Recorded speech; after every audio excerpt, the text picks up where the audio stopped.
Hello, hello, everyone. Hello, Morgan. Hello, Ashley. Good morning to both of you. And yes, the music fits nicely.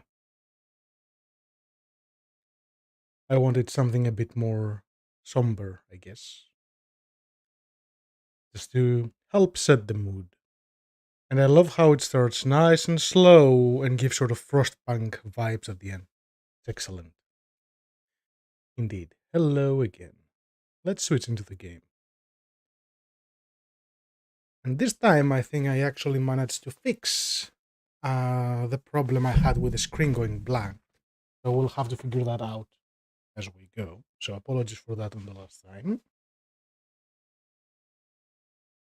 Hello, Sebastian. Good evening to you, sir. Okay, let me just get situated over here. Got myself a cup of coffee. Got new batteries on my controller, so this time it doesn't die midstream, hopefully. And I moved my camera up a little bit because apparently I was blocking the subtitles.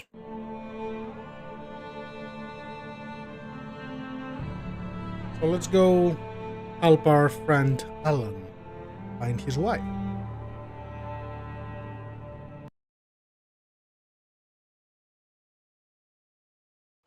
Help you folks? Name's Randolph. I'm the manager. A manager. We're looking for Rose. Works as a waitress down at the diner. Rose, sure. Nice girl. Who wants to know? I'm Alan Wake.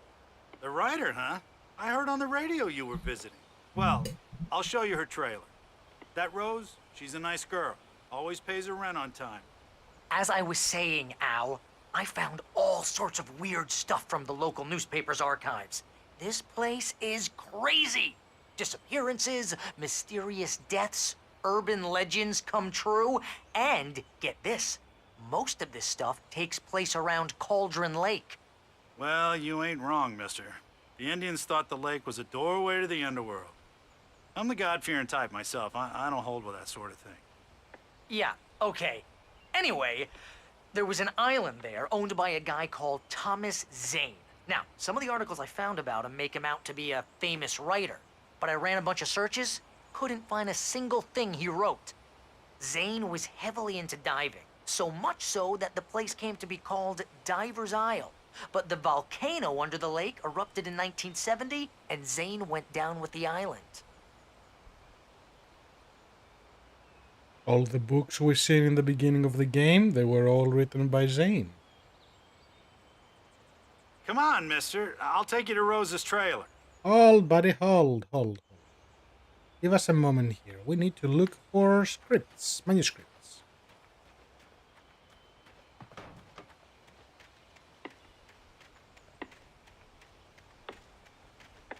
Just follow me. It's not far. Sure.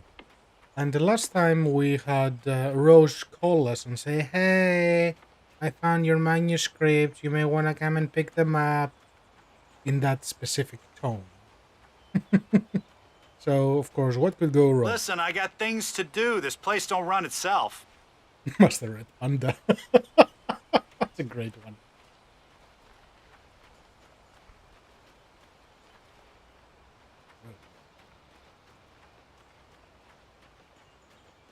I gotta love the graphic glitches. Barry, don't stand in front of me. Oh, give me a break, mister. Can we just get a move on? I'm just giving you a moment to catch your breath. Really? Checkpoint. From there to here. Also, why is there a boat there? Okay.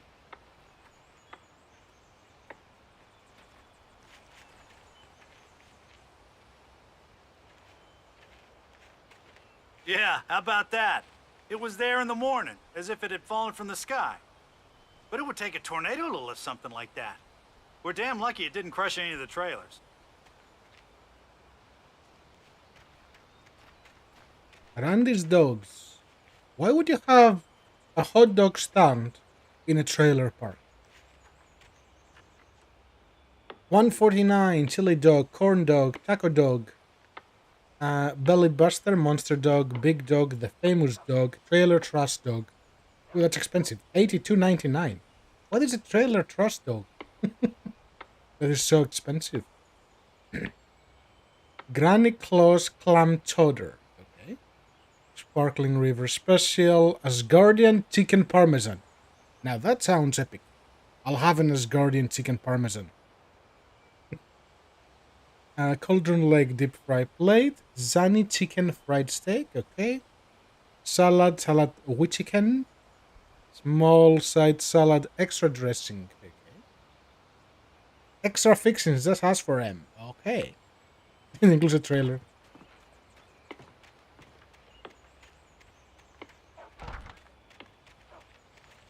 Hi, dog, that I don't see.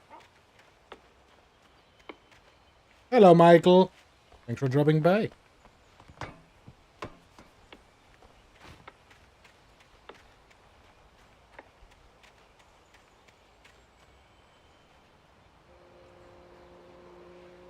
Well, this trailer park doesn't have fries, apparently. No, wrong place.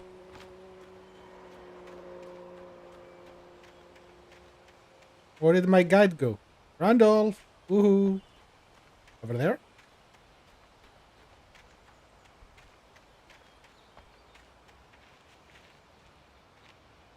Ah, you gotta open the door for me. Thank you, sir. Thank you kindly. It gets better. A local girl, Barbara Jagger, drowned in Cauldron Lake just a week earlier. They were lovers. Sure, Barbara. Jagger's a local spook story. The Scratching Hag comes for you in the dark. Childish stuff like that. Anyway, Al, I'm just getting to the best part. All of the articles about this stuff were written by Cynthia Weaver. I asked around, and she's that crazy bag lady you met. What, the lamp lady? She can be a little loopy, but she's not homeless or anything. Yeah, anyway, she knew both Jagger and Zane before they both died, and she had some kind of a breakdown. Coincidence. So we have three important names. Thomas Zane, Barbara Jagger, and Cynthia Weaver.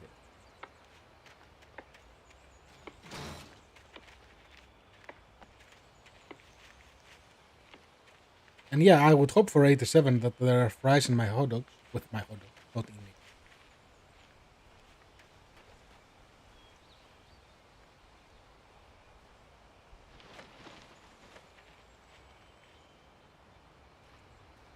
Apparently seeing the bins is part of the tour.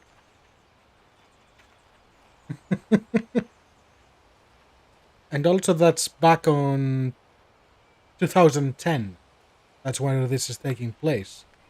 So, yeah, 87. Woohoo! And we're talking Well, USD. mister, Because here's this is Rose's taking place trailer. in You mind me asking what you Washington. want with her? We're just here to talk to her, pal. The two of you are like two peas in a pod.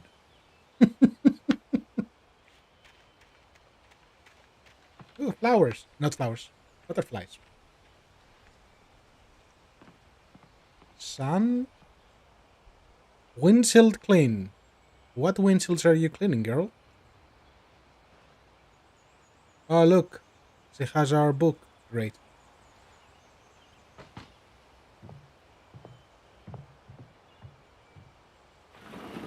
Welcome to... Oh dear, Mr. Wake. I'm so glad you're here. Rose, you have my manuscript? Oh. Oh yes. Yes. Please, come in. Hey, this is really good. Rose, Yes, my manuscript. I really need it. I understand. I know what you need. A muse to inspire you. Oh, for Barry. She doesn't have anything. Yeah, hey, Al? Al, what's... Oh... Barry! What? Never go to the house of super fun and have coffee.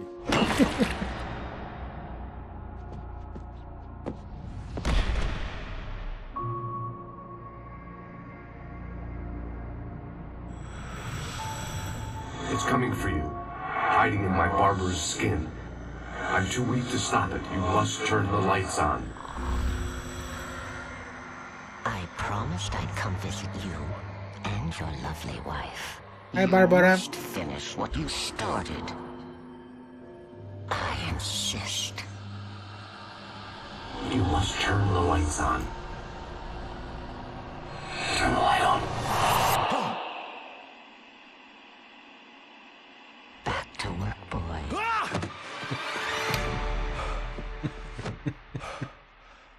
That's the definition of a rude awakening. I felt nauseous, hungover. Only anger kept me going. I can't tell reality from dream anymore, but it seems I have an imaginary editor to help me. She's an old woman in a funeral dress. I call her Barbara Jacker. She's very strict. I'm writing faster and faster. My manuscript is being heavily revised. The edits are getting very aggressive, and each day there's less of me and more of her. I hate it, but I know she's right. She promises me I can save Alice this way. She knows more of this than I do. About the complex incantation I'm attempting. About this place. She's worked with another writer under similar circumstances, Thomas Zane. The genre of the story seems to be shifting. It's turning into a horror story. I'm getting close. I can feel it.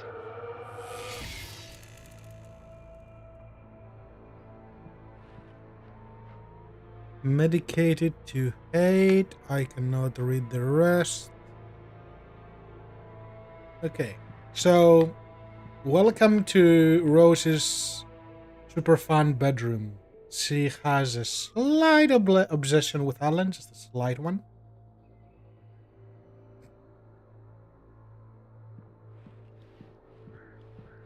Of course, she has every book that Alan ever wrote. And the little mum of... Rose took a day from me. I had less than 12 hours left to meet the kidnapper. All I could do was get Barry into the car, work something out once I got on the road. Girl, you need to do your dishes. Cooking with corn, 72 tasty recipes. Welcome to the Oh Dear Diner. What can I get you today? Coffee? I couldn't work up much hate for Rose. Something had used her to get to me and left its mark. First refill is free. Milk and sugar on the counter there. Would you like to hear today's specials? Thank you. A nice day. Come back soon. Hey, Barry Barry. was out of it. He was way too heavy to carry. Okay. You're right. I deserve more money. I'm so handsome. You are the most handsome guy ever. My gun and flashlight were gone. I'd have to find a way to get Barry into the car as quickly as possible. There was no time to waste. Mr. Randolph liked Rose. That little smile she had. How she was still sweet when life had tried so hard to make her bitter. It wasn't any of his business what she did in her trailer. But those strangers, the writer and his smart-ass sidekick, looked like trouble. And they'd been in there for hours, way past her normal bedtime. He reached for the phone and called the sheriff's station. Oh, great. Police is here.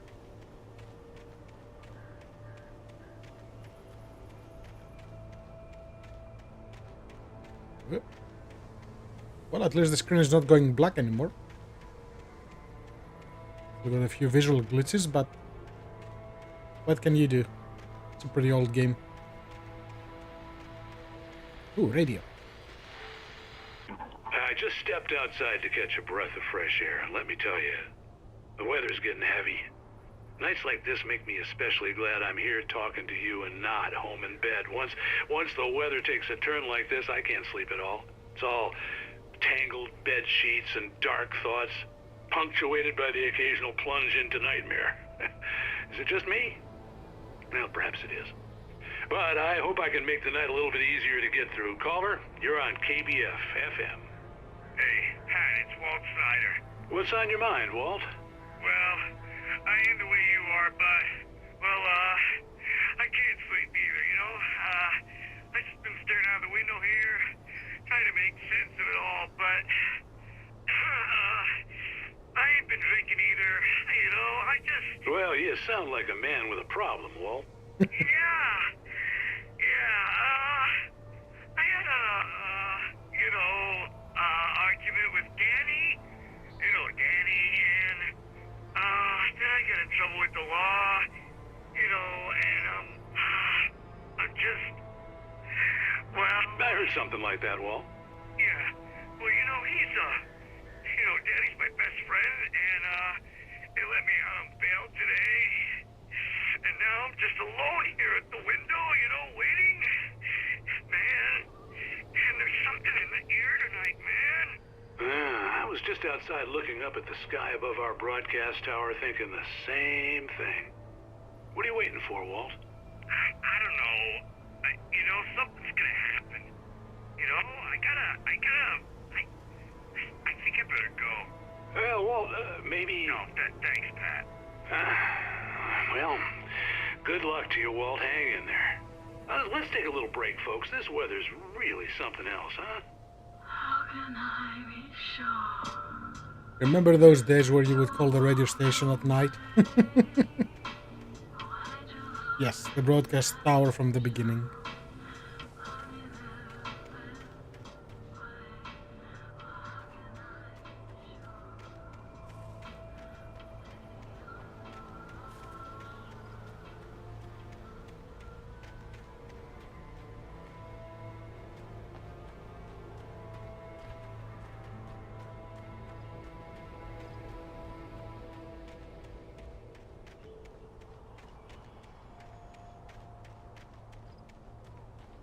Whoop.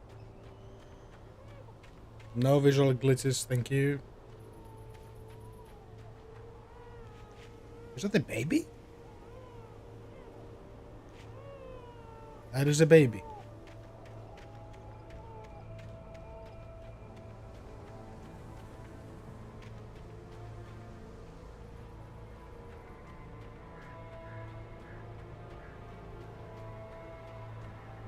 No manuscript here. Oh, you're gonna get it now. God knows what you've done to that poor girl. This is Agent Nightingale, FBI! Get him up, Hemingway! You're under arrest! You move a muscle, I'll unload right in your goddamn face! Stay right where you are, Slane!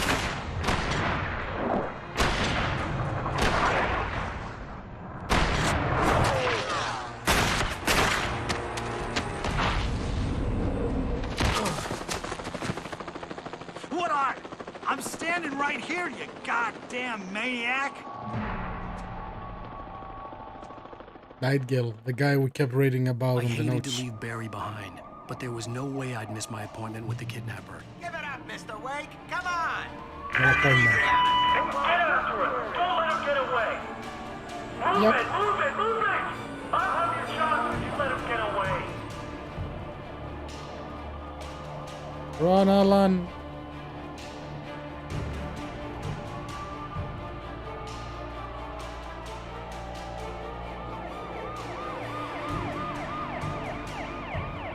Move on.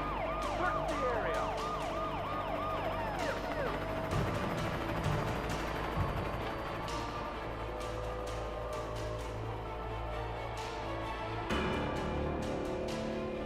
Stop running! Oh. There he goes! Why would I stop running when you're shooting at me? That's not how this works. Okay, men, keep your eyes peeled. He's gonna try to make it through here. Oh, damn! Whoa! Get it out! Stop! Ouch. God damn it! Where'd he go? Keep an eye out! God damn it! Where'd he go? Slipped away! Keep an eye out!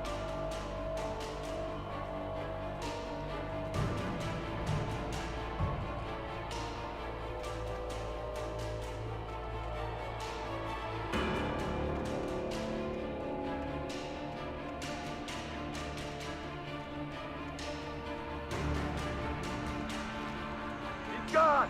Come on, guys! We need to head him off! For decades, the darkness that wore Barbara Jagger's skin slept fitfully in the dark place that was its home and prison. It was hungry and in pain. Hungry for what? Dreamed of its nights of glory when the poet's writing had called it from the depths and given it a brief, terrible taste of power and freedom. The rock stars had stirred it from the deep sleep the poet had sunk it back to in the end. When it sensed the writer on the ferry, it opened its eyes. A few important key things here. They keep referencing a poet and a muse, and also rock stars.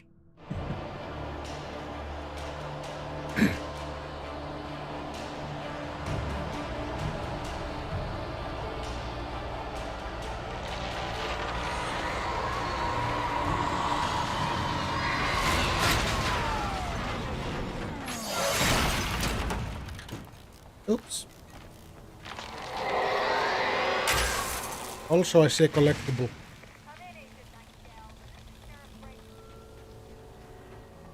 My collectible senses were tingling. Rose didn't know how the strange old lady got in her trailer, and she looked wrong somehow. The woman showed her teeth in an approximation of a smile and traced a finger down Rose's cheek. "Pretty girl," she said. Rose felt as if she was falling asleep, but her knees didn't buckle. The crone spoke in a whisper, her words ice cold and dark in Rose's ear. Very evocative vocabulary. Well, you would expect that from a writer, but I like it. I'm a federal agent pursuing a fugitive. You want to discuss my methods, Sheriff? Make an appointment. Over.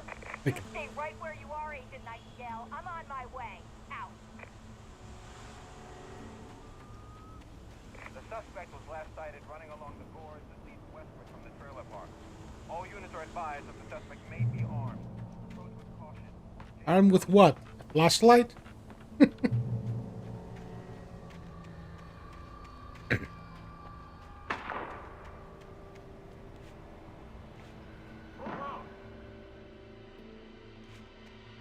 Search the area.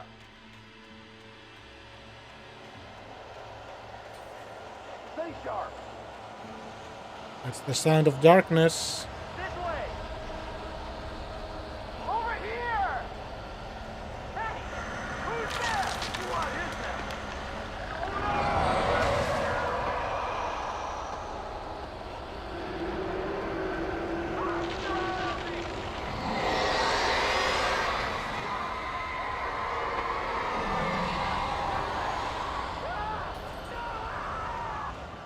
Bye, Andy. It's your gun. This horror was everywhere I went, circling me. The cops didn't stand a chance.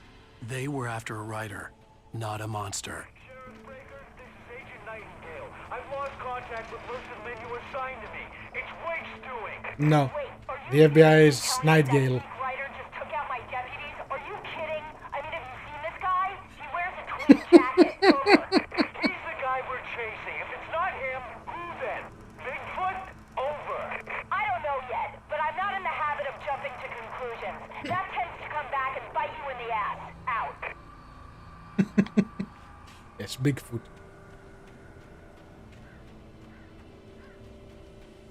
And yes, it's true that jacket is horrible.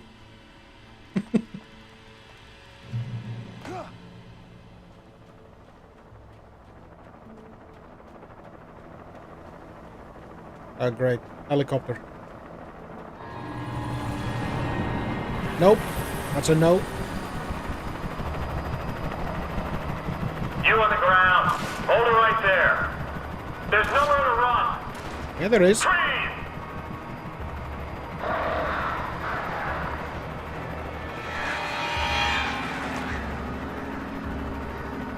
Oh no. The birds are back.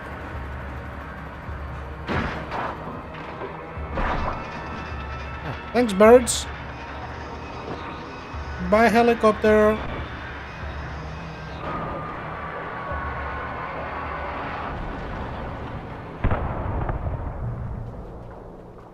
I think the shadow is helping me. Just saying.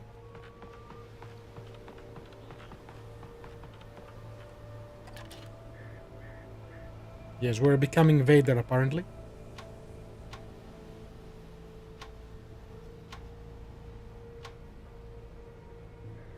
Super sensitive. I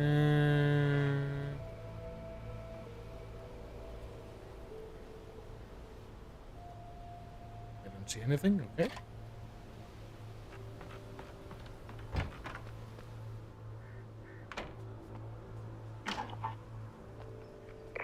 This is James. Mulligan, Thornton, come in. Over. Thornton here. James, we got both Wheeler and Rose in custody. They didn't put up a fight or anything. Why, they were... Hey, what are you doing? Come on! Sit down and give me that. James, Mulligan here. Over. Go ahead, Mulligan. Over. We got Wheeler and Rose here. Wheeler's drunk or hopped up on something. Speaking of which, that Fed had a pretty distinctive whiff of Otis Scotch about him, if you know what I mean. Over. I don't have anything on that, Deputy Mulligan. Over. Well, whatever. Anyway, Rose is just being plain weird here. You better get Doc in to take a look at both of them. Over. Gotcha. You better get them here quickly. The, Fed's gonna want to interview Wheeler. Over. Oh, yeah, I bet he does. Looks like they have a lot in common. Mulligan out. They sure do.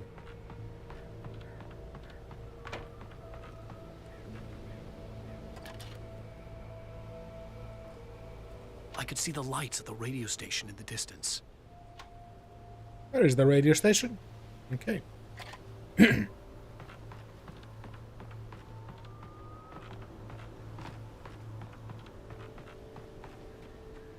Got from down here. This way.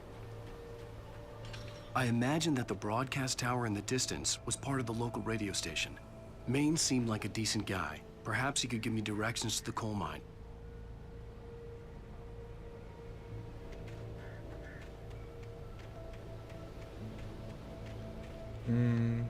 Collectible.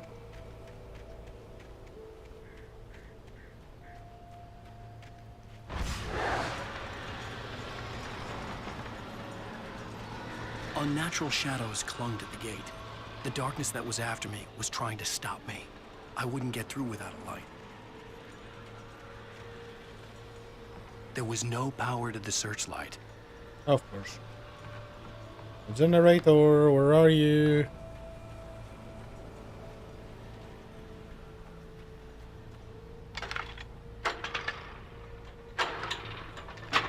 Oops.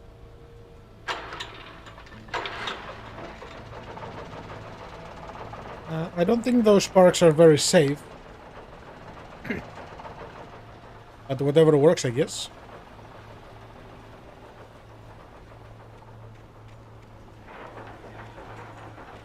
The old generator conked out. I'd have to see if I could fix it and try again.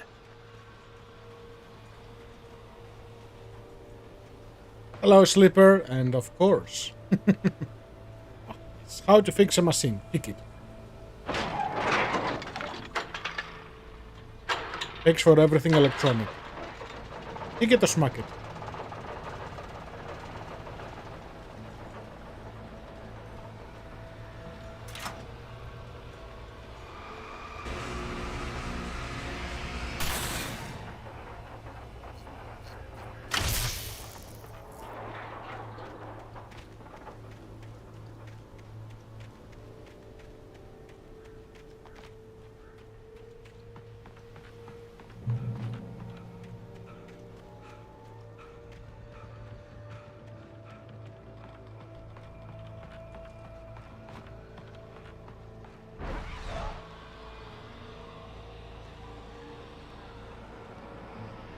Yay, another door. No thanks.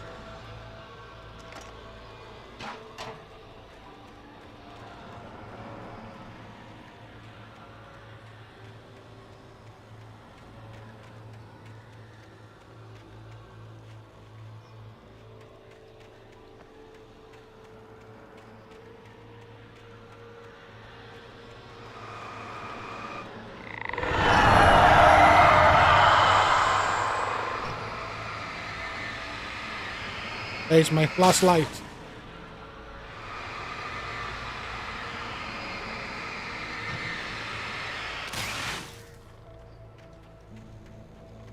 Who needs weapons when you have flashlights? Oh, hello. It took me a moment to recognize the flashbang grenades. They were an ideal weapon for my situation. Team 1, come in. Over. Team 1, this is Sheriff Breaker. Report. Over. Team 2, come in. I need a report. Over. Come on, guys. Talk to me. Come in, please. Over. Sorry, Sheriff. Your guys are gone.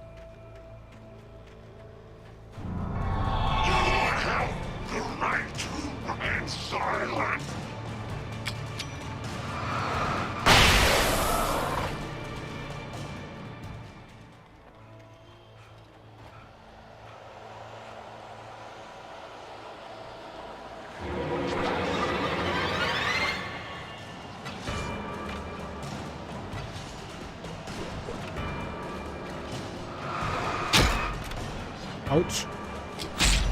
Ow. Oh, manuscript. I see you. And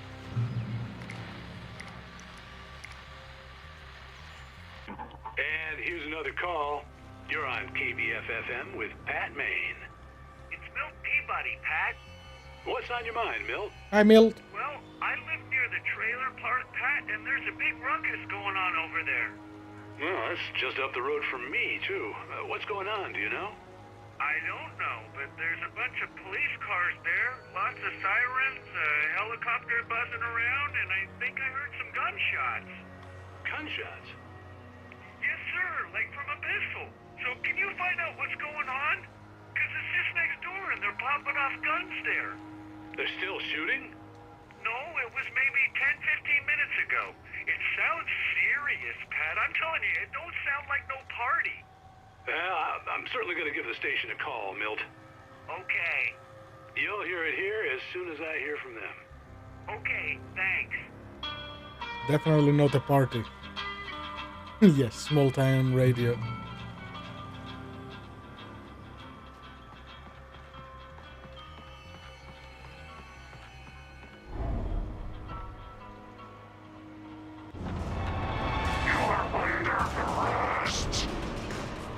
No, I'm not.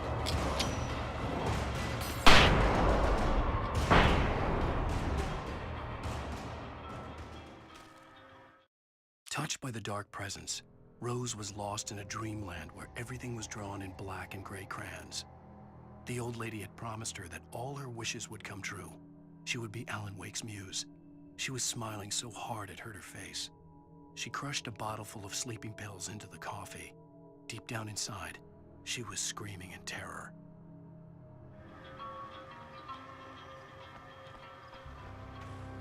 Poor Rose.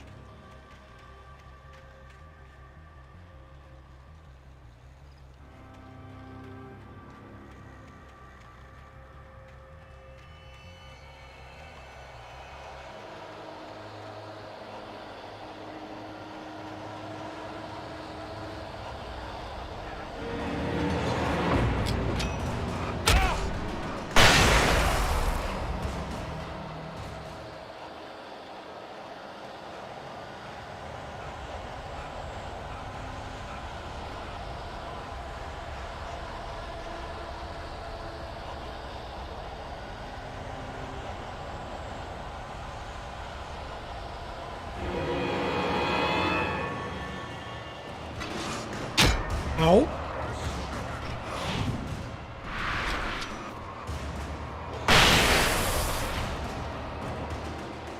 That's the right way. I don't want to go the right way. I want to go the wrong way.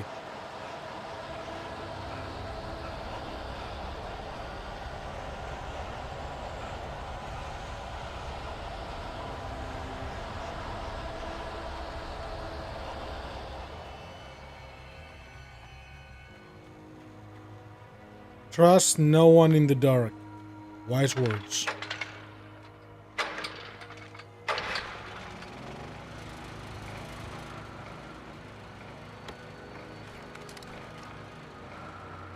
Flare gun, nice. That makes life easy. What do I have? Just this stuff. Okay.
Sounds peaceful. Is there anything up here? Any notes?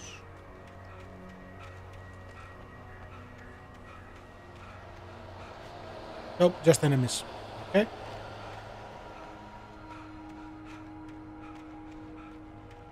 Oh, that's an enemy.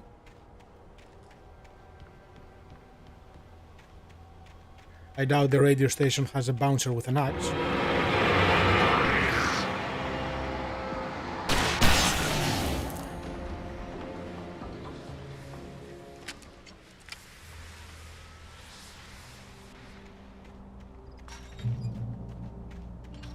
I hope Maine could lend me a car to get to the coal mine. It's Lorna Miles. Oh, why, hello, Lorna. What do you have for us? Well, I just don't see why the cops bother with the trailer park. What do you mean? I just want the hot dogs. Trailer park? Of course you're going to have trouble in a place like that. I mean, what do you expect? The sheriff should be helping us normal citizens instead of wasting resources on those people. Well, I don't like you, Laura. Let the trash sort themselves out. I'm sorry, but my granddaddy settled in Bright Falls in 1911. well, thank you very much for that Compassionate. compassionate viewpoint, Lorna.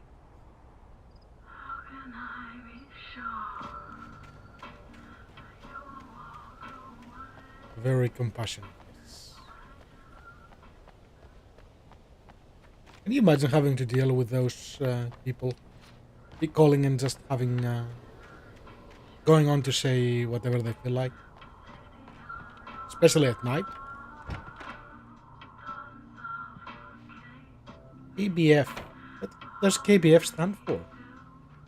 I had no idea how to get to the coal mine. Maine would know. And I had a feeling I wouldn't get a chance to ask anyone else anytime soon. Well, the night owl, the voice of Pat Maine, all night, every night.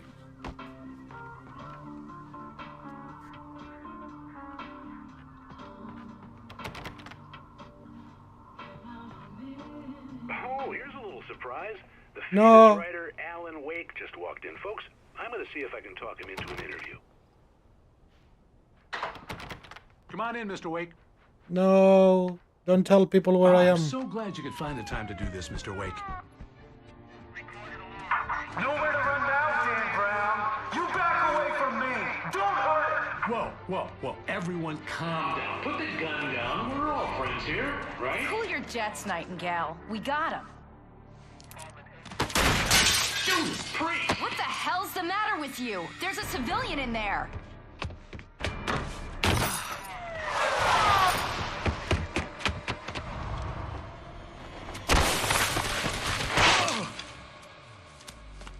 Alan, I think you need better shoes, buddy. With all this running. With all this parkour. You yet, even if it kills me, you hear me? You hear me, H.P. Lovecraft? It's been I had Lovecraft. fallen off so many cliffs it was ridiculous. That's what you get for naming a book The Sudden Stop. It was probably good I hadn't had the chance to tell Maine where I was going. I'd have to lose the cops and find my own way to the mine. Yes. Dodging bullets earlier and now He's an exceptional writer. Is that a train? Hi, train.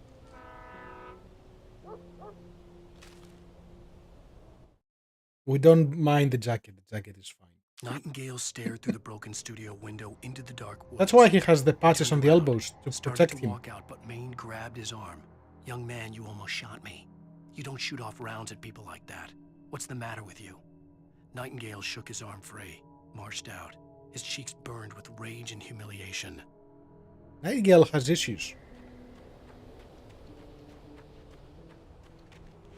Oh, hello. I'll take that.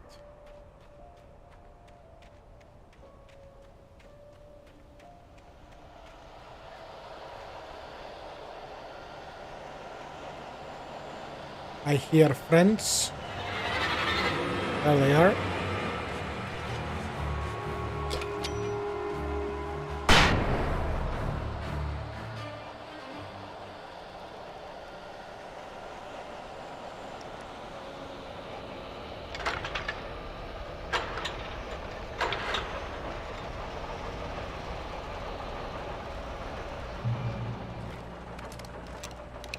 Okay, looks like it's combat time.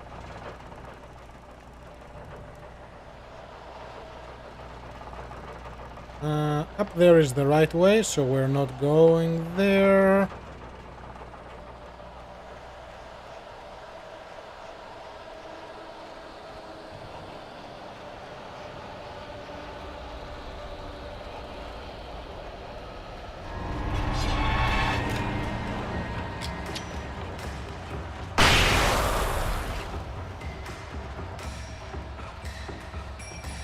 That's a no from me. Eek. Rude.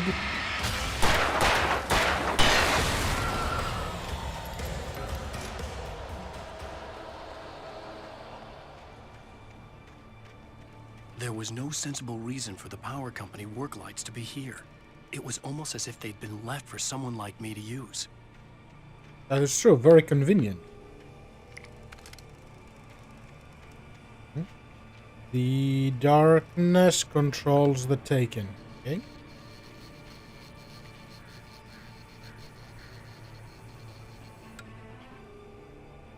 But you are on. Oh, I see what it is. Okay. Combat time.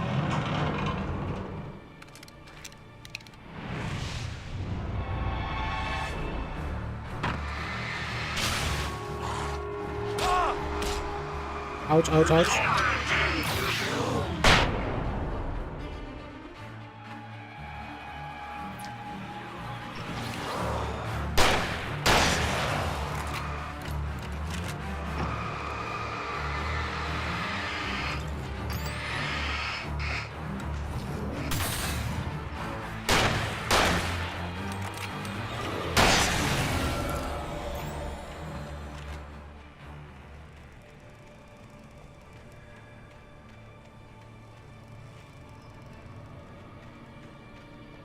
Now, is there anything else here?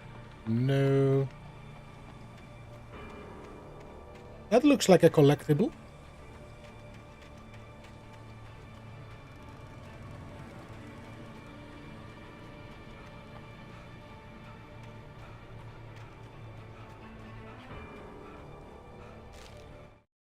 The bulldozer's engine roared to life. Mud and great. rocks flew as it fought for traction.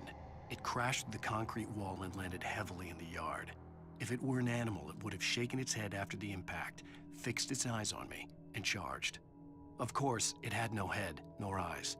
Shadows crawled on its form, twisting it into a monster. Then, it came for me. Time to fight a bulldozer. What could go wrong? Yep.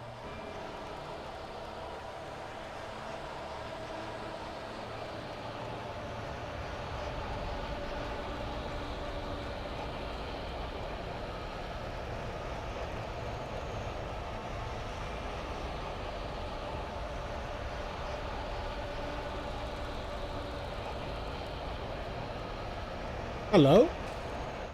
Little Sarah random trusted script. her gut. And her gut said Agent Nightingale was an asshole. I agree with Sarah. He felt wrong, and it wasn't just the smell of stale booze. It was in the way he flashed his badge, pulled rank, the look in his eyes when he wanted answers. Where was Alan Wake? What was this about an accident? Where was his wife? And most importantly, why did she let Wake go? He wouldn't answer her questions. Federal business was all he'd say. The Wake, excuse Mr. Nightingale.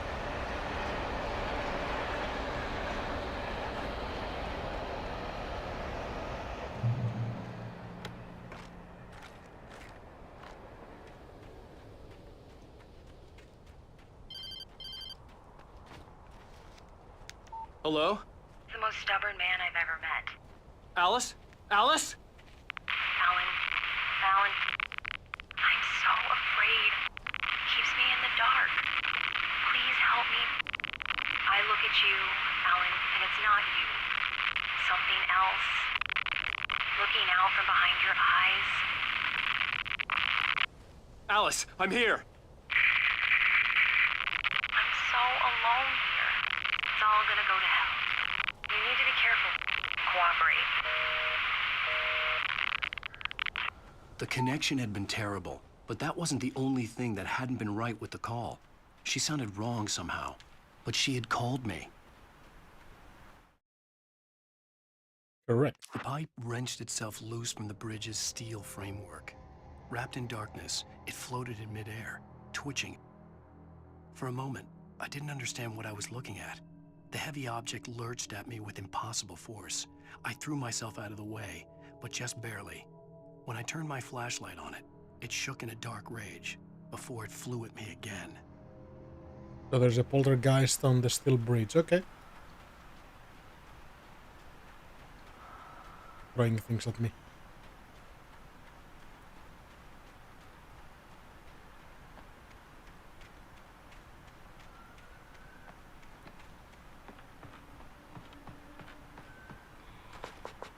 For the bullets.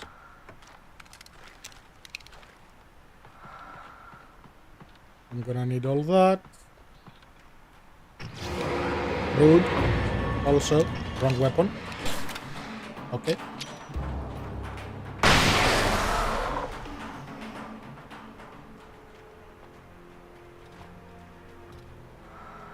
Plus, who says cooperate? I look at you, but you're not you. Who are you?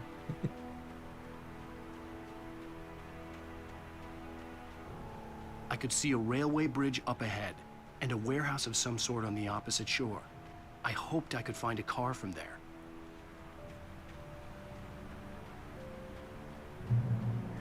People are being rowdy, Morgan.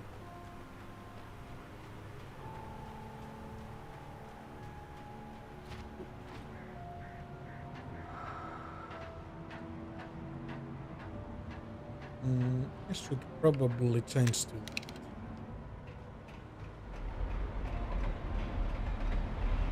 Yep.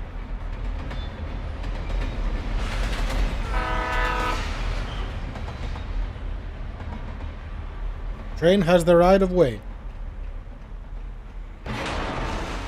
Hello? The darkness that was pursuing me was growing stronger, and it was taking over everything in its path.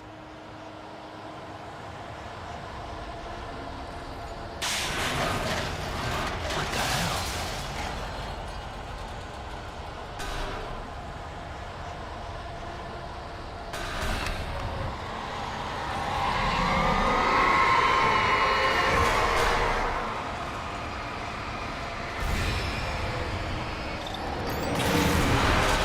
Ow.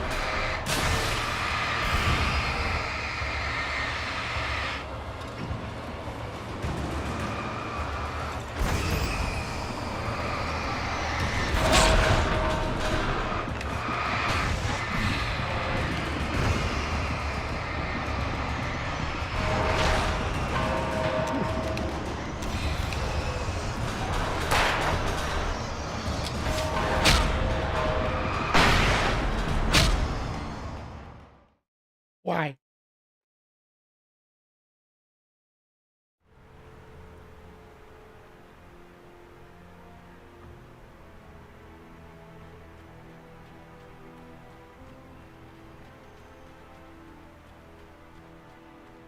It never happened. It was just a little premonition, right? Okay, so since there is a bunch of them, actually, flare gun. That's probably the best option.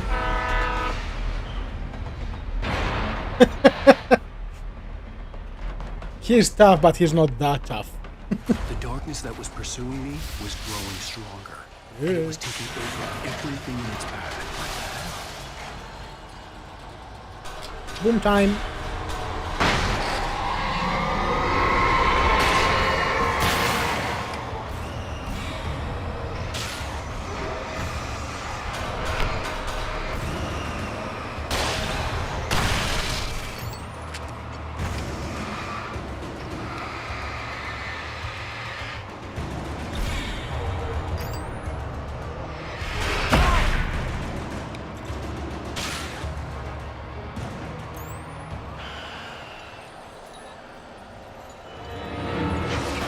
Nope. Nope. Rude.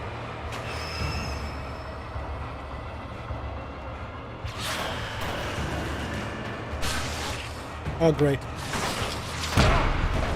No, no, no, no, no, no, don't die, don't die, don't die, Alan, don't. It's okay, Alan, we're safe. Famous last words. Oh, manuscript, hello. I slammed the door shut right in his smug face.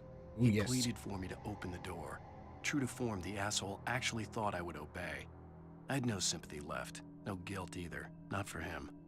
I took a moment to savor the scream. I bet I had a smile on my face. It was all that I had time for. The dark presence was inside the lodge with me.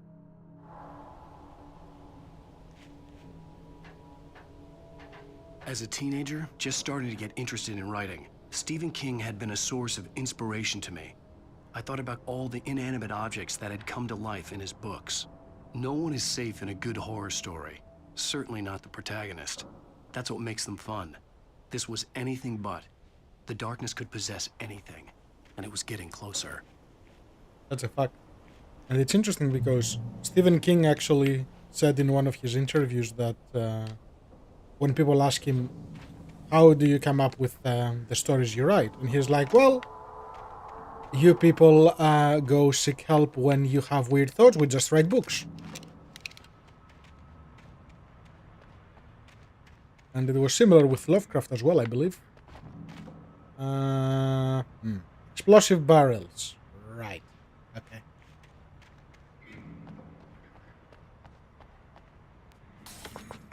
Oh no.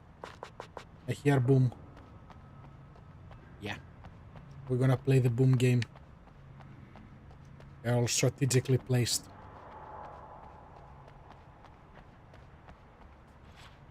I climb up there? No.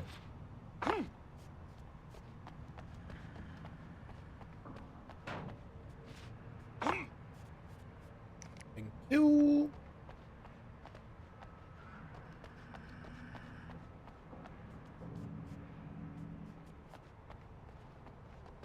Agreed, Michael. Agreed. Oop.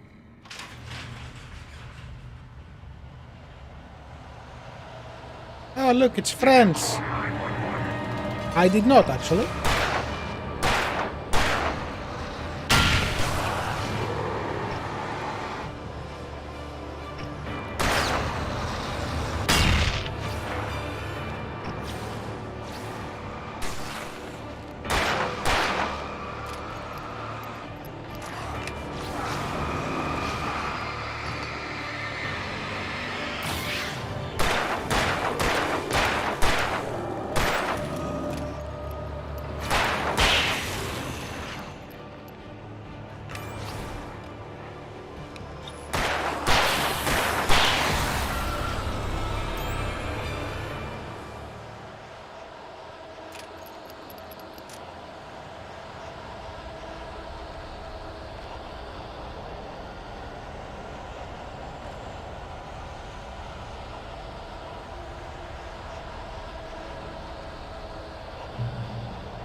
No autographs outside of business hours.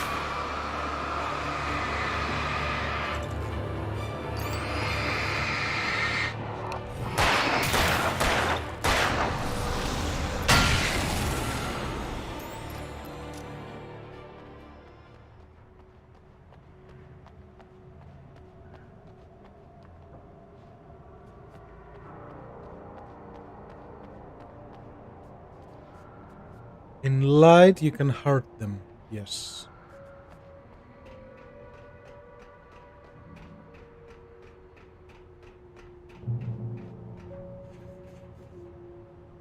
Please do not recycle. Okay. Oh, TV. Spooky time. We take the facts of our existence for granted, unaware that they are merely a thin veneer of desperate self-delusion, covering a vast cosmos of madness and horror.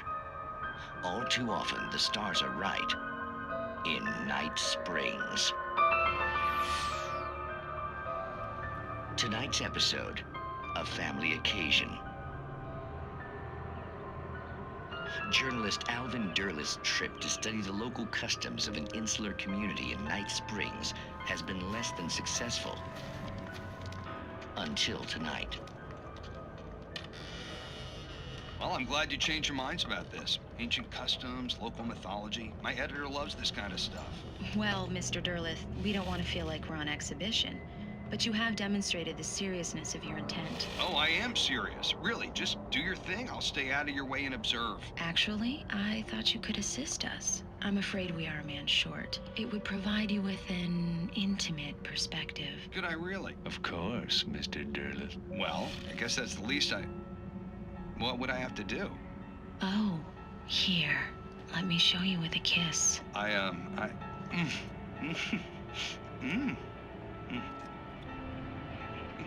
What did you...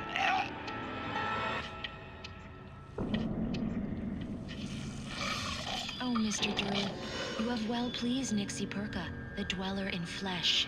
Your body shall host his 1,000 young, and all shall be glory.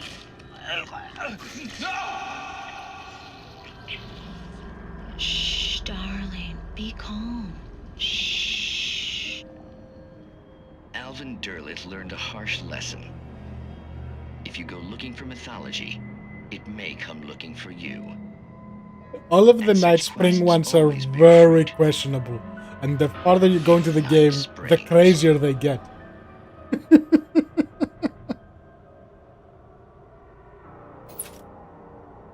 Yeah, no.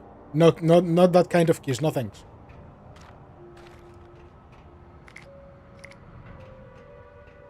I would like not to give birth to the alien. Or whatever else comes out.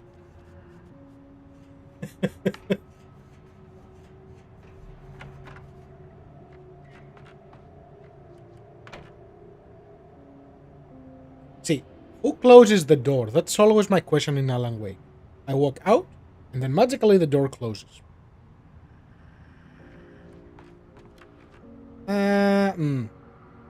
Big area with ammo. Great. Oh, manuscript. Hello. The darkness surged towards me, sucking everything loose from the ground into its depths, tugging at my clothes.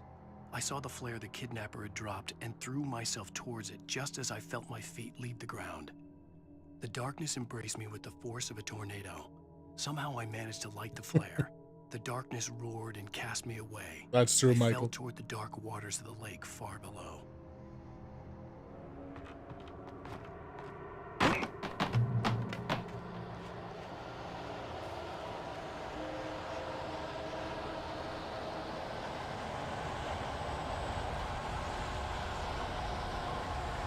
That's the sound of death. Oh yeah. They are super annoying. There is the bulldozer. Great.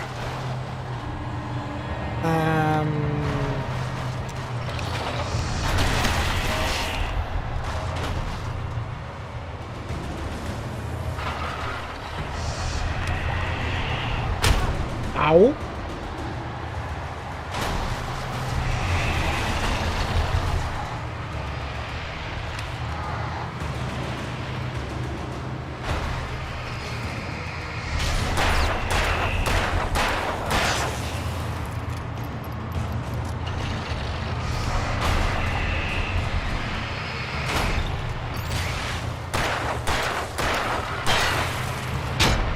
Hey! Rude. What? What did you get there? Okay. Change of plan.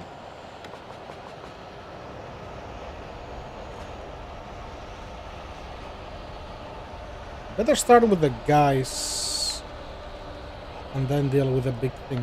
Are there any explosives? No.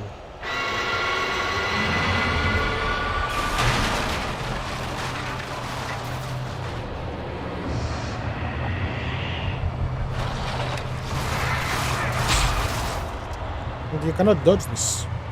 That's no fun.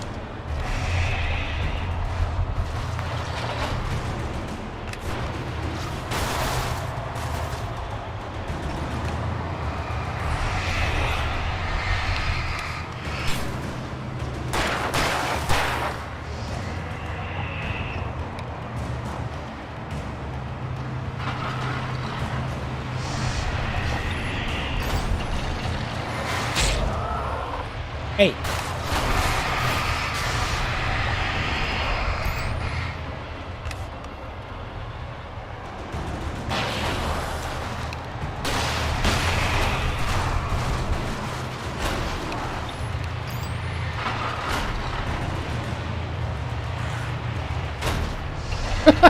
Yeah, hit him, not me.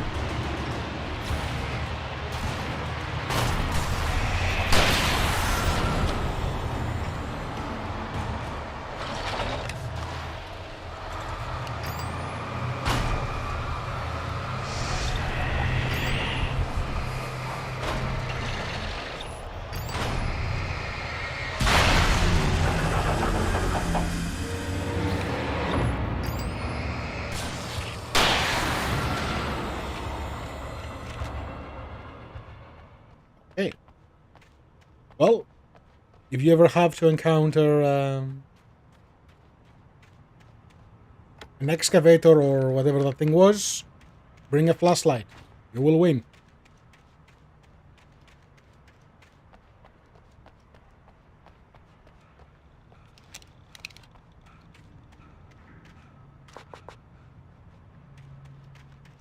Game behave.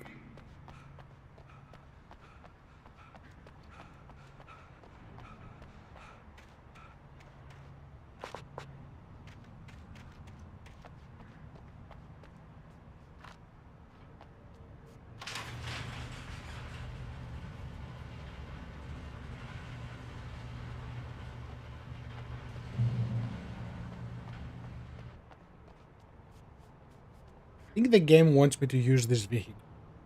I think so.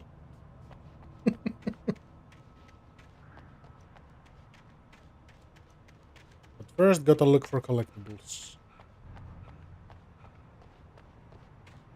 No. Okay.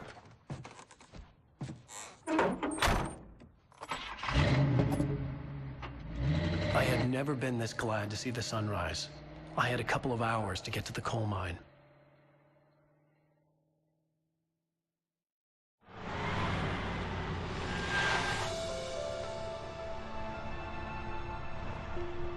The coal mine wasn't far now.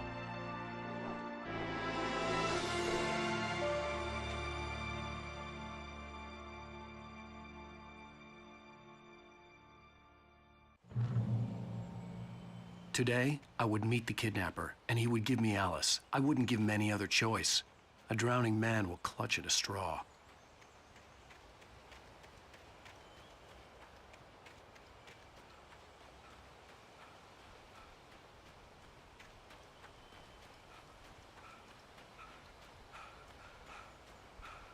Are there manuscripts during the day?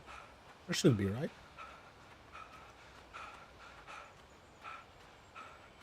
Hello, Amanda. Good morning. Even during daytime, I was being stalked. The bridge must have collapsed only moments after I'd crossed it. Hi, Amber. Yeah, the typical thing in this game. Ah, it's not too far. It's, you know, a few mountains away.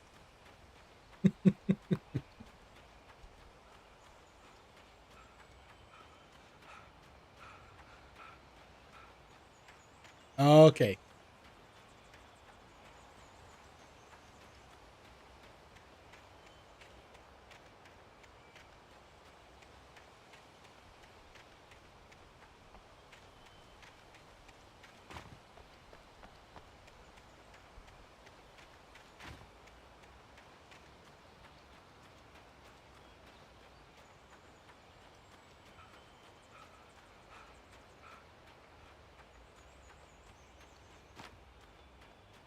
Gonna be a long while, Amber. It's only 2 a.m.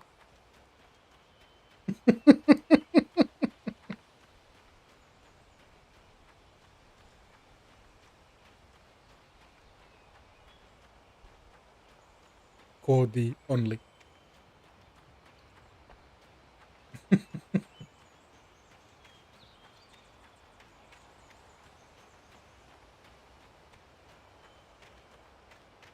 Doing pretty good, Amanda. How about yourself?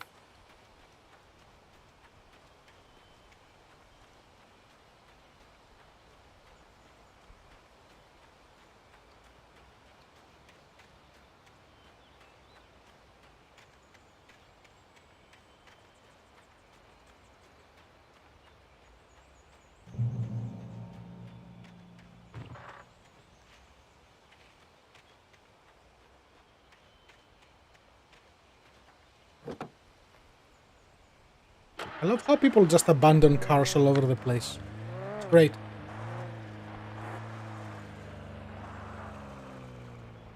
Isn't that what we all do, Sebastian? Work, work, work, and then some more.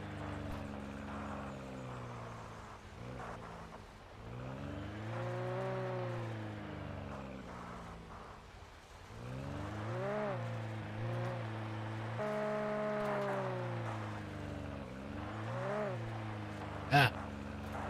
Game, stop blitzing, thank you. Whoop.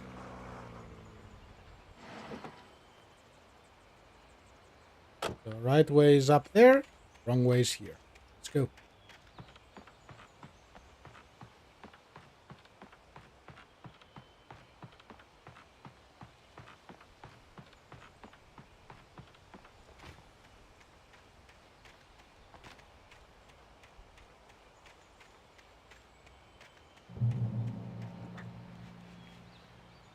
Point. Oh, radio. This is Pat Main, and you're listening to KBF-FM. Folks, I want to apologize for kind of abandoning you to that looping music track last night, but I was detained. You see, I encountered a big-shot G-man with an itchy trigger finger who could use a lesson in manners and a boot in the ass. Not necessarily in that order either. Now, folks, I know I'm not being very informative here, and I apologize for that. I really should just keep quiet, but I'm just so peeved right now, because some people just shouldn't be carrying badges. I'm just glad that our Sheriff Breaker was there to straighten things out. And if someone I met last night is listening, let me just say, I'm sorry if my mouth got you in trouble. I'm pretty sure you're not the bad guy here. Godspeed, son. I hope you know what you're doing. Now, on a lighter note, I'll be talking to Dr. Nelson all morning. But first, a little music. Oh, the dog cuddle sounds good.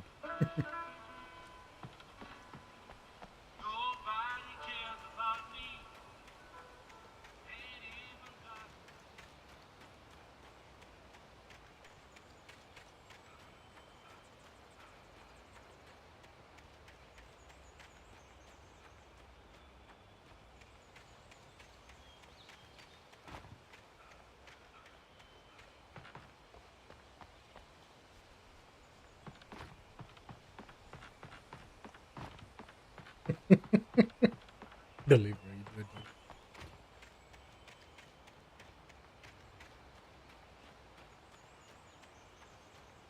In that case, it wouldn't be a delivery, it would be an escort, right?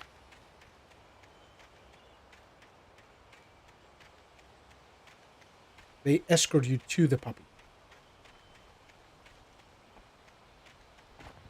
Ah, so that was the long way around. Okay.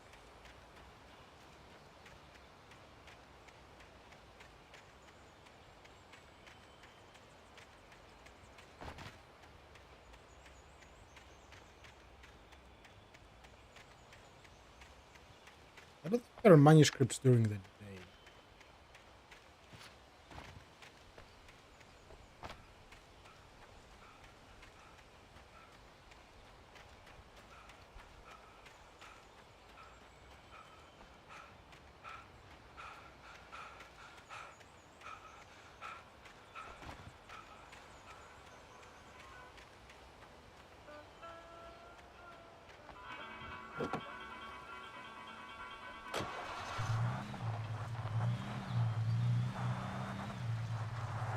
What did I start?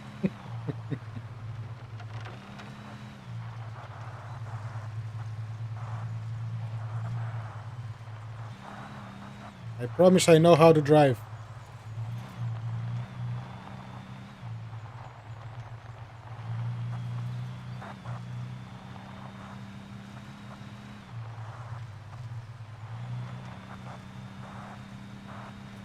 Another car. Well, thank you.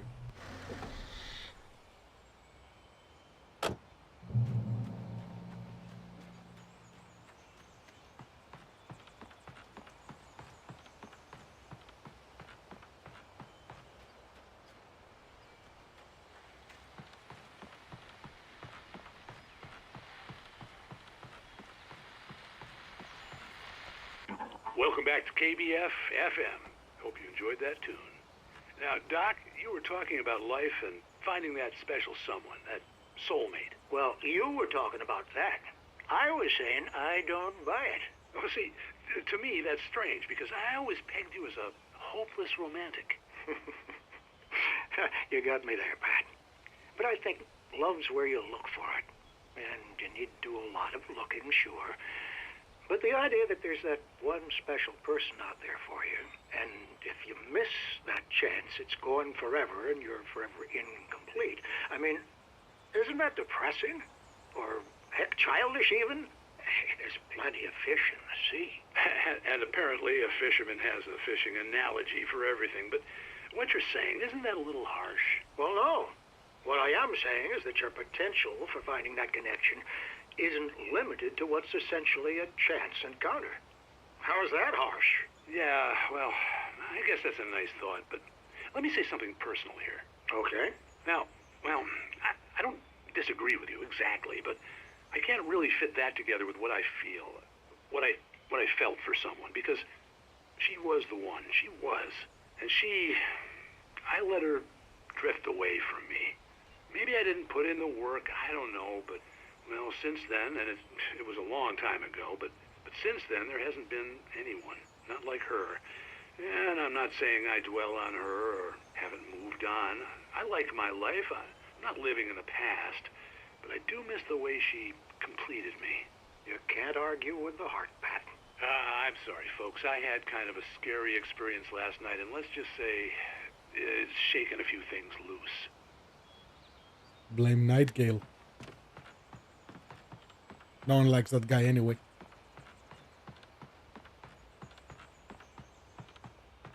Yup.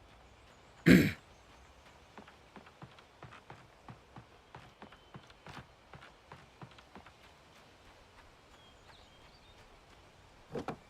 think they are like park towers or something.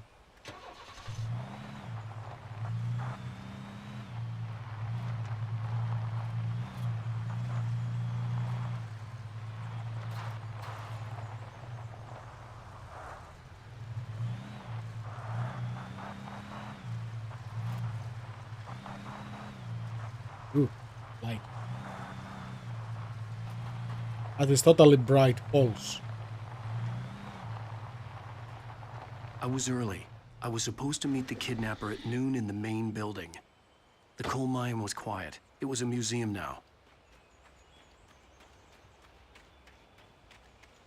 So this time the game tricked me. I'm like, oh, I go around and I'll get up there. Nope.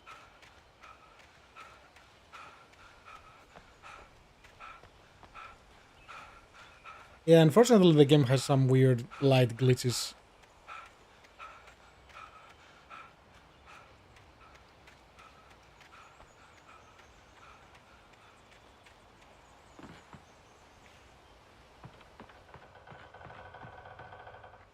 Ah, yes. The old creaking sound. Not spooky at all.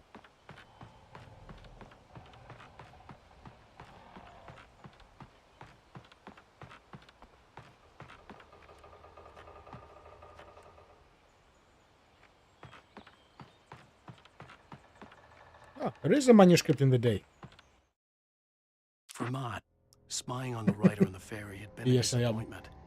His boss had made Wake out to be something special, but Mott hadn't been impressed. He'd gotten a good long look at the wife, though, and he liked what he saw. Mott had fantasized about goading Wake into a fight, but it hadn't happened. Still, he'd get his chance to see if the writer had anything in him. He'd been promised as much.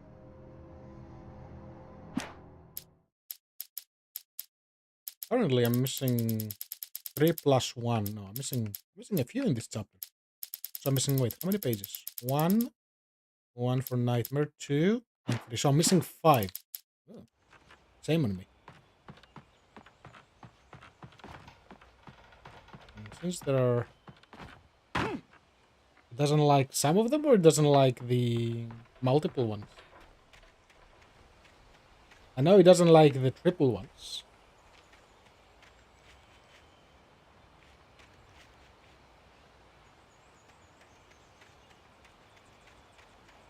Thank you, Morgan.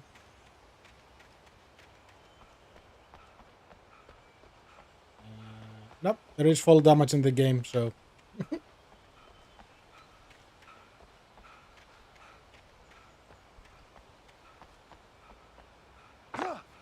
Ouchie.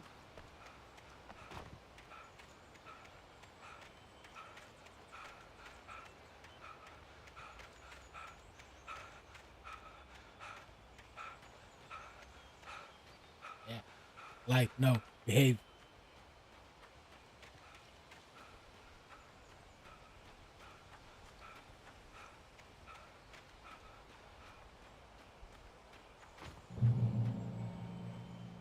I could use that axe.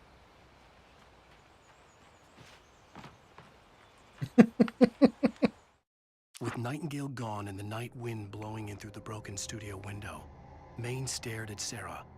The sheriff looked away. Maine's voice shook with barely controlled anger. That boy's doing more drinking than thinking. I hope you know what you're doing, Sarah. He's got a sickness in his eyes.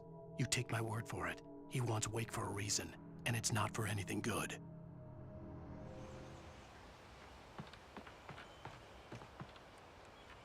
1970, a volcanic eruption below Cauldron Lake, while relatively minor, caused most of the deep mining tunnels to collapse or flood. 32 miners lost their life in the calamity, and all mining around Brightfall came to a final stop.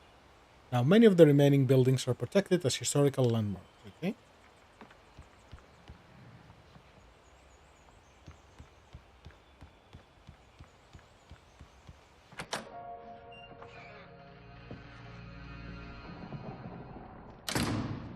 I didn't want to go outside. Cops had to be looking for me. The noon sun turned the place into a sauna. The day dragged on. Different scenarios ran through my mind. Ways of how I'd torture the kidnapper to get Alice back. Or the different horrible things he could have done to her. I imagined her dead. I had no way of knowing she was still alive. It was killing me. I was running on blind hope. It was all a waste of time. The bastard never showed up.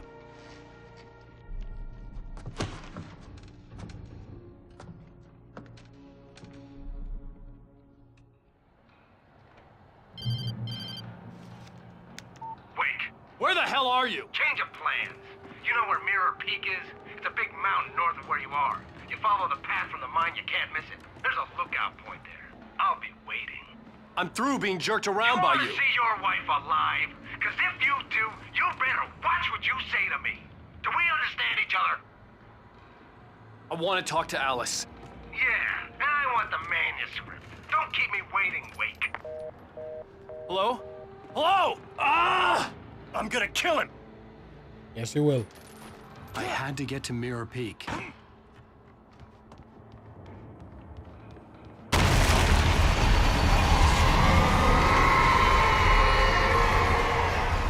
Hello? It was close. Maybe closer than ever before. Rude.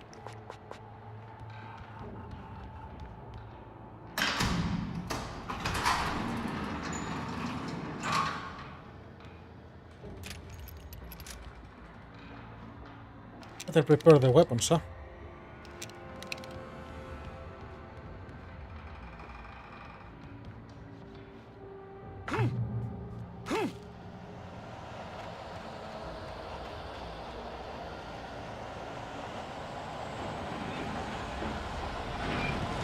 I. When Thomas Zane fell for Barbara Jagger, it happened fast. She was young, vibrant, and beautiful, full of life. He had never been a very happy man, and without any seeming effort, she had changed all that. Zane felt good for the first time in his life. Everything she did was another piece of a jigsaw puzzle he hadn't even known he'd been missing. And best of all, she made the words flow, strong and sharp. She was his muse. So the poet is Thomas and Barbara was his muse.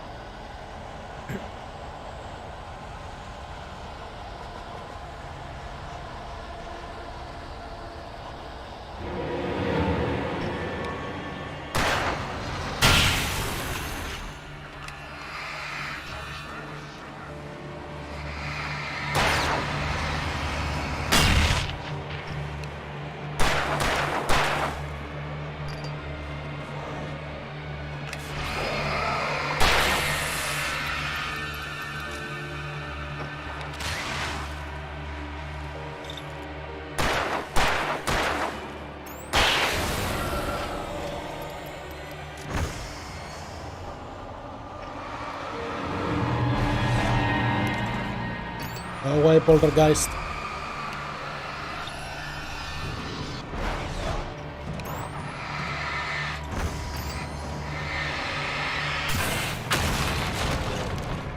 Really?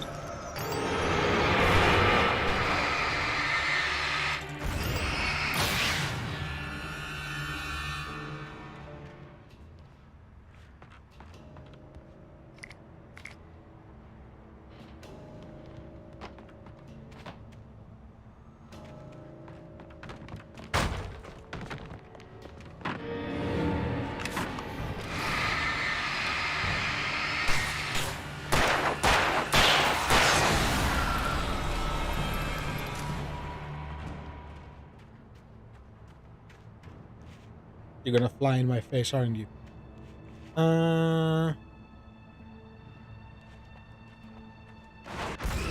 Yes, you are.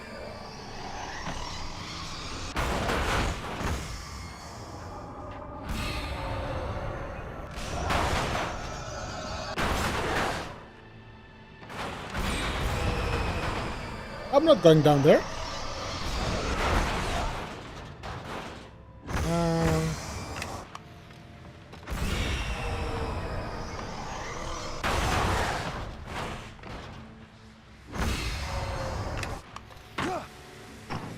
Yes, I am.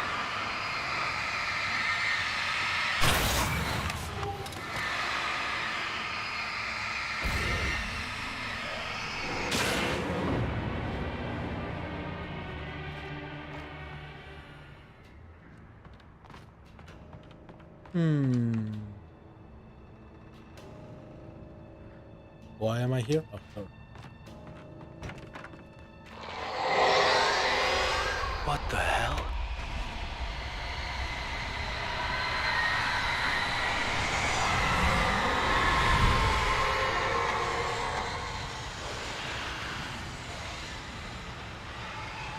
That is definitely not friendly.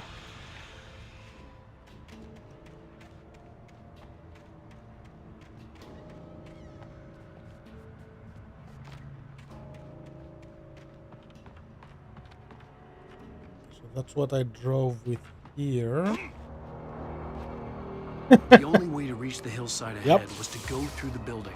I had to find a way to avoid electrocution.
Hey.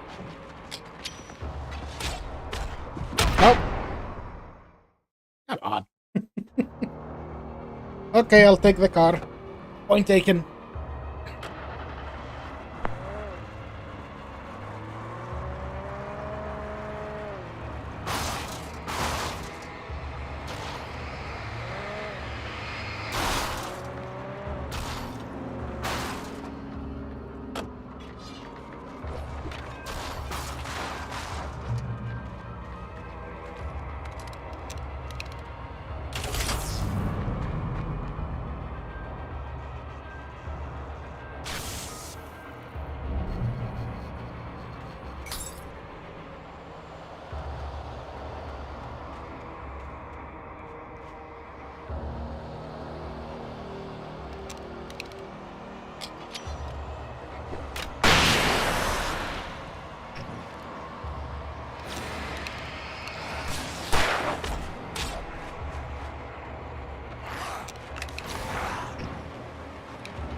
I love how those guys just sneak up on me all the time.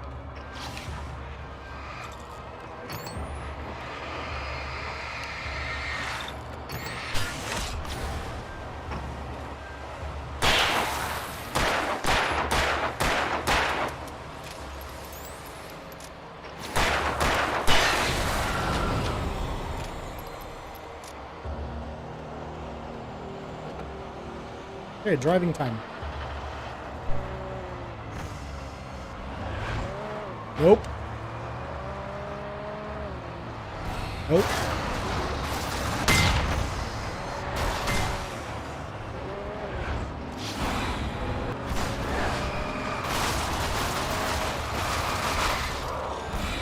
Game. Stop having a meltdown, thanks.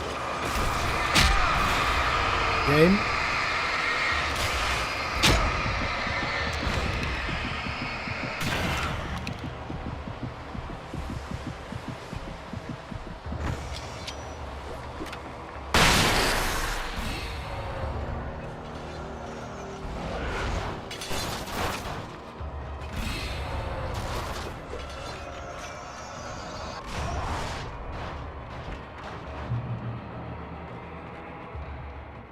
Worst time for graphical glitches. But somehow I made it.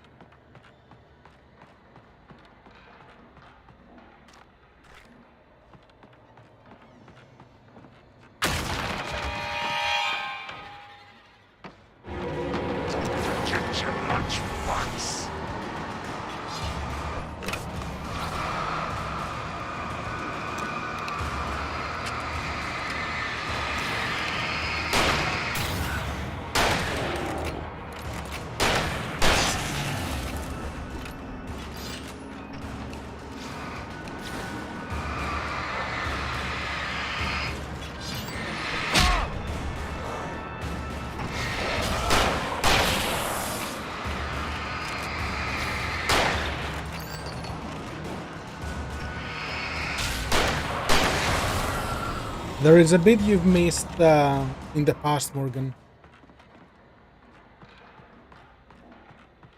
And I think that might be part of it.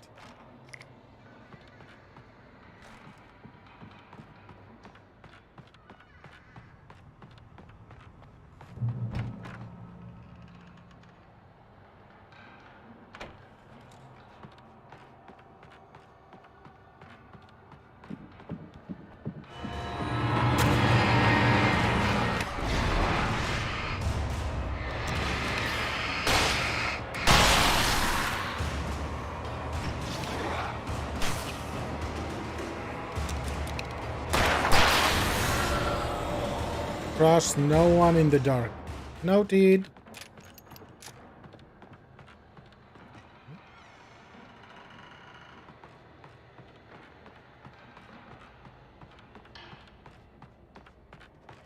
Oh, the glitching. No, the glitching, it's a weird thing. I don't know why it's doing it. But it's been very prominent. I managed to fix some of it, actually. I might be able to...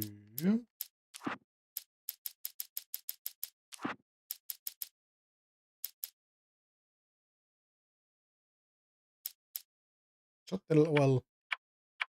Keep the light.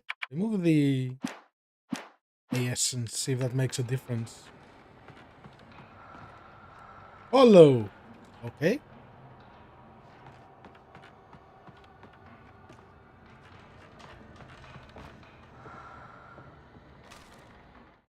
Some of the Taken retained echoes of their former selves, but these were just the nerve twitches of a dead thing.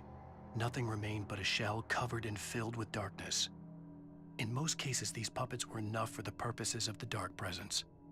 But for anything more elaborate, as with the writer, it was different. It needed his mind. And so rather than taking him over completely, it merely touched him. So the darkness is a puppeteer.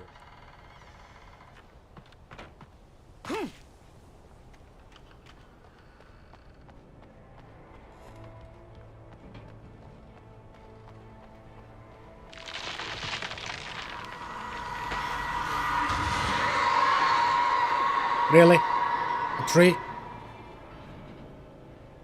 Really, game?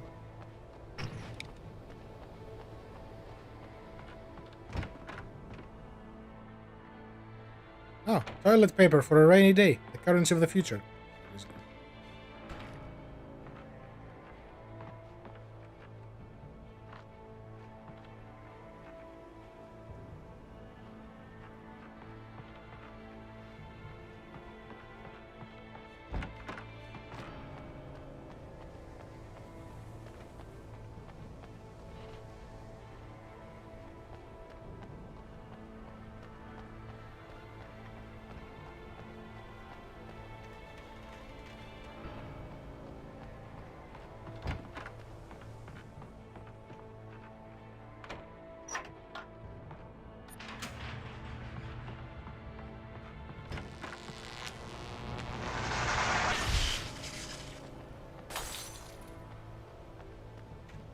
There was Violet no way bulb. the flashbang grenades were standard power company equipment.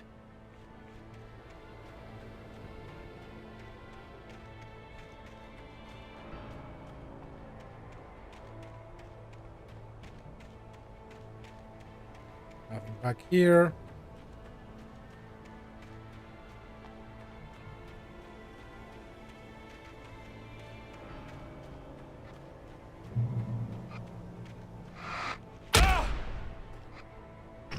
Dude.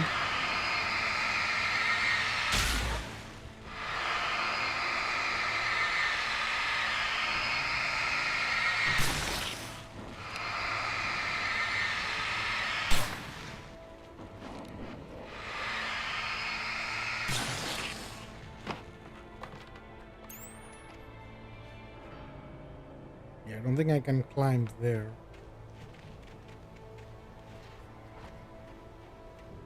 Alan is not exactly the best when it comes to jumping.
He's throwing weapons. Usually. No tomahawks.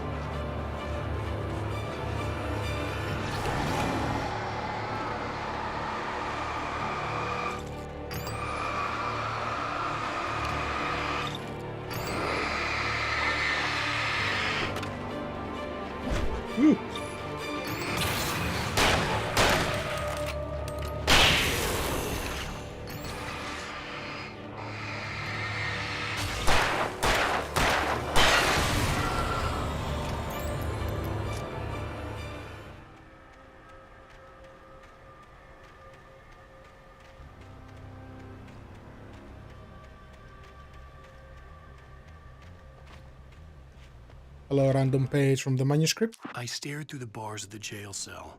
Barry stood behind me, swaying on his feet, looking as ill as I felt. Agent Nightingale stood on the other side of the bars with Sheriff Breaker. Nightingale had a stack of manuscript pages in his hand. He seemed unhinged as he gloated. Well, I've got you now, Raymond Chandler. It's all here. All the evidence, including conspiracy to murder a federal agent. What? Nightingale, are you losing it, buddy?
That's a lot of batteries. I'll take them, thank you. I had no real plan. I was going to give the kidnapper all the manuscript pages I had for Alice. If that wasn't enough, I'd hold him at gunpoint and make him talk.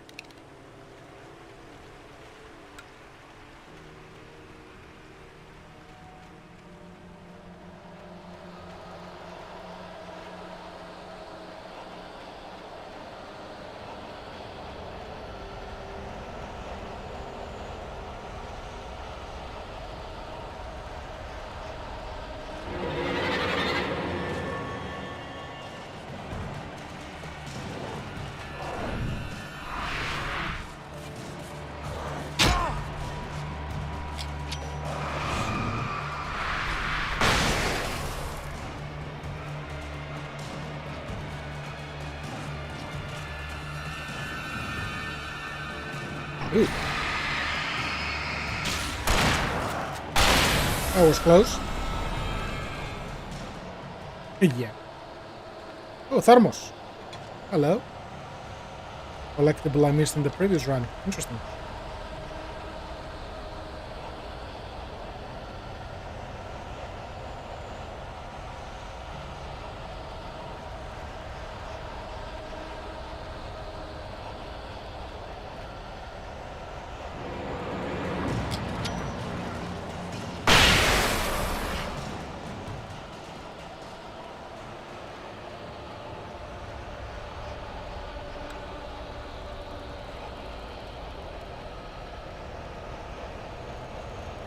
I guess both paths lead over here.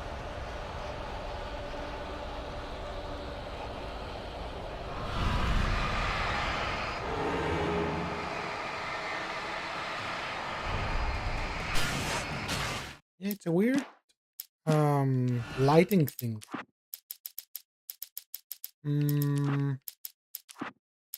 Let's go with TAA. No ordinary thermos. Oh, okay. So that is definitely not the right option.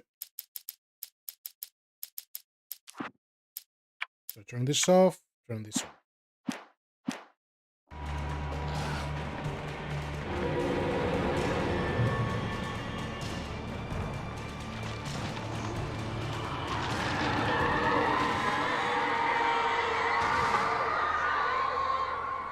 The dark presence was moving ahead of me in the same direction I was going. A cold feeling settled itself in the pit of my stomach. Was it going for Alice? That's still doing it. And go. Okay, so you can come back. You're not what is causing the issue. Oh boy. Okay, so both of these options are broken. Good to know.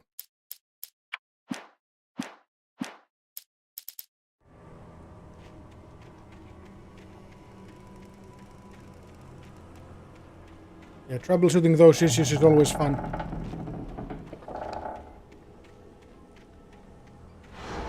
The graveyard shift may cause cancer. It does? Okay.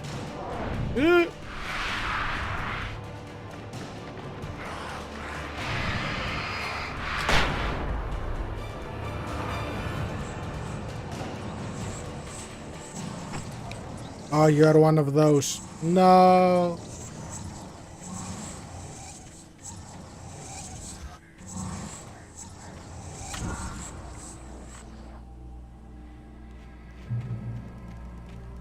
Bye-bye, creature.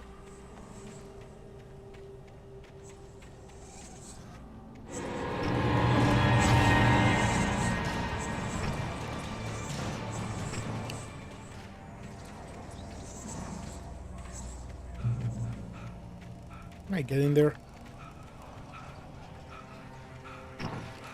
Nope. Nope. No. Don't you dare fly on my head.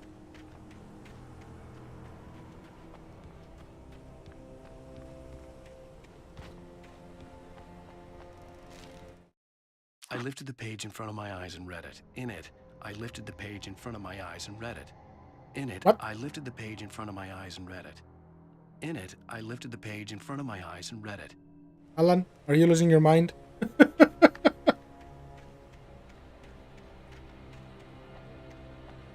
Alan is The place stuck on a was loop. dead. A ghost town. Had been for decades, maybe a century.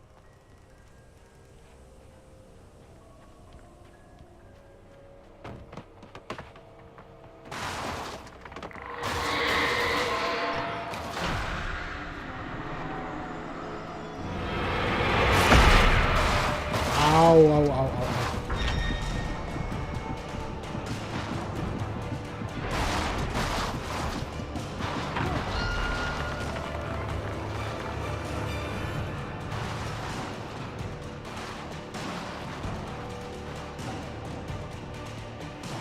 Apparently so.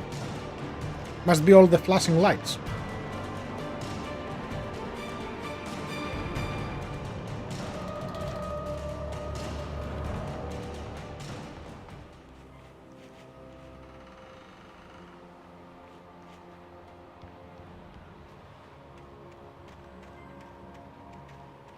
Page.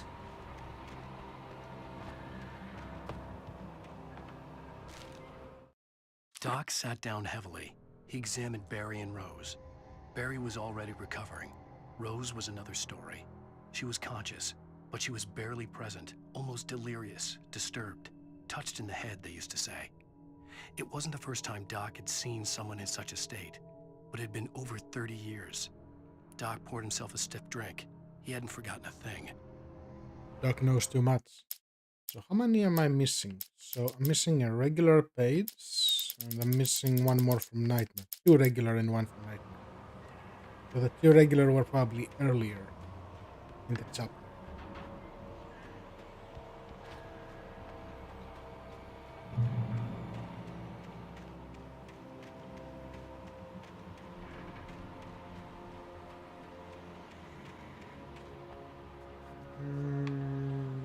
Nope.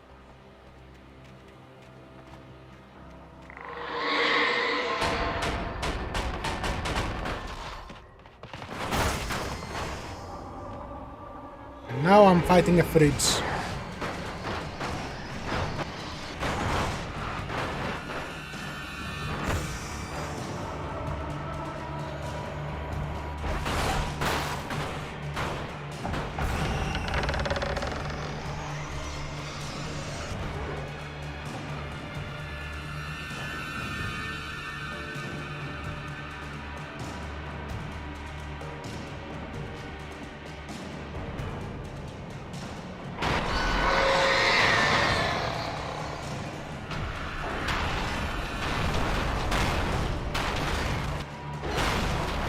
Ooh.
I really don't like those flying things.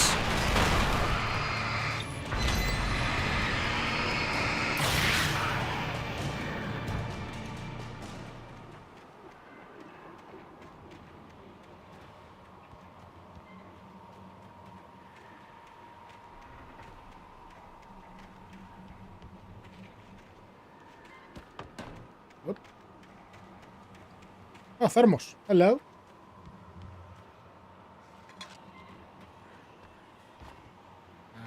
Yep, that's a blocked entrance.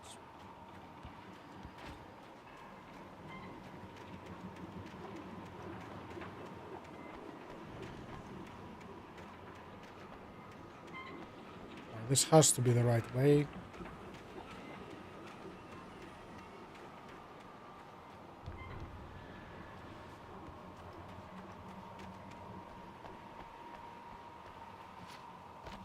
Nope. Alan cannot jump. That's not part of his writer resume. So what am I missing? Do you open? Of course you do.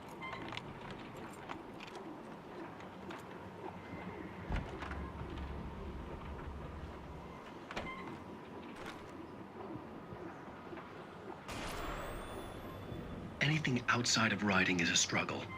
I feel ill. I managed to make my way downstairs. There's a shoebox filled with books and papers by Thomas Zane. It's very hard to focus, but I managed to read some of it. He's a poet, and a good one. He writes of muses and creators summoning fabulous things from a magic lake, using his powers to shape the world of a realm of gods and dreams and demons, dark things that wait for a chance to slip through, wearing the flesh of men as disguise. Zane writes about himself, his girlfriend being taken over by a dark presence, about growing scared of the lake. Zane believes it's a mirror to the gaping void of darkness above, where some Lovecraftian presence lurks. I crawled back upstairs. I'll borrow these things for my story. They ring true. They fit.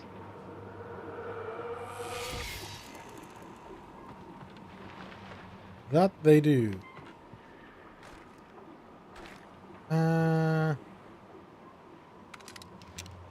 Actually, no. Give me the shotgun.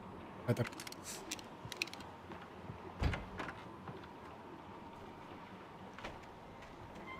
Any notes? No note.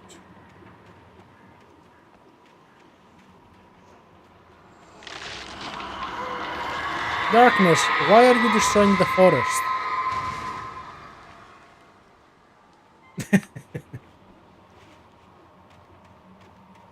Well, he was not aware there was a camera up there.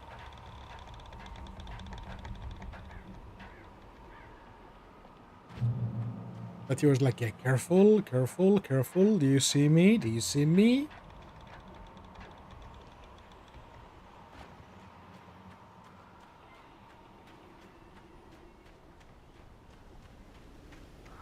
What? Oh. Ring, ring. The kidnapper had sent me a text. The message was full of spelling errors and insults. It was telling me to hurry up. He doesn't know about autocorrect. Get with the times, buddy. It's better for your messages to be full of autocorrect mistakes than a bunch of spelling mistakes. Nowadays, at least.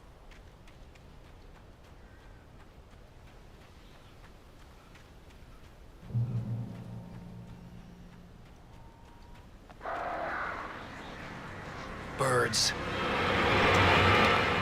Right.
There's light over there.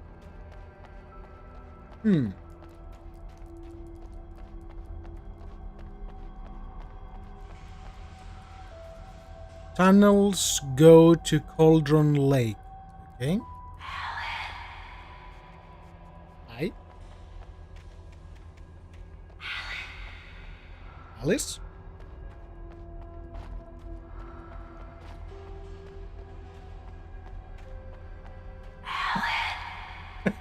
Nope. Yep.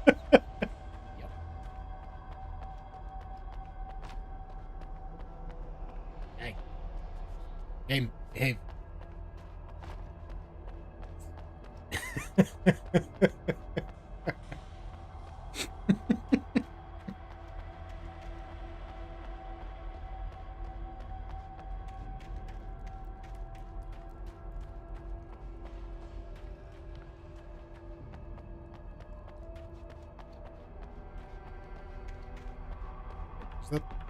That is the right way.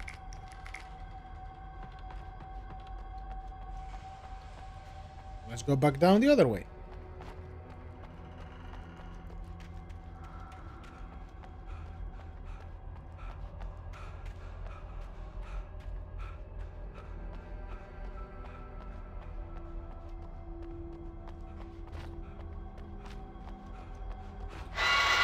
Without warning, the headache stabbed at my brain.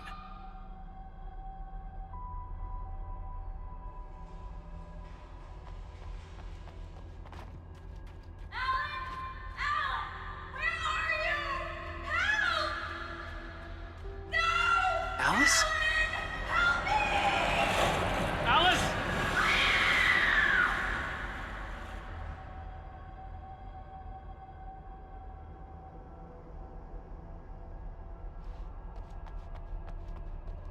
Maybe this is the right way.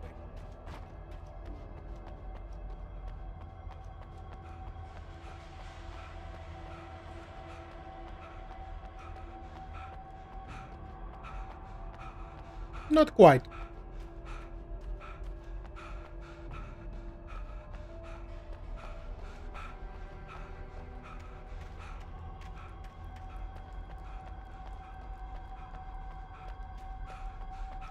A lot of things will be answered soon. There is the manuscript. Even behind the closed doors and curtains of his grimy room at the Majestic, the local motel, Nightingale could feel the locals' eyes on him, the unrelenting pressure of their judgment. He forced it out of his mind. For all he knew, they could all be under Wake's spell already. You do what you have to do to get the job done. He took comfort from the bottle in his hand. Please, he thought, just let me get through this.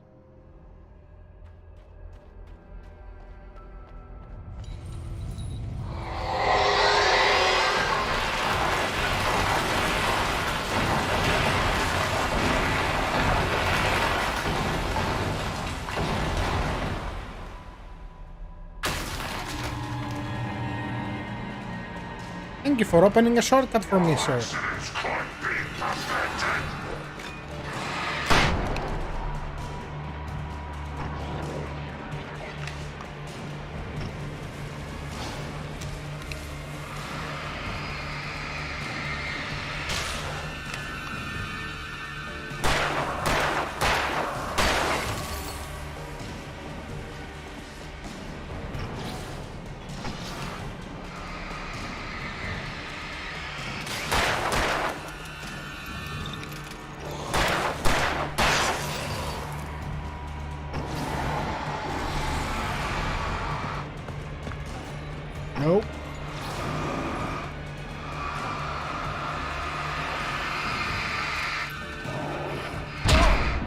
Ow.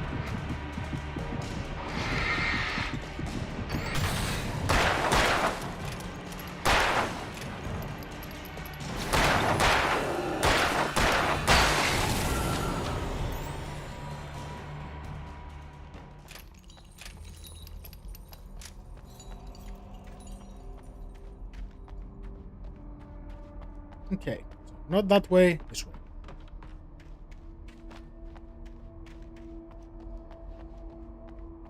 And apparently, mines are very disorientating. Like, you lose complete sense of direction when you're underground.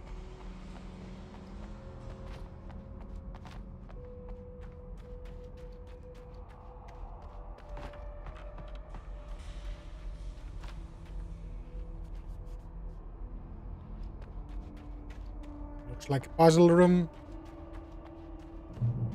I'd have to make my way up this mine shaft in order to go on. Mm-hmm. Maybe the machinery could help me with that. So, I really want to go back and check that other path.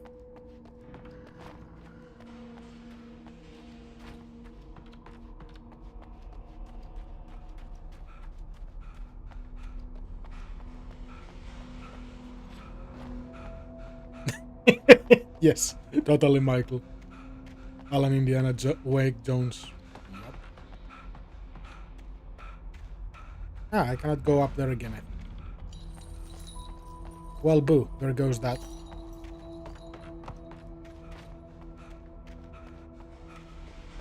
Buy collectibles on the other side, if there were any.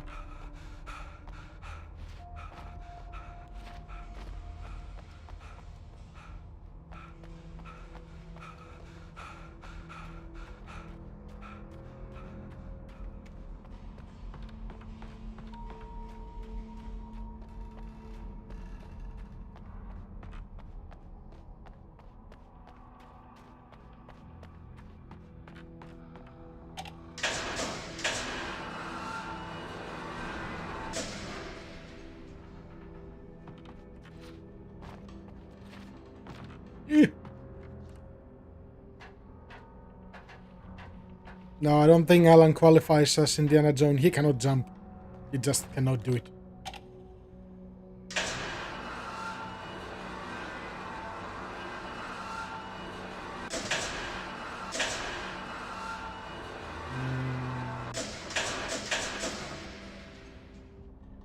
This way?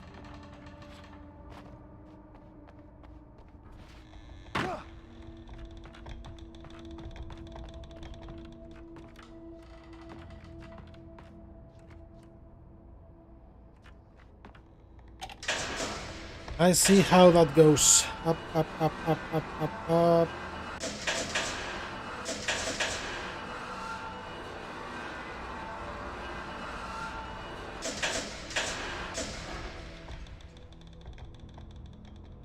Wait.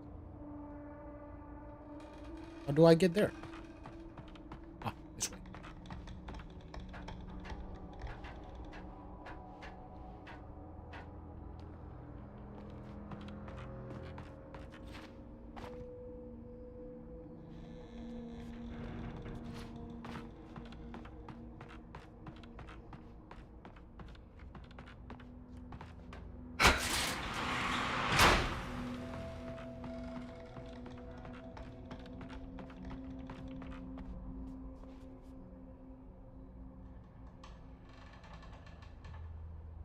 I really don't think he can make it.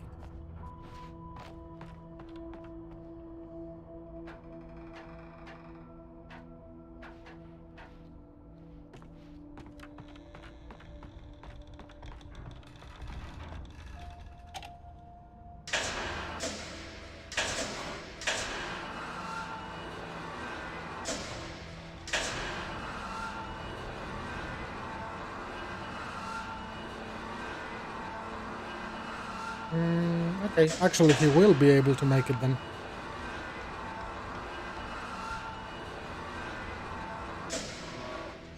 So it's too far down.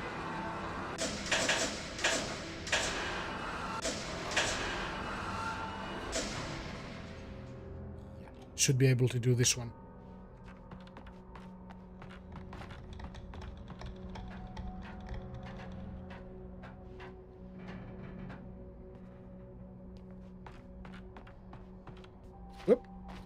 Alan, you're meant to jump, buddy.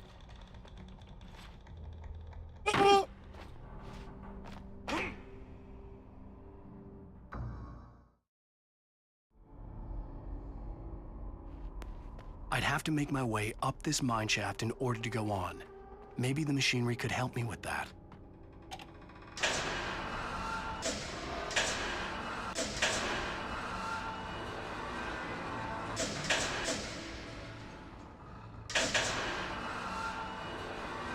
It was such a silly way to fall down to.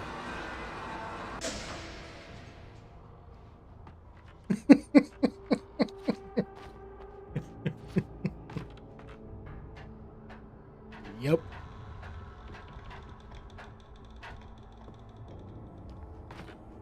No, he's not.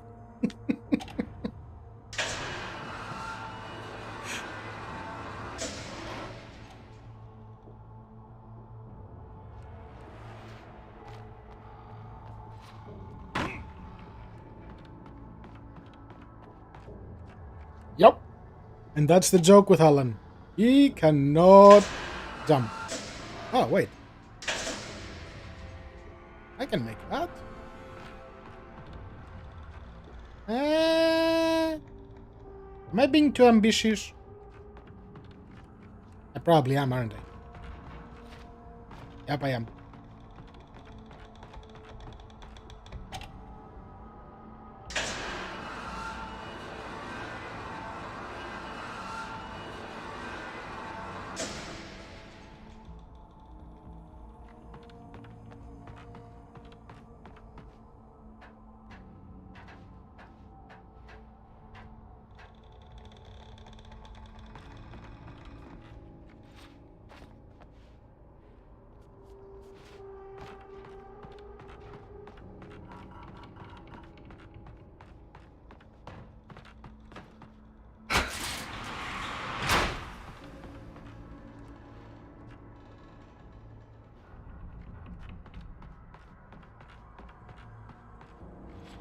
Now let's reevaluate the situation. Can he jump there?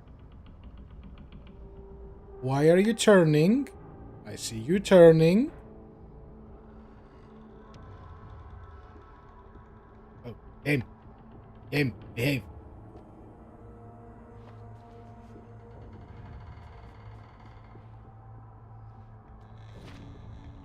Oof.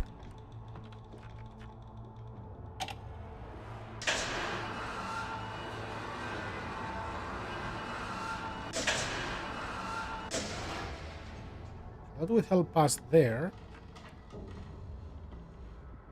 Ah, hello.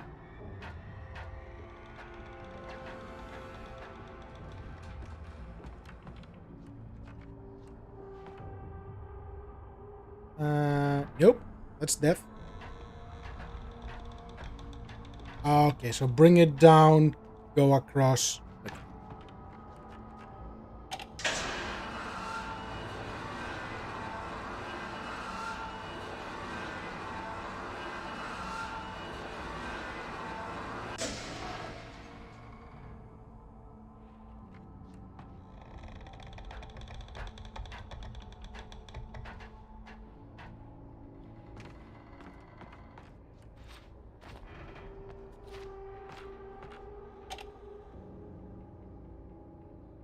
That should be the same path as before. Do I have the ladder to go all the way up? Wait, did I pass? No, that's how I got in here. So I want to go up one.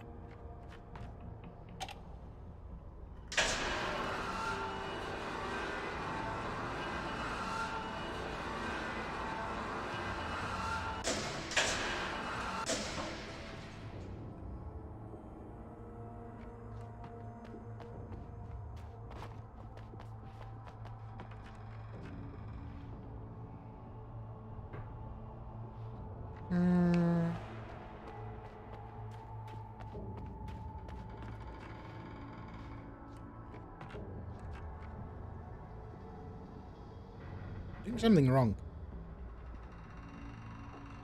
Yes, I am.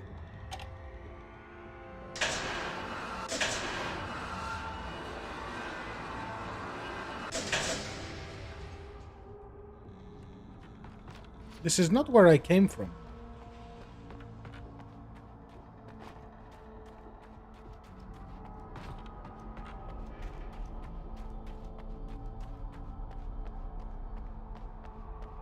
No, it is. Okay.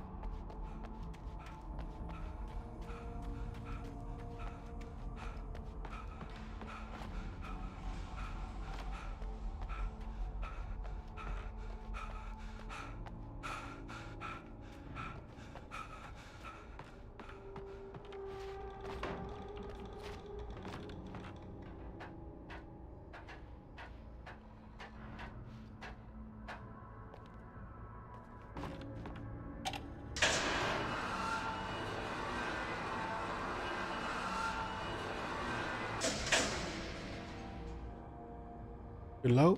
No. You can do that.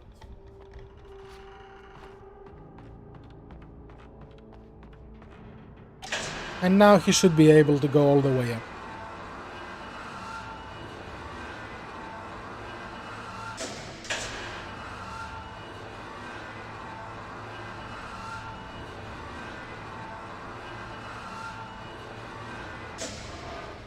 Too high. Yes, he has that Phasmo stamina.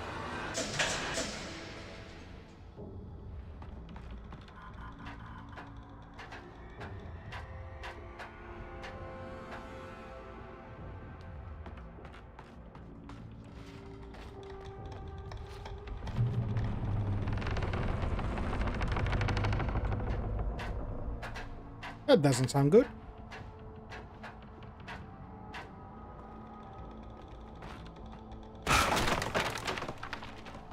I love how he's just kicking everything. Go up. What's down here?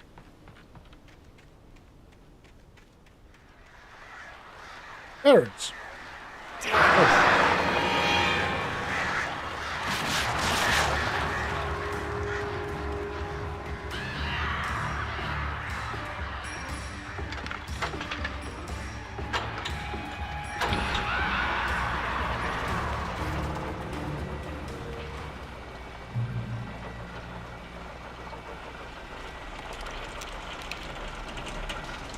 That's the right way.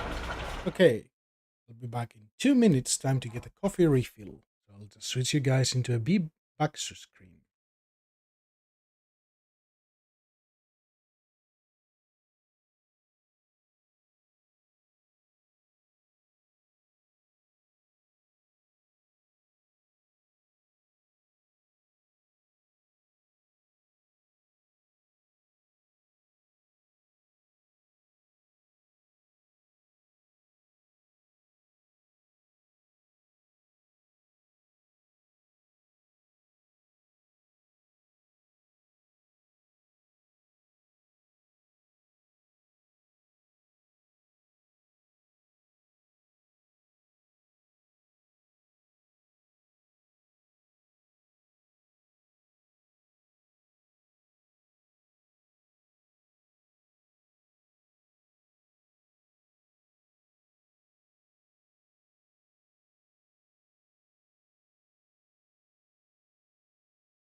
Okay, and we're back.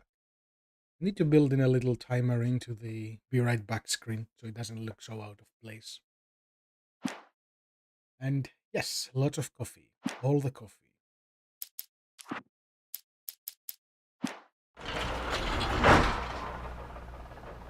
So this is the right way. We go the other way.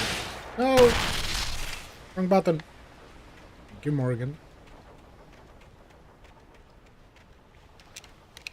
Better change weapons before I use up all my good stuff. Yes, yes I am. I got some coffee on my little thermos cup.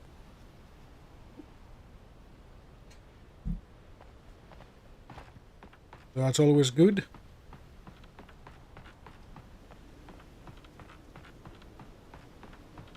Yes.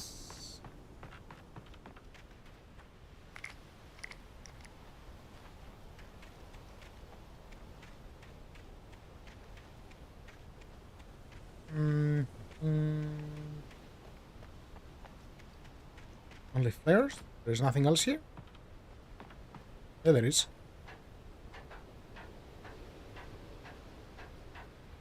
Of course there is a note up here. Lightning flashed behind the windows of Cauldron Lake Lodge. Tor Anderson laughed and held the steel hammer above his head. Nurse Sinclair was trying to calm him down without success. Tor grinned madly and shouted, "My hammer's up. Here's a friendly poke from Molnir, wench." He brought the hammer down with all his might on Sinclair's head. "We're on a comeback tour, baby." So, a little bit of lore. The two old guys in the beginning, those are the Andersons. And they are interesting. Let's just say that. Yes, the rockers. Thor Anderson and Odin Anderson.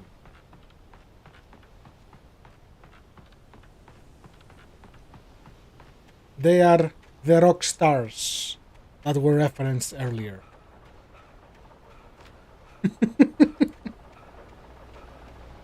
They're great. Oh, great. Another cable car. Just great. That's my feelings exactly, Alan.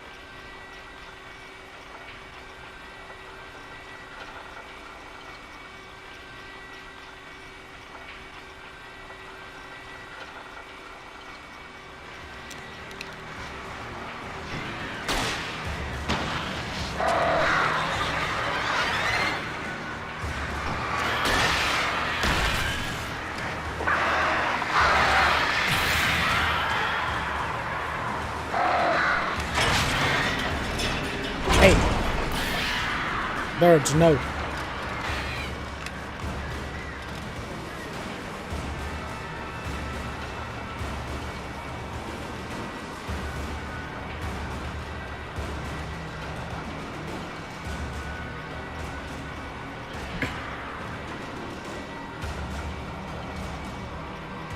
What I really like about this game is that even the secondary characters, they have a lot of attention behind them.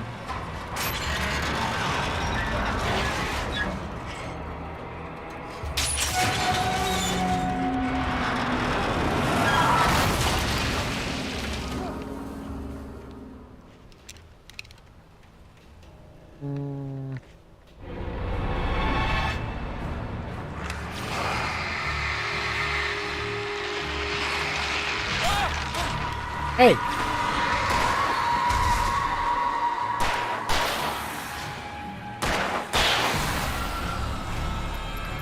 And here I try to spare you guys. But okay, we're doing it this way. Hey! Hi! Shit.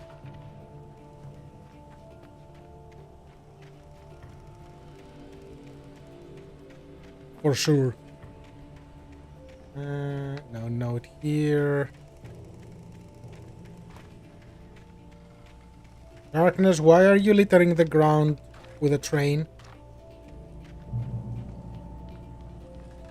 Oh, I haven't done this. Oh. Those little pyramid, that little pyramid with the cans is a collectible.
Ow, ow, ow.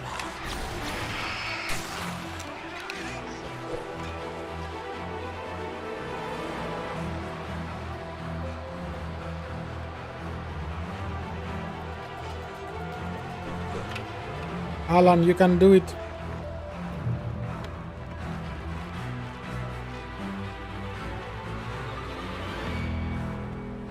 Cauldron Lake. The 8th deepest lake in the world, Cauldron Lake is a caldera lake forming a volcanic crater. The volcano itself could be considered to be active, but it has not erupted since the volcanic earthquakes of 1970.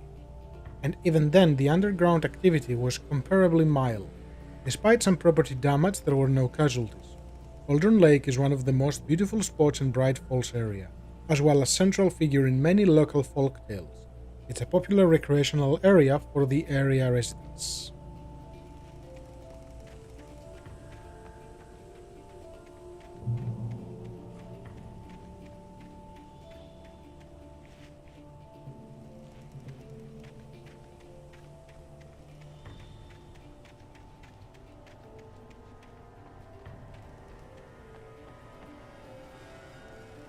Okay, nothing up here.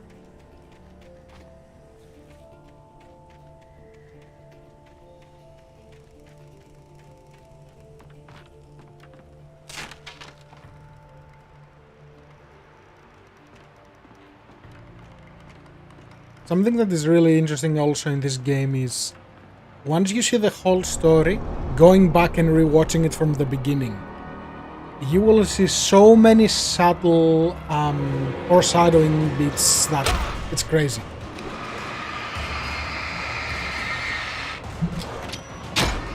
Hey.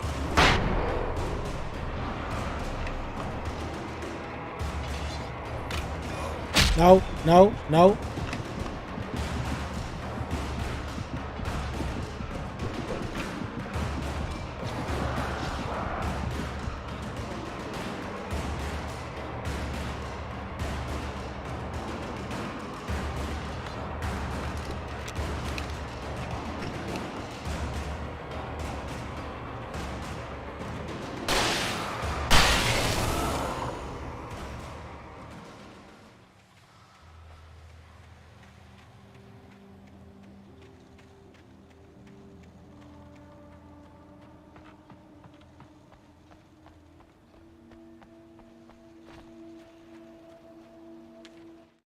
Maud had checked all of Stucky's rental cabins. There had been no sign of the wakes. It was dark when he'd found their car parked at the end of the road by Cauldron Lake. It made no sense. They must have taken a wrong turn, but there was no sign of them, and the car had been there for hours already. Frustrated, Mott stood on the rotten ruin of the footbridge that had once led to Diver's Isle before it sank beneath the waves years ago. The boss wouldn't be happy. Who is his boss? So Maud is the guy who kidnapped Alice. The guy who's just sending us all over the place.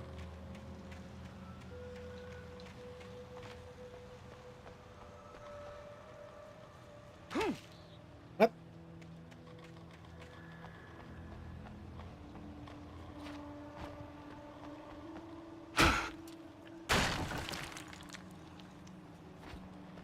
Alan is doing weird things again. Oh, don't want to go down there.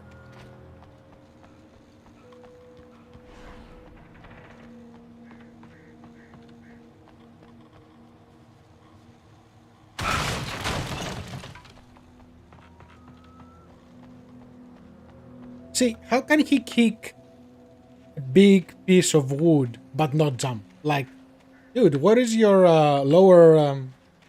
well, what is the strength on your foot? On your legs, not on your foot.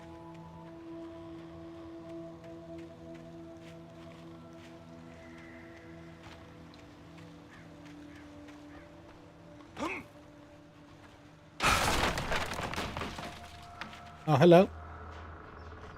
Okay. So we got I miss you, Tom. I miss you, Tom. A lot of Tom. I curse you, Thomas Zane. More Tom. I miss you, Tom. Did you write this? Tom, you talk to me on TV. CW and TZ.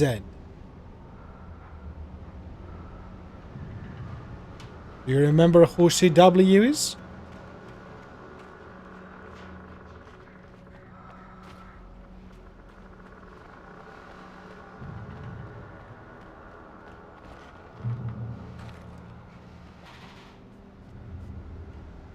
Because we have three names that are sort of popping up all the time.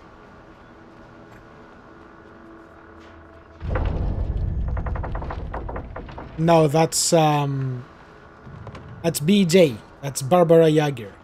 Or a funny wordplay to Baba Yaga, pretty much.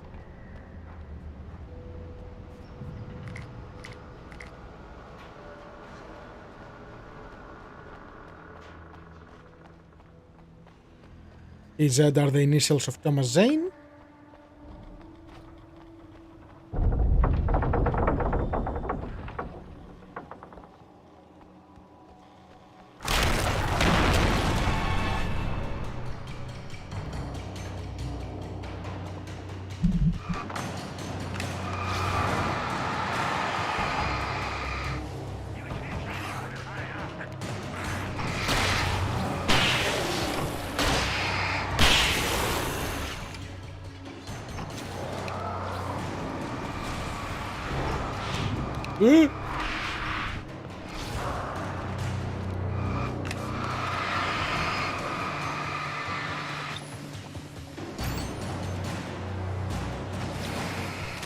That's okay.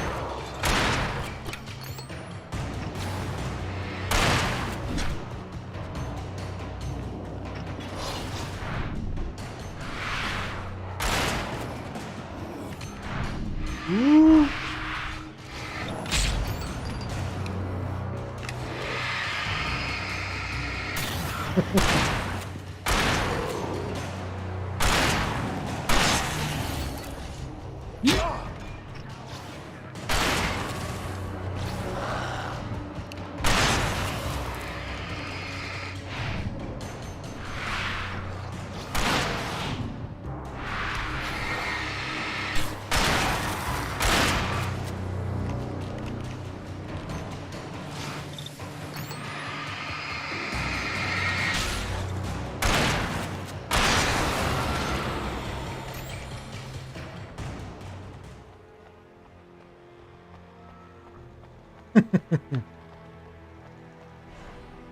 And you can see where that's heading. Wait, you want to tell me Alan will jump this? A sickle is a great weapon. And a very inexpensive one too.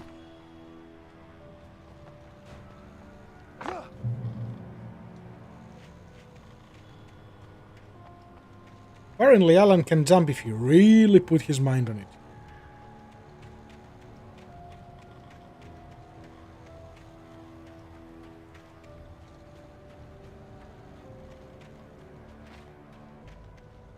I could see Cauldron Lake. I thought I could make out the spot where the island and the cabin had been.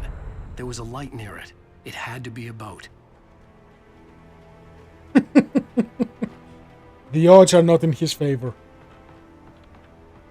I was close now. I had to get there fast. I dreaded what I would find. I tried to hold on to Alice, but her form melted away. I was losing control. Dr. Hartman stood in her place. I wanted to hit him, but my arms were jelly. He smiled. It was a reassuring smile, and I hated him for it. I had to give you a sedative. Don't fight it. You went through another rough period. Right now, it's very important that you stay calm.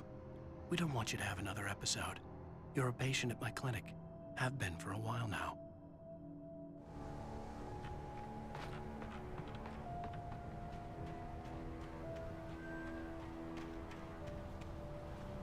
Wait! That you? Wake? Hey, I'm here! I'm coming! No! Get away! Sorry! Please, lady! The boss didn't know who he was messing with. I didn't know. I swear I didn't know. We don't have his wife. We don't know where she is. She's probably drowned. We just said we had her to make him play ball. You see? To get him writing for us. Please. Please. Oh, I'm sorry.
And that's the end of chapter 3. Nice cliffhanger, huh?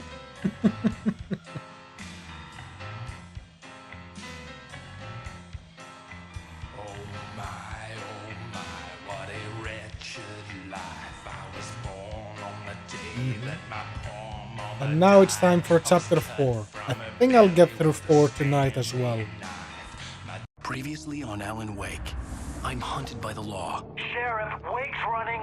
I'm giving chase. Are you seriously telling me that writer just took out my deputies? A thriller I supposedly wrote is coming true. The genre of the story seems to be shifting. It's turning into a horror story. I was told that Alice had been kidnapped, but that was a lie. We don't have his wife. We don't know where she is. Her purported kidnapper was eaten up by the dark presence before it attacked me.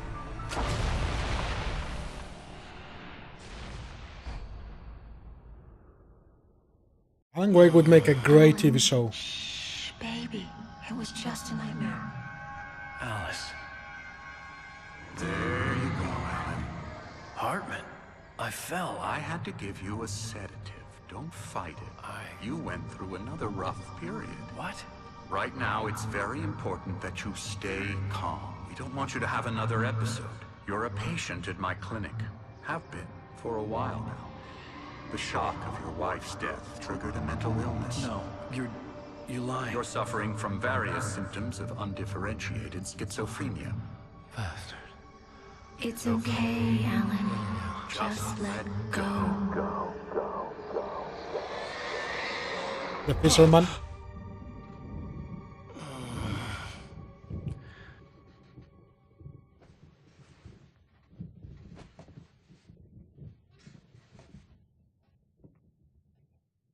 I felt groggy.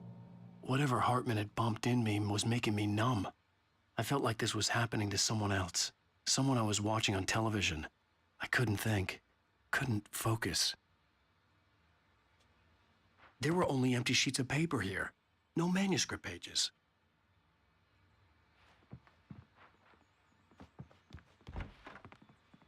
The door was locked. I was a prisoner here.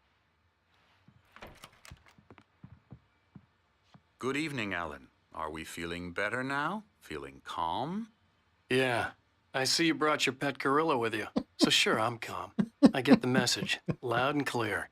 Quite right. That's the spirit. You're being very brave, Alan. I understand you're confused. I would be more concerned if you weren't suspicious of me. I don't blame you for it. Big of you. Now, why don't you come with me? We'll reacquaint you with my clinic and go over everything you might have forgotten. Little walk and some fresh air? Yes, it will do you good. This corridor is for patients. Most of them aren't here right now. Jack took them out for a fishing trip. Except for the ones who are particularly vulnerable, of course.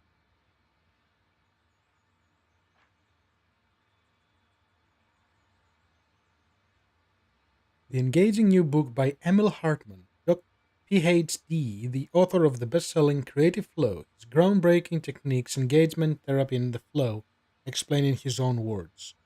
So pretty much this dude specializes in quote-quote healing artists from their mental blocks or writer blocks.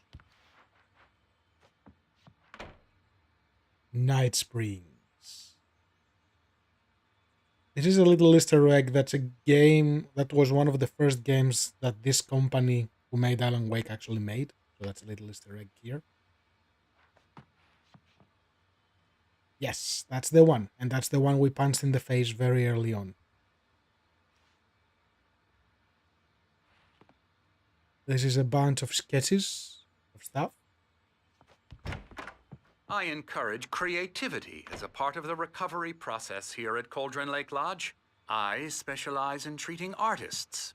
I bet you do. Splendid, Alan. I honestly believe we can get this thing under control if we work together. That is correct. This way, Alan. Soon. I gotta inspect.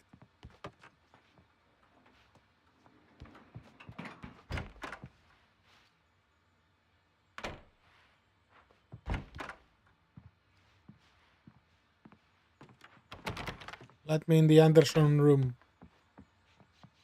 With the massive Viking sills.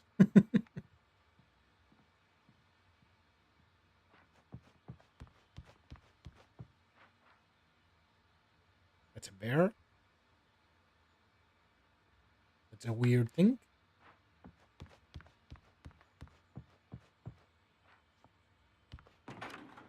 Now, Alan, from believe past so. experience with you, I know I need to get right into the heart of the matter as quickly as I can after an episode.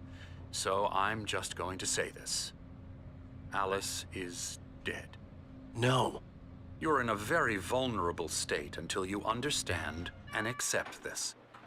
Alice drowned, and you couldn't face that.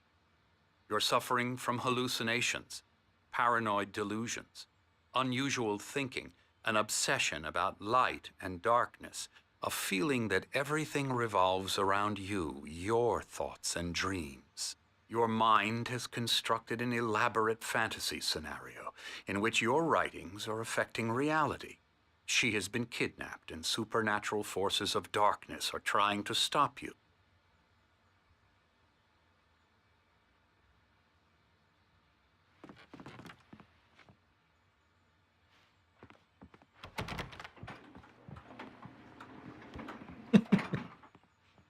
Oh, he'll be back, don't worry.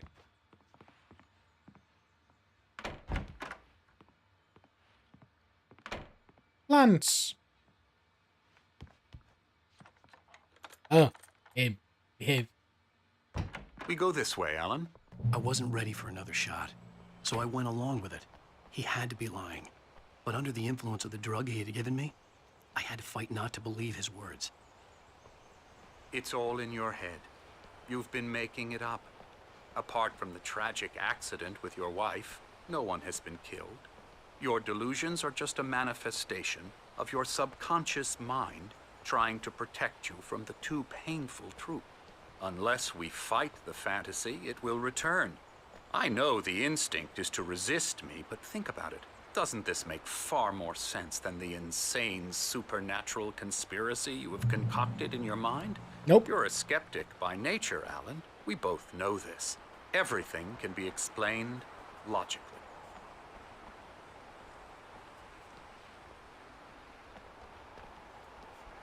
The sundial. Beyond the shadows, you settle for There is a Miracle Illuminated, TZ, Thomas Zane. In the memory of a dear friend and a poet.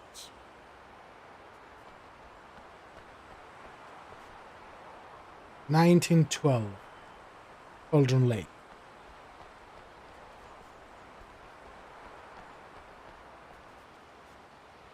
That is a beautiful scenery. I never get tired of this view.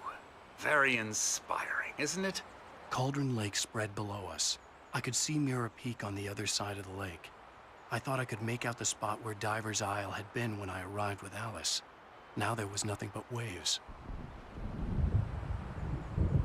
It seems there's a storm coming. Funny, I don't recall there being a mention of that in the weather forecast.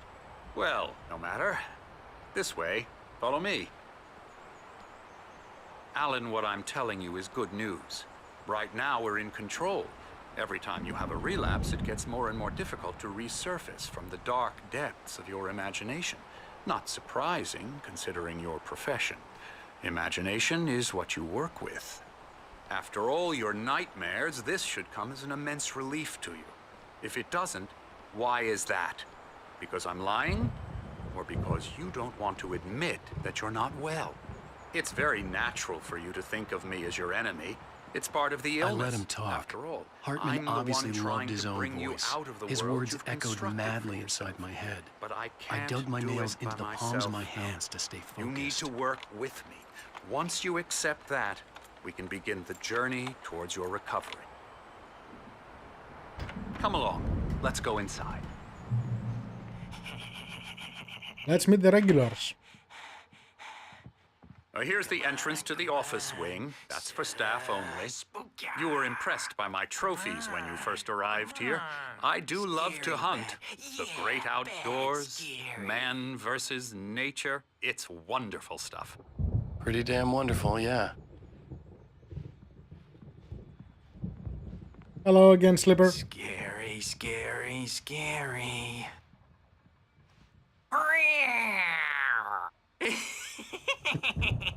Emerson.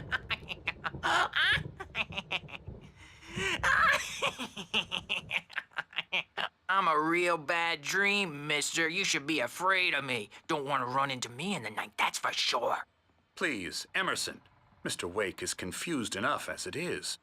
Yeah, you'd like me to go away so you won't be scared. But you can't just decide what kind of dream you have or when you have it. Emerson. Okay.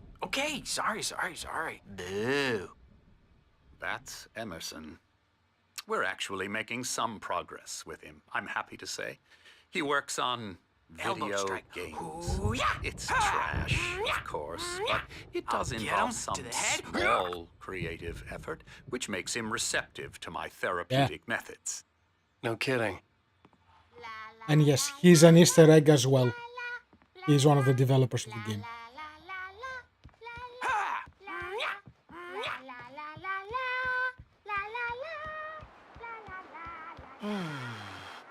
Oh, hello. I've painted you. Okay. I was just struck by inspiration a couple of days ago. Dr. Hartman wanted me to paint landscapes, and that's what I was doing. But now I've been doing these things, a lot of them. The images just keep coming. Dr. Hartman likes them. He has them in his office. I'm not sure yet, Slipper. I might do Control next. Maybe. Now, you might have noticed the typewriter in your room. You've been writing as a part of the therapy. As soon as you feel up to it, you should continue. Why everyone wants me to write? I don't want to write.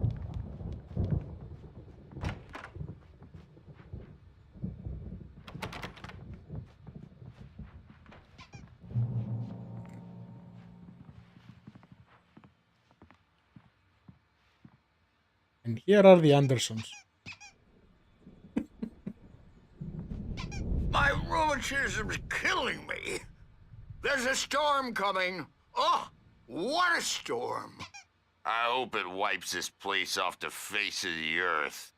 And these two are the Anderson brothers, Odin and Thor. They had how should I put this?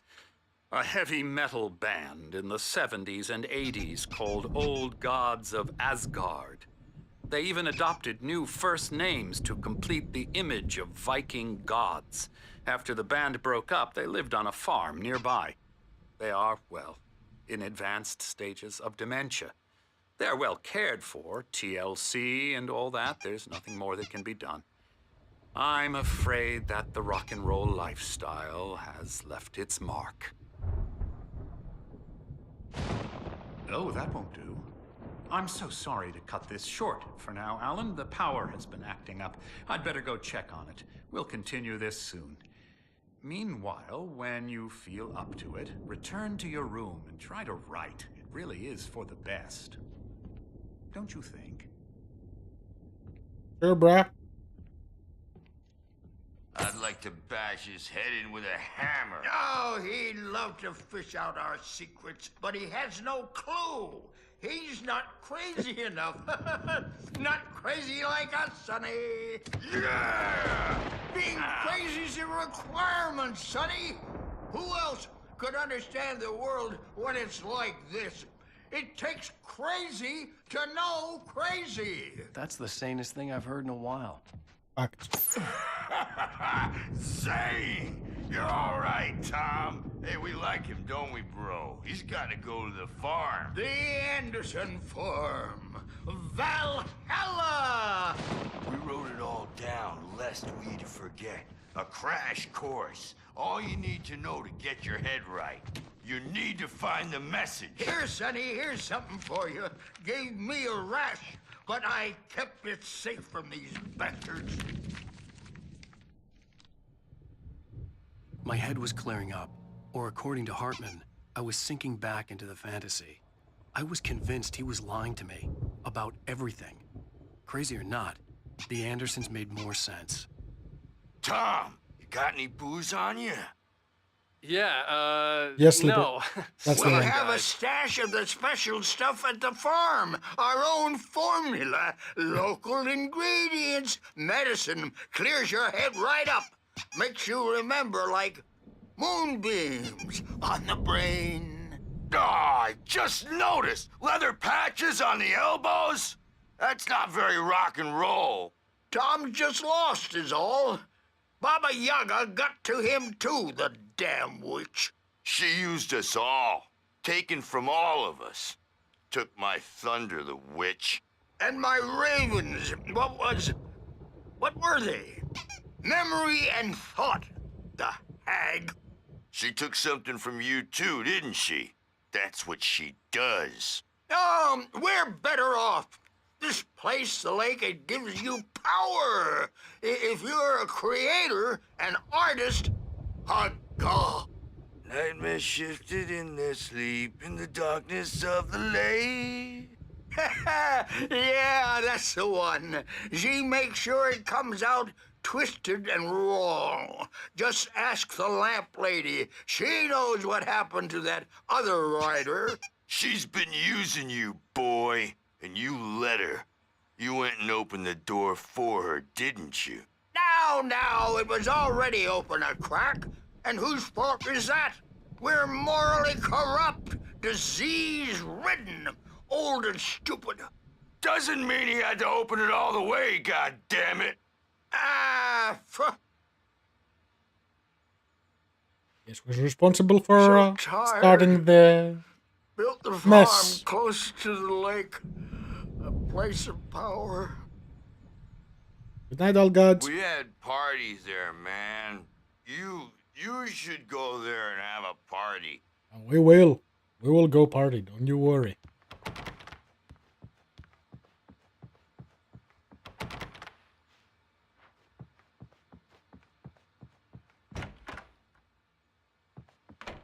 I'm a bad dream, and you can't wake up. You can't hurt a nightmare because all dreams are only imagination. They're only in your head, and they're not there when you wake up.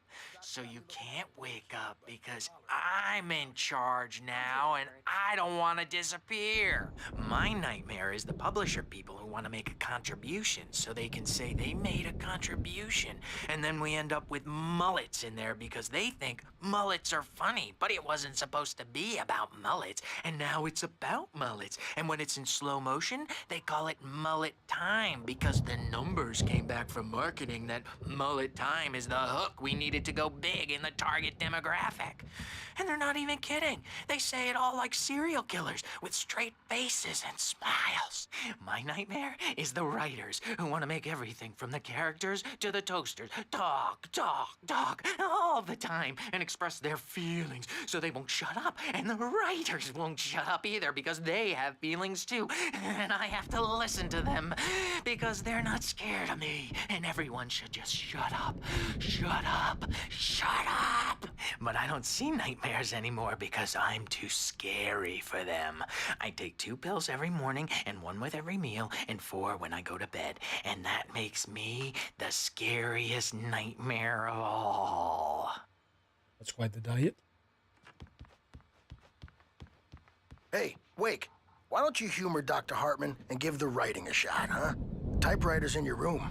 You can get to your room by those stairs, Wake. I could not tell.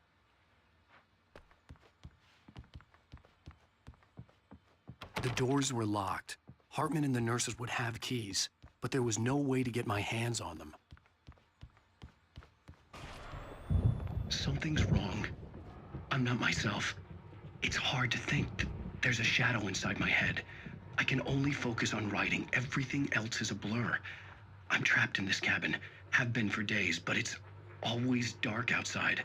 My editor is real. I saw her again. She's not human. It's not human. A dark presence is wearing the old woman's face. She was covered in clinging shadows. There's a hole in her chest where her heart should be. I think I've made a horrible mistake. I don't think I'm any closer to saving Alice. It's been lying to me, using me to get the story it wants, and the story will come true.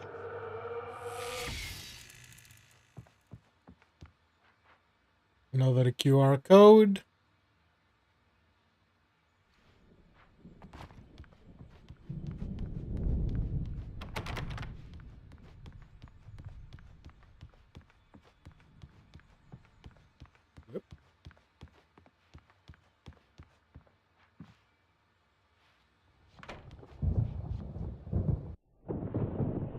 The white glare of the blank page in front of me hurt my eyes. My hands began to shake uncontrollably. Everybody, calm down. Put that down. Bert, I need help. Hey, Wake, you stay here. I'm gonna go see what's up. You just keep doing what you're doing. Be cool, okay? Okay. I didn't know what the chaos was all about, but it could be my only chance of getting out of here. Where the hell did he get a damn hammer? I don't know. Here's a friendly poke from Mjolnir, wench. Oh, afraid of the crazy brothers, are ya? Not so weak now, are we? Well, things are unraveling fast, aren't they? Ha ha! Nah! Ah, ha, ha. It's my storm. I'm taking it. Yes, Thor. We're on. Come back, door, baby.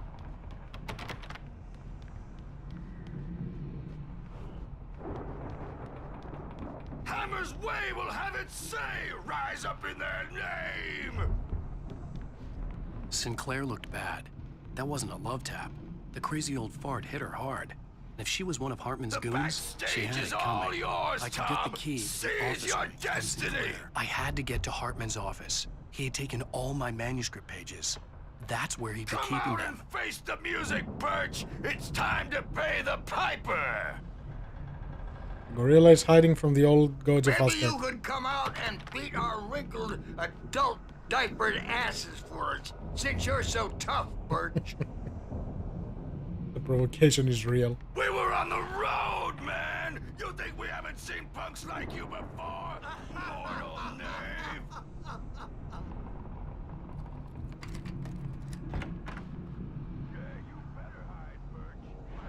The photo on the wall caught my attention. In it, the clinic staff was standing outside the lodge. I knew the man next to Hartman. He was the kidnapper. Hartman had been playing me all along. Mm-hmm. Yep. The markings on the tape said they were recordings Hartman had made of the sessions with his patients. I saw Alice's name on one of them. For a moment, I couldn't breathe right. Those are really good art pieces. Hartman wasn't happy. Maud could see it in his eyes. He quickly lowered his own. He had made a mess of it, and he knew it. The shame of failure was hard to bear. He hadn't expected Wake to say he needed more time, and he blurted out 2 days, less than Wake had asked for, to show him who was in charge. But that wasn't part of Hartman's plan.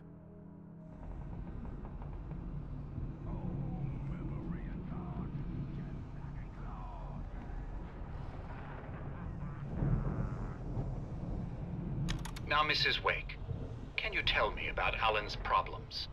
He's more and more out of control all the time. The parties, he's so angry all the time. He's getting violent.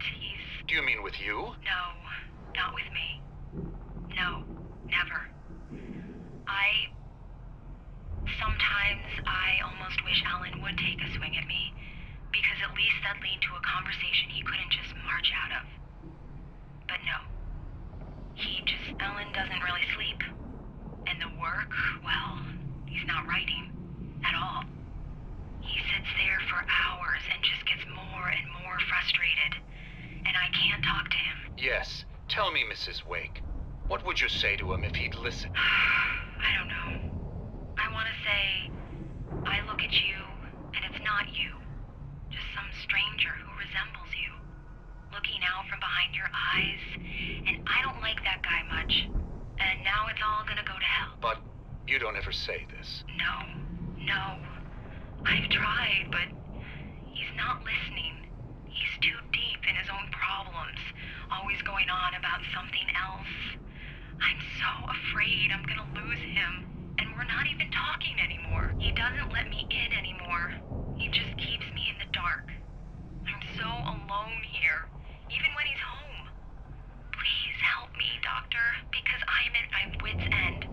Well, if you can just get him here, I'll absolutely do my very best. Yeah, but Doctor, you need to be careful with him. He's not just going to listen to you and cooperate. He's the most stubborn man I've ever met. Well, I'll be sure to bear that in mind. Hearing her voice, what she was saying made me happy and sick and guilty all at once. Worst of all, I recognized the words. The phone call from her. It had been a cut-up of this. Just a recording. You've been played, my friend. Let me out of here! Hartman, do you hear me? I'm gonna chew your crazy quack ass to shreds! Hold on, Barry. I'll let you out in a minute.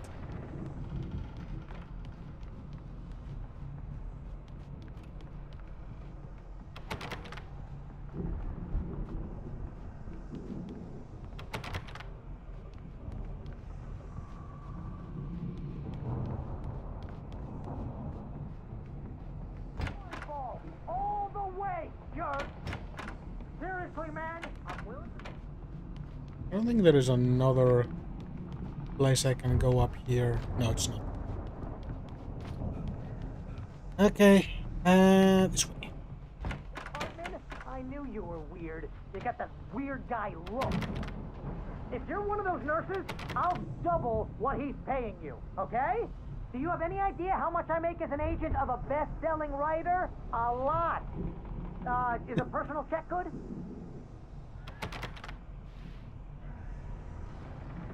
Barry. Barry? Ow! About time! Why do you have the Barry. cutout? Man, am I glad to see you. We need to get to Hartman's office. It's right next door. You okay? Yeah. I mean, no! The cops found me at Rose's trailer, but they didn't hassle me too much. I'm obviously a victim in this, and I demanded to be treated as such. Or else I'd sue their asses. Speaking of asses, that Fed gave me a real hard time, but I had no clue where you were. That guy's crazy, Al. But he let me go, and then I get a call from Hartman, that son of a bitch, who tells me you're here, and I should come pick you up, but when I got here, 2 goons clobbered me and stuck me in there. What's with the cutout? I stole it from the diner to piss off Rose after what she did to us. That'll teach her. Yeah, that's a harsh punishment. Come on, pal, we gotta get going.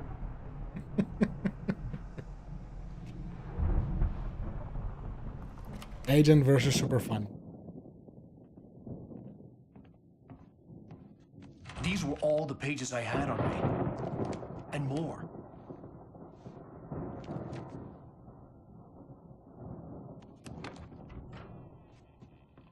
Alan, please.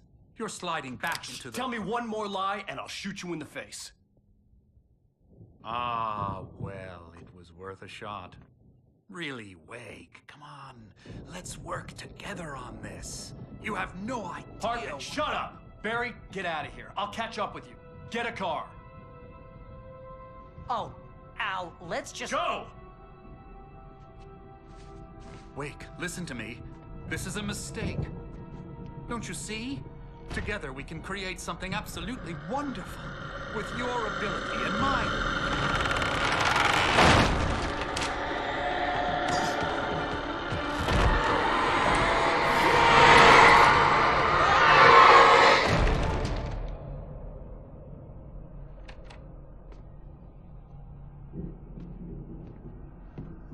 That's mug face.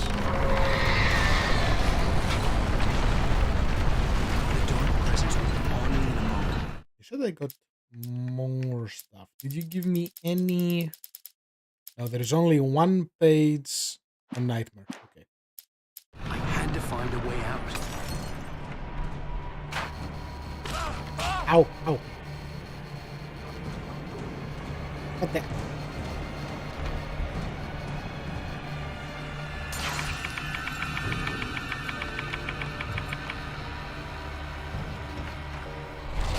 It has them.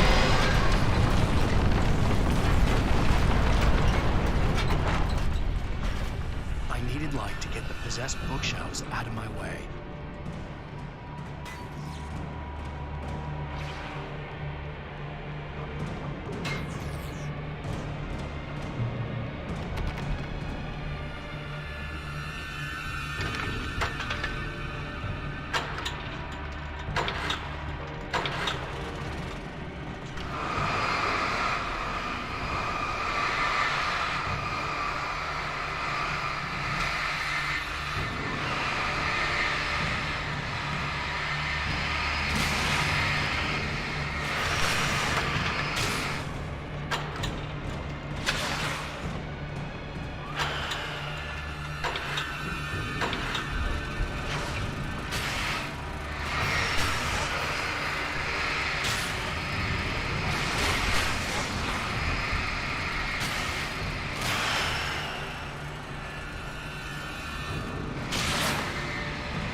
Pretty much animated everything in the whole living area. Wait, is it even a living area in a clinic? The lounge, that's the word.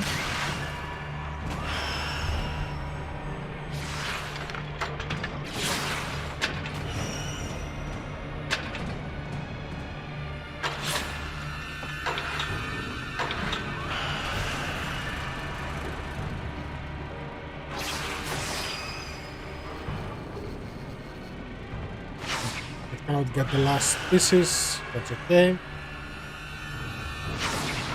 No.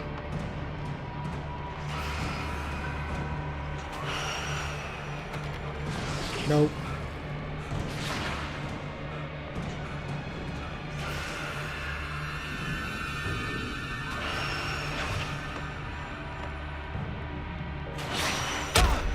Ow.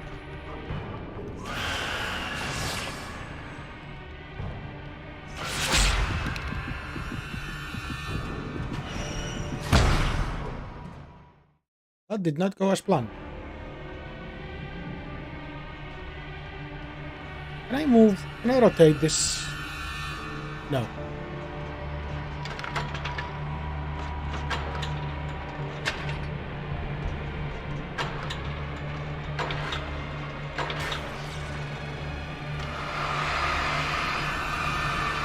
Well, I want to exit, so that will be from the front door.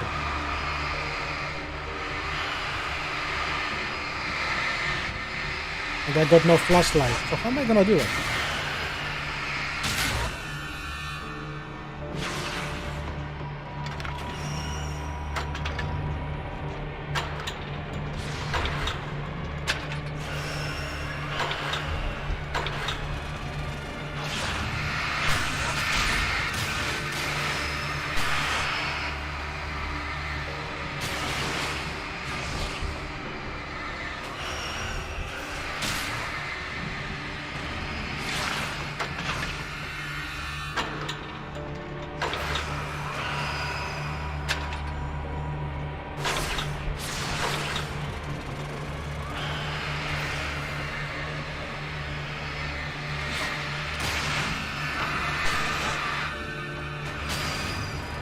Unless I can loot those things at the front.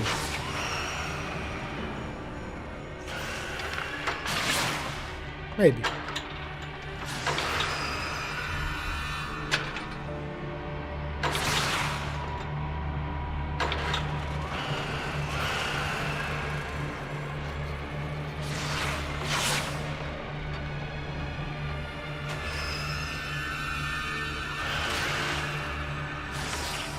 No. Hey!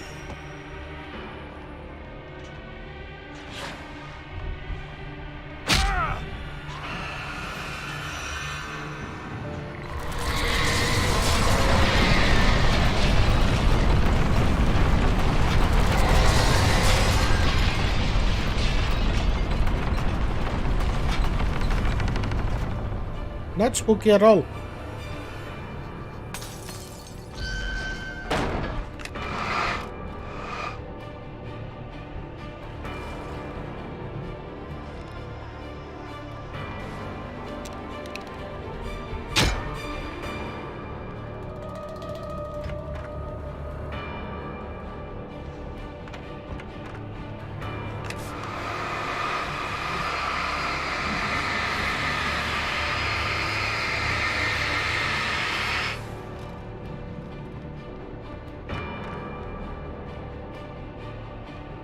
Really game.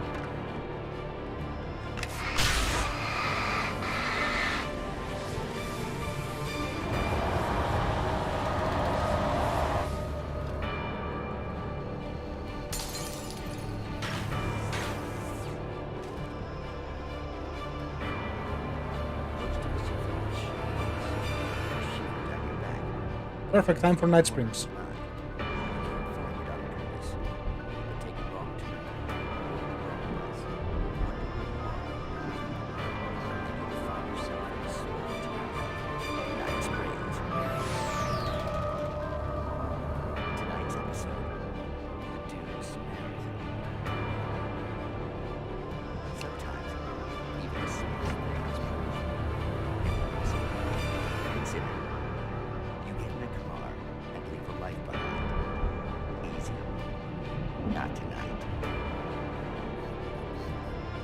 I stop the music from pumping.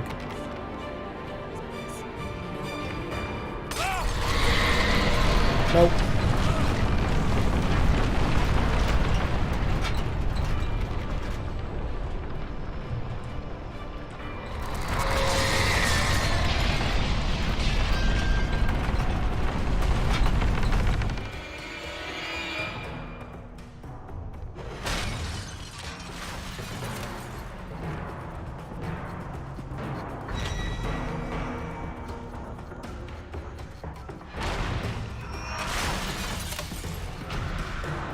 Can you break this door too?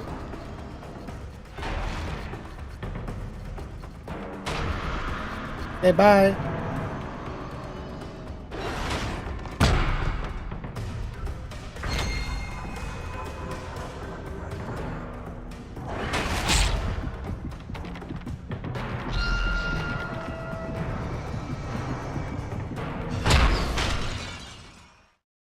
Did not go well.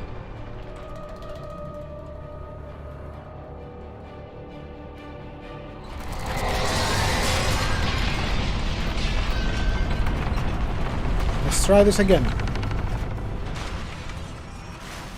They hit really hard on Nightmare.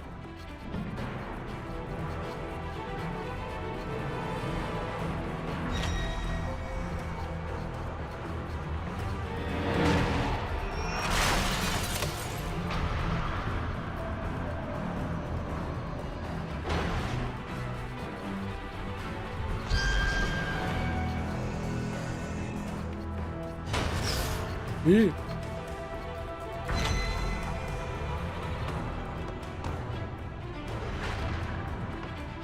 Well, this is on the hardest difficulty of the game, so yeah. Open the door for me, come on.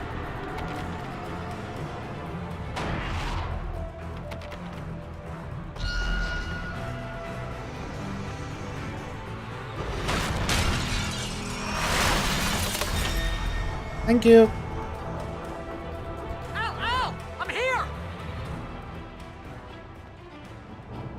Hold on, buddy. We got collectibles to find.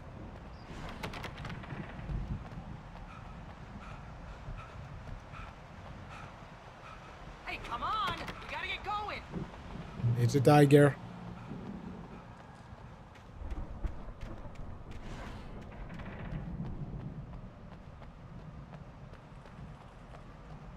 I found the car, but the gate's locked. You're gonna have to go through the hedge maze over there.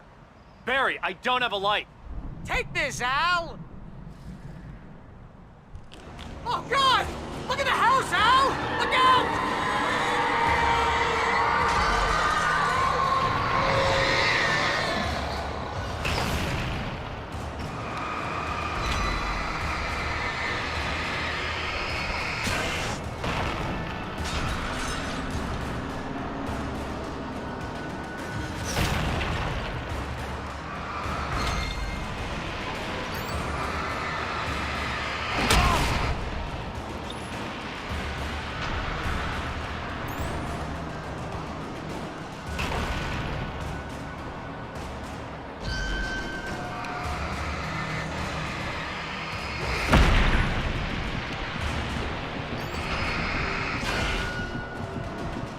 That's a lot of damage.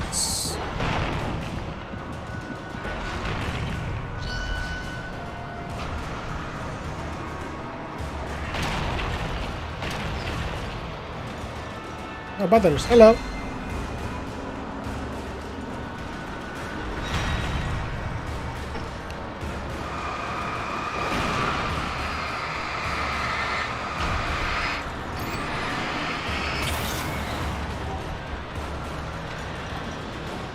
Oh, geez, Al!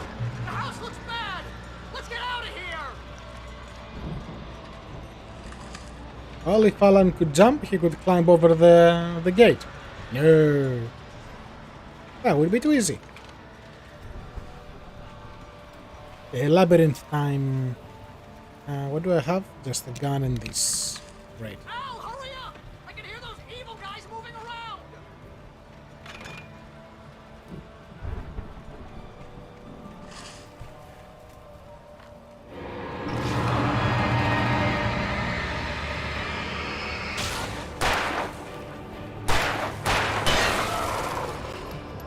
Ooh. Oh, wait.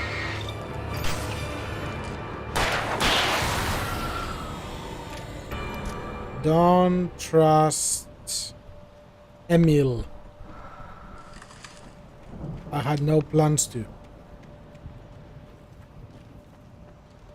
Oh, hello.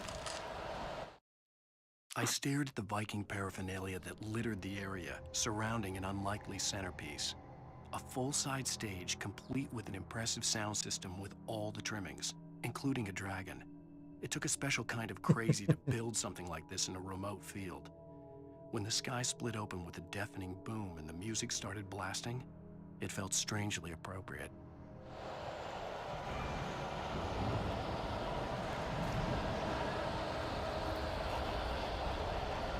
Al, be careful! I can see them moving around! They're coming for you! How do you see them in the maze?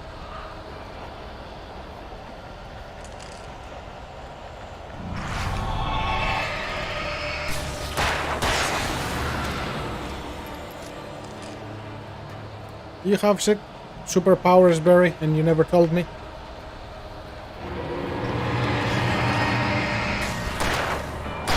Oh, hi.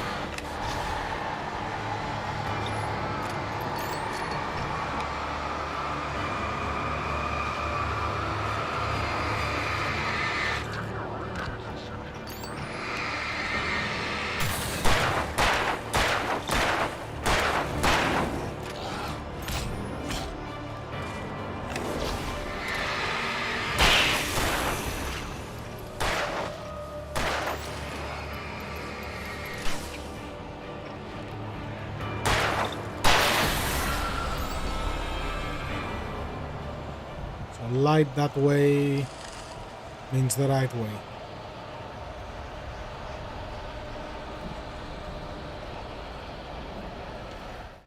Hartman hurried down the corridor. He had disliked leaving Wake when he was surely at his most susceptible to therapy. But this was not an ordinary storm. Wake had been riding, and he had woken something up in the depths of the lake. Now, it was coming for him. Hartman had naturally prepared for a situation like this. The idiot brothers would keep Wake distracted while Hartman double-checked everything, just to be sure.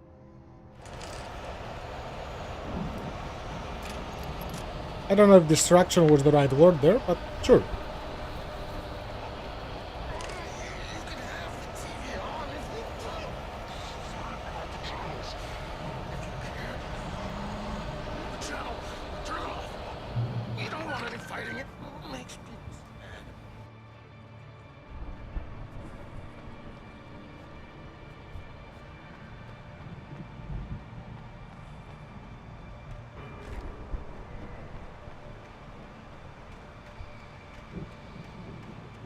You get 2 pills in the morning, and then you'll be nice and calm all day long. Do I get that extra voice as well? You get 3 pills in the evening. You'll sleep like a baby.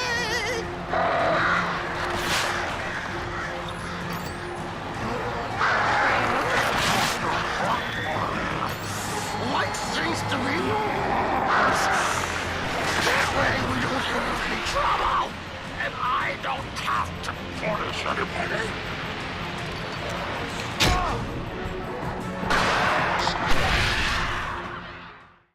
Come on, birds. We don't want any fighting. It makes me... Okay. I think the flare is for the birds, not him. You get 2 pills in the morning, and then you'll be nice and calm. You get 3 pills in the evening. And then you'll sleep like a baby.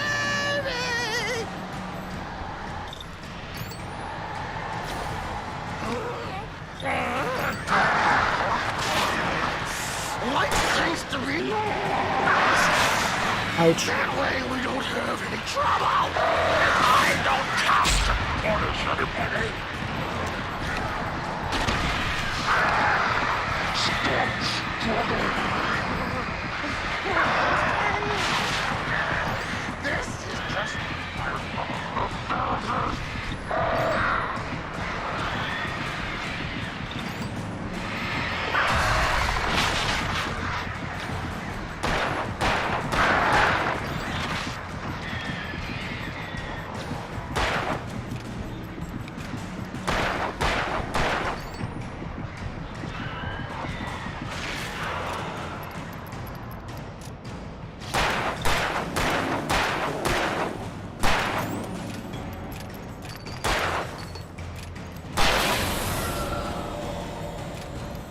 Okay. That was not fun. Let's not do this again.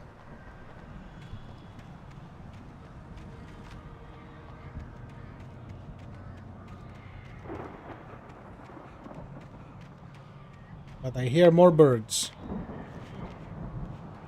See you, Michael. Have a good night. Or morning, I guess. Since the sun will be up in a couple hours. Thanks for dropping by.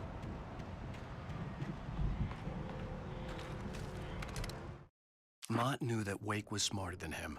Wake had more money, a beautiful wife, everything. And Hartman said Wake was important. That made him better than Mott. But Mott was calling the shots now. He'd expected Wake to whimper and grovel, but instead, he seemed willing to fight. Mott knew he'd gotten under Wake's skin. If only Mott actually had his wife. The thought made him shiver.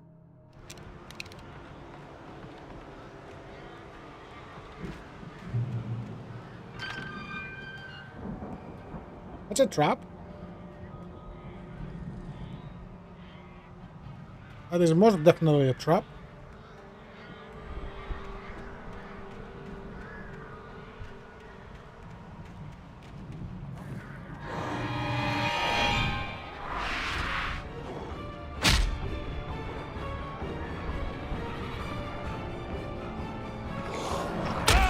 Wait.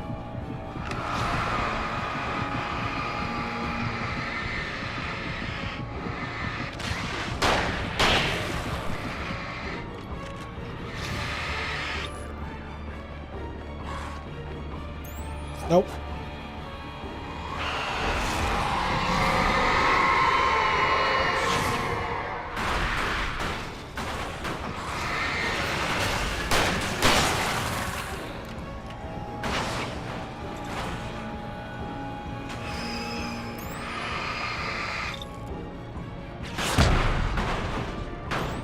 We're not doing this, poltergeist. Go away.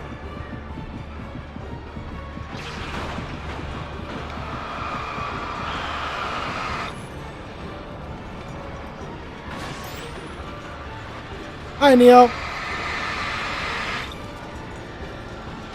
Thanks for dropping by. How are you?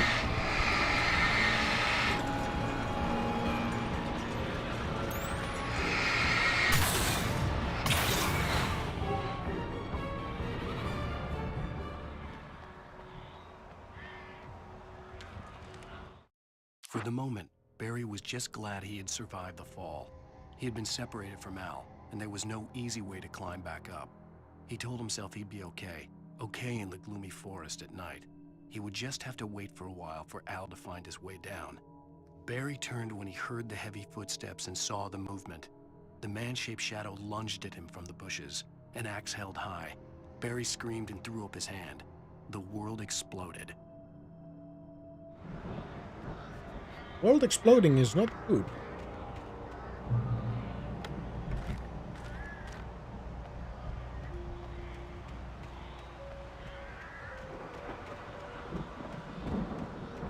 Long day, Neo.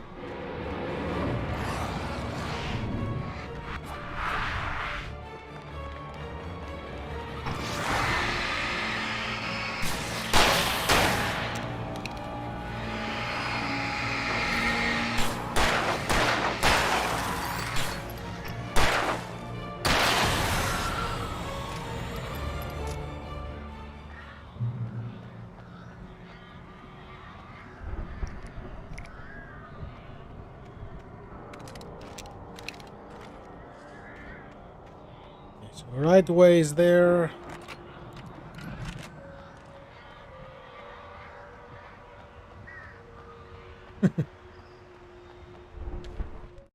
Hartman watched as Wake's features slackened. The man was bullheaded, no doubt. Even lying on the bed, he'd almost broken Hartman's nose the second time. But with a little time, he could break Wake down, give him proper direction. Wake was easily the most promising subject he'd had. Well, since Tom, really. Sleep well, Alan, Hartman whispered with a smile. Let me take care of you. He sniffed hard to clear his throbbing nose, swallowed blood, and barely tasted it. Wake was easily the most promising subject he had, well, since Tom. Mm-hmm.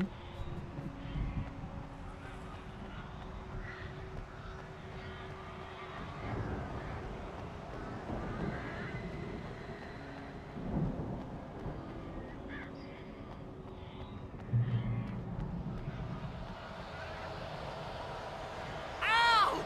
You're alive! Let's get out of here. Can you open this gate? Maybe. Barry! Well, I slammed it shut when the nasty showed up, and the key fits kind of loose in the lock, so, Barry! I'll find it! Don't worry about it!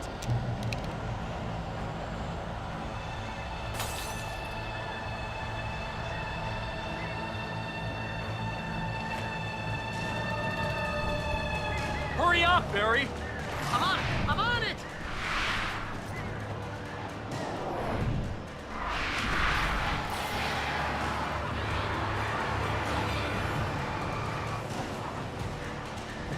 It's gotta be here!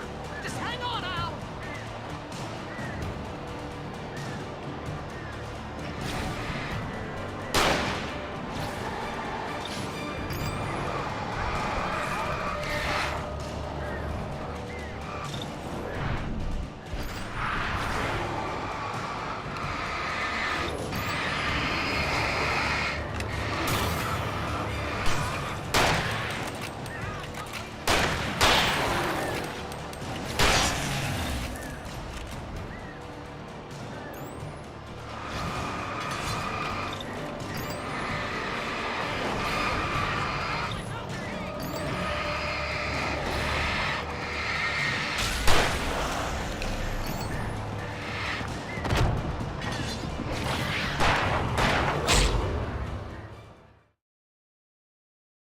Okay.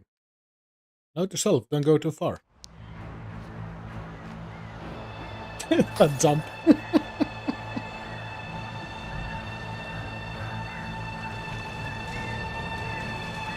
Hurry up, Barry!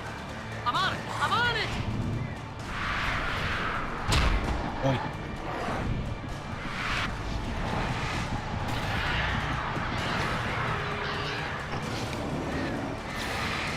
Gotta be here!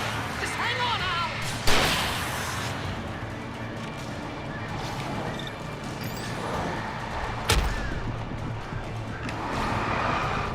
Oh, hey! I found a quarter!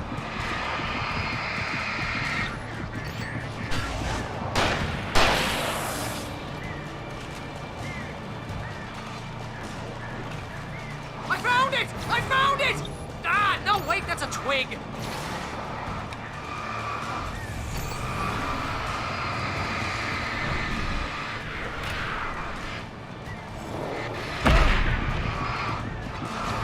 Here it is! Al, I found the key!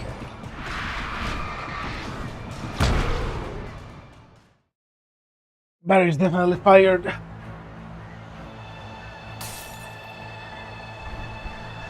I cannot let them corner me. If they corner me, I'm dead. Hurry up, Barry! I'm on it! I'm on it!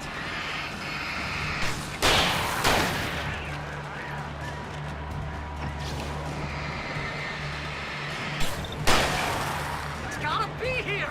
Just hang on, Al!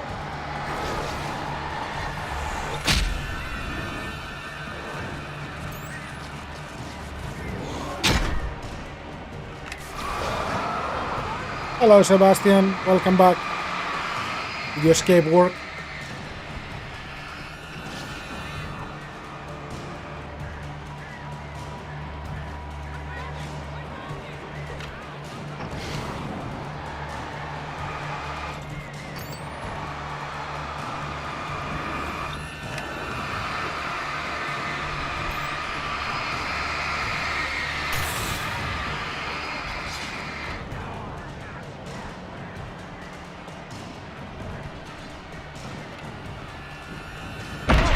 No, no, no, no, no, no, no, no, no, no, no. Really? Really? When he says twig, I walk back.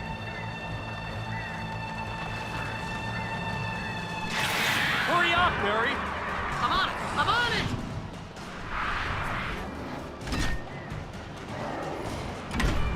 it! Hey. Hey.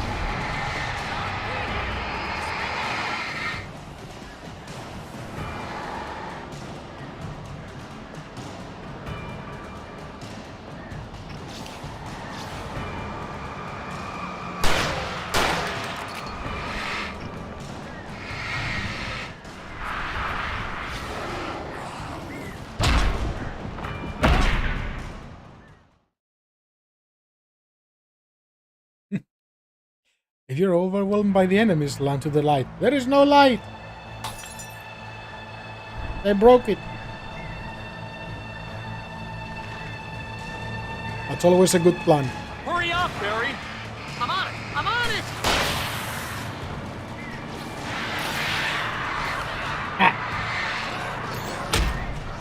I'm in. It's gotta be here! Just hang on, Al!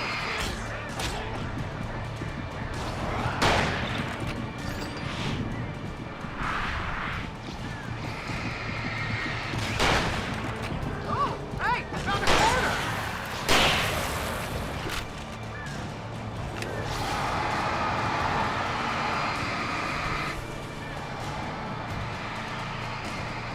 I found it! I found it!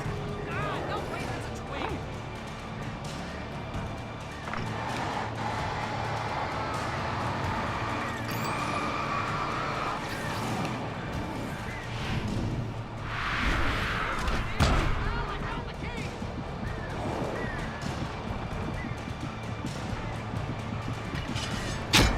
No, toma!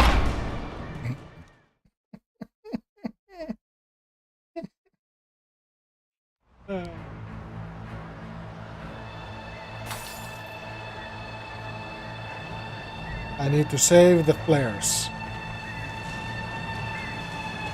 Hurry up, Barry! I'm on it! I'm on it!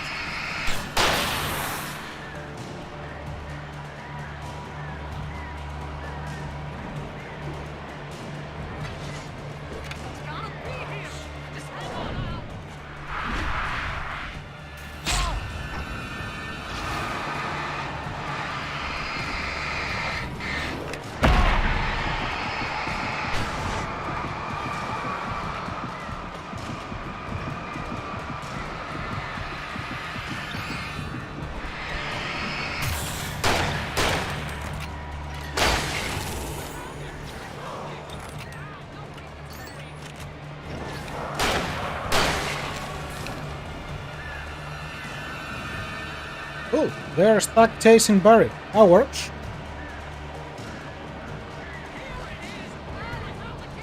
Good.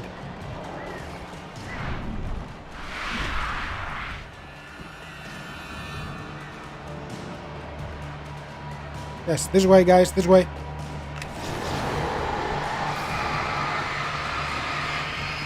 Okay, bye. We gotta go! Get in the car!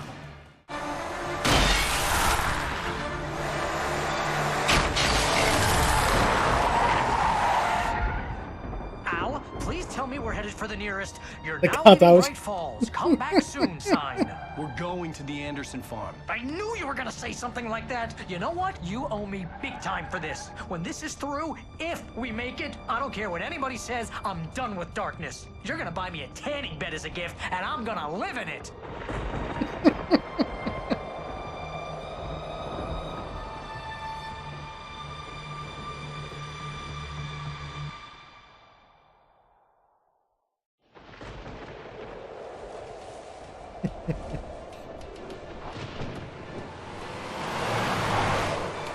I love Barry, he's the comic relief. But that's fine, Barry. Oh, you got that right, Al. You're barking mad. You are by far the craziest. But maybe that's inevitable when you deal with crazy stuff like this. It helps. This is happening, Barry. Alice, they never had Alice. She's trapped in the darkness at the bottom of the lake, but she's not dead. Al, how can you know that? I know, Barry. I can... Al, No, listen. I can bring her back. I can find her. There's something special about this place. The lake, it does something to the works of art created here. It makes them come true. But there's a catch. The dark presence, whatever that thing is, twists it to its own ends. That's why all of this is happening. It's using my manuscript to take over everything. Al, I believe you. It happened to Thomas Zane before, it happened to the Andersons. I believe you. Crazy or not, you're not delusional. Weird shit's going down. That's a fact. I'm on board, man. I'm with you. The Andersons knew about it, but they were too far gone to tell me with all the drugs they were on. But they wrote it down. There's a message somewhere at their farm, Barry. We just need to find it. Look out!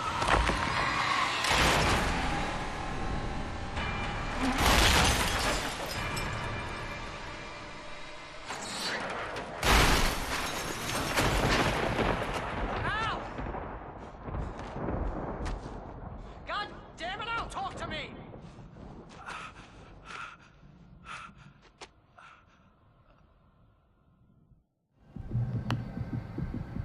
You alright there, Al? I had lost my gun in the crash. Barry was nowhere to be seen. Of course. Barry! Barry! Oh, man, you're okay!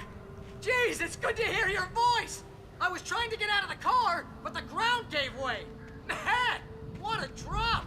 Don't worry, your cutout is fine. Forget that! Are you okay? I hit some bushes, didn't get a scratch.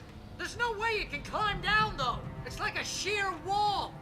Al, there's something moving down here! Barry, it's a taken! Use a flare, Barry! Woo! Yeah! Barry, are you alright? I'm good, Al. I'm great. Guess you never messed with anyone from New York City before, huh? Barry. You're gonna have to find your way around to the farm, Al. I'll be waiting. Barry, just wait for me, okay? Al, I'm not staying here. It's suicide. I'm going to the farm. I'm gonna go ahead and secure the area. You can catch up. Don't worry about it. I'm on the case. How are you gonna Allie secure is the area? Rambo. Yes, This would turn into a disaster if I didn't catch up with Barry. Why the guy did the fight? Ah, I'll be fun. And hello, Simon.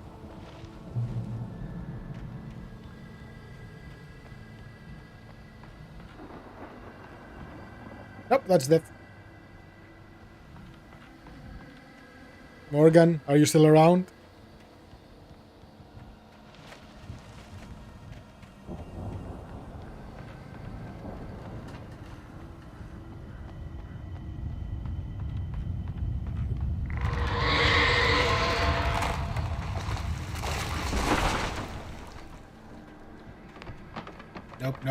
Nope.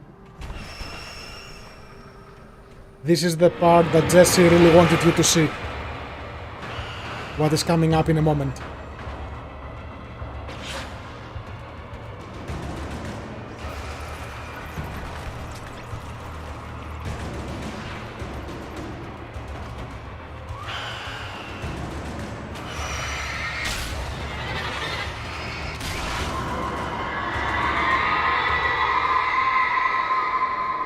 No way, poltergeist.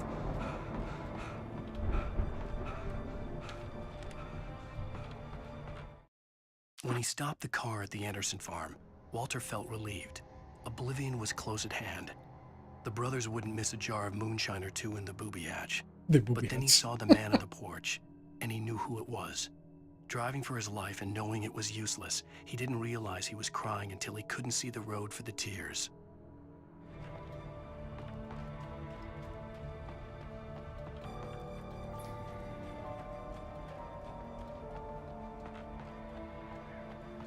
There's a lot of flashing lights.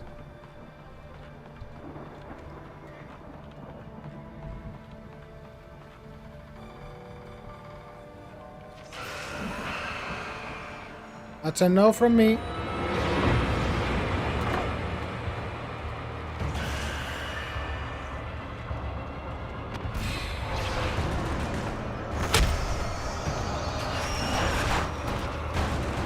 Who knew that house appliances would be that dangerous?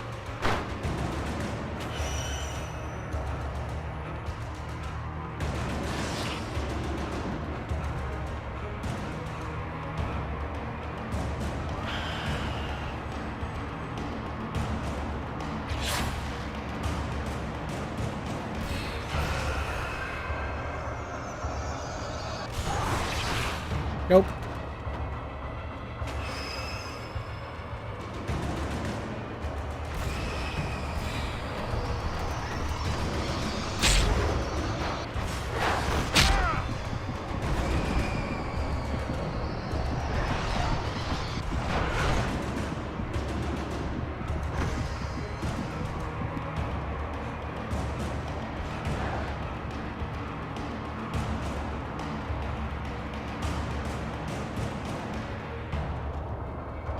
Shadows crawled over the gate.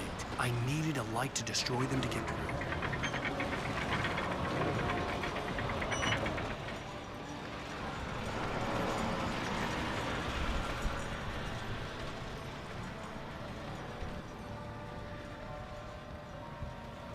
Thing.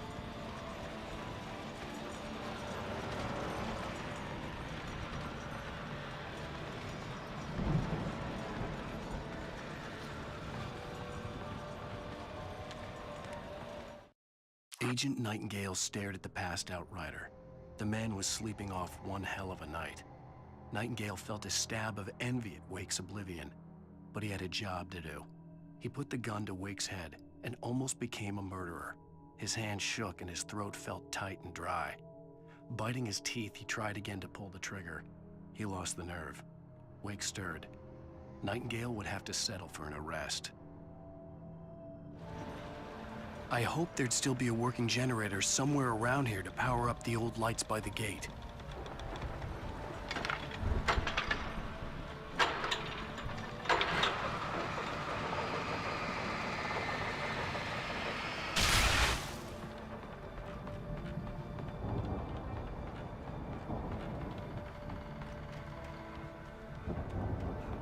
I could sense the movement in the woods ahead. Facing the enemy without a weapon was dangerous, but I had no choice. Trust no one in the dark.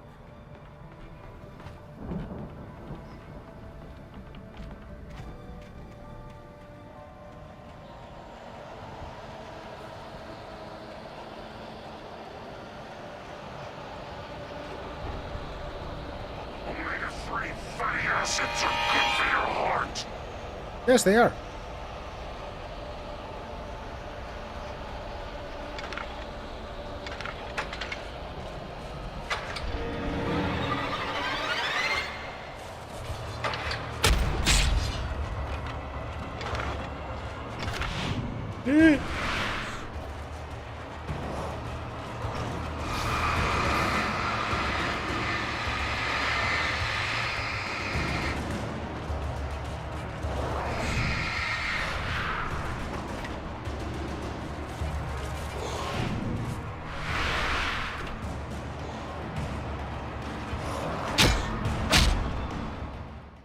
Gotta be faster. I could sense the movement in the woods ahead. Facing the enemy without a weapon was dangerous, but I had no choice.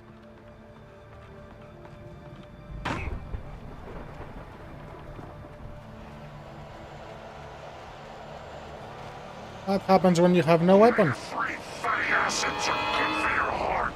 Nope, nope, nope, nope, nope, nope.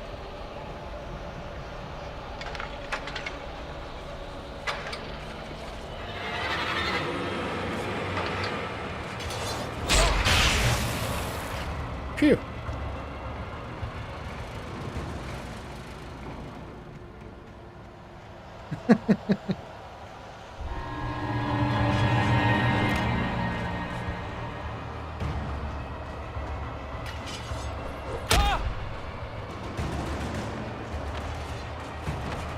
What the?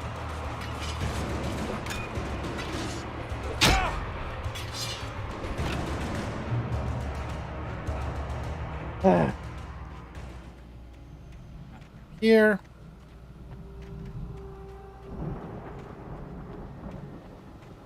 That is the farm. A car was driving away from the farm, headed in the same general direction as I was. For all I knew, it was Barry, caught in the consequences of leaping before looking. Well, considering Alan has been running for ages. Now that's a proper flashlight.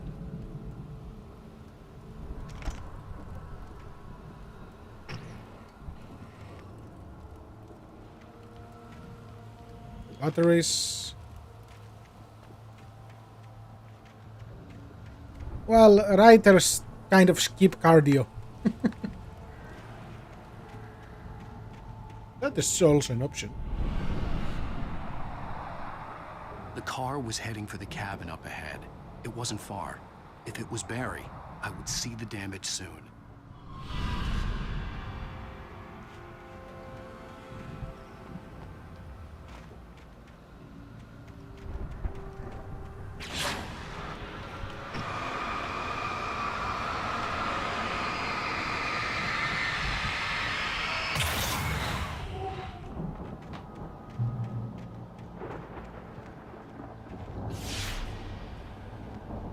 I'm trying to deliver each page to the right time and place. I'm trying to show you how the story goes. I had seen glimpses of the light before. I had seen it in my dream. It was a strange spaceman or a diver in a bulky suit. He was the one who'd been placing the pages on my path.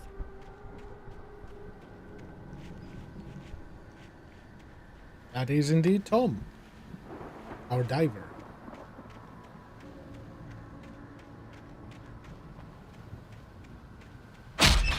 Ow!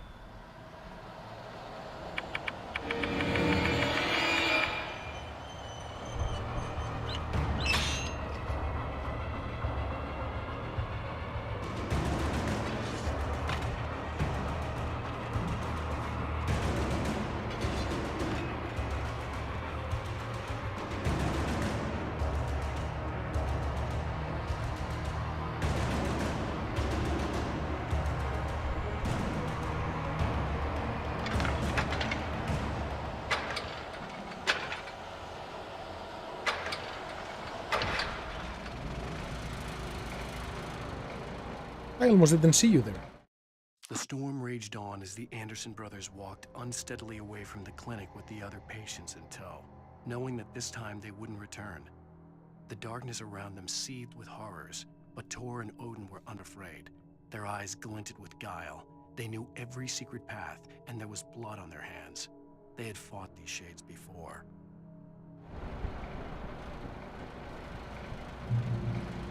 Someone had left a gun behind. Now I had a fighting chance of reaching the farm.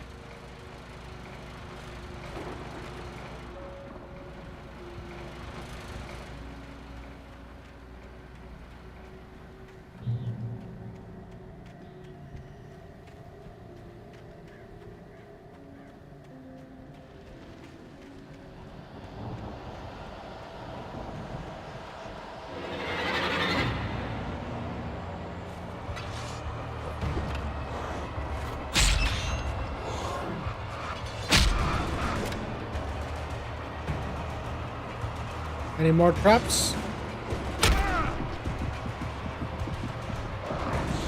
Eat.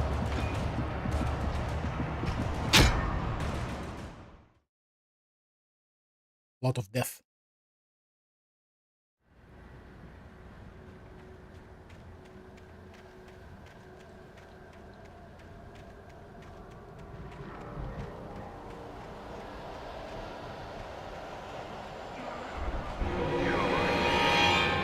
Nope.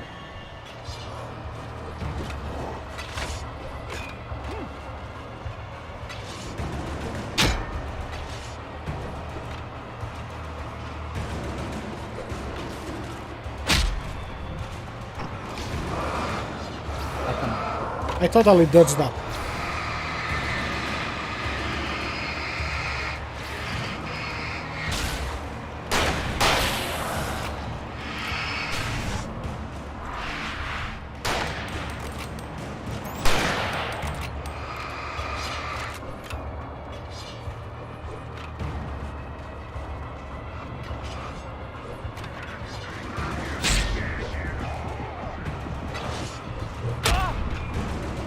I'm in the light, go away. I could see the car, but there was no sight of the driver. Those guys are rude. Hello? Anybody here? Barry! No! Danny, you're not! Please! What are you? No! Don't! I'm sorry!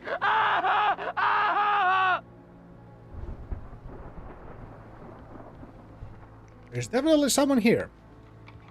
Or was.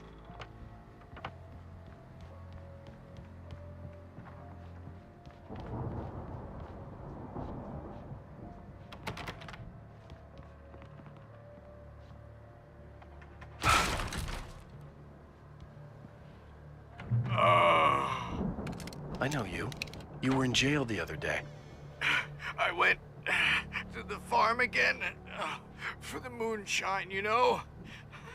It makes you see. They're not gonna miss it. They're in the loony bin. Loony bin. My buddy, Danny, I lost him. Something's gone wrong with him. It's not him. Like a real bad follow-up to a real good movie. The best friend's suddenly the bad guy. Who wrote this crap anyway? I wonder who. It was totally not Alan who wrote this. Open door. Oh, hello. I've run through every possible course in my head. If I continue like the Dark Presence wants me to, the story I'm writing won't save Alice. It's a horror story, and it's going to kill her, and me, and everybody in this town. No one will survive. Darkness will consume everything. This is what it's wanted all along. It will be free, unstoppable. It used Alice to get to me, dangled her in front of me to keep me going. It was never going to release her. I'm going to change this. I'll escape. I've written myself into the story. I'm now the protagonist. This feels like a terrible risk, but it's the only way to save Alice. I'll be bound by the events of the story just as much as anyone else who's been woven into it. The story must stay true for this to work. There have to be victims along the way, near escapes, cliffhangers. In a horror story, it can't be certain that the hero will succeed or even survive. He almost has to die. I'll write my own escape into the story next. I need help. Zane's going to be the one who'll help me. I'll make it happen.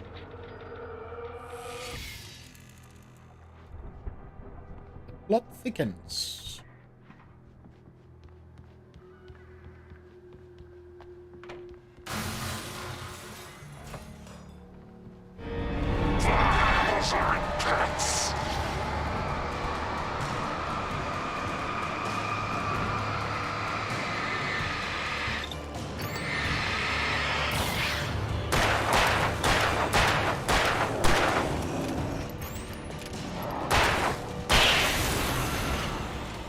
Let me guess. Danny, huh?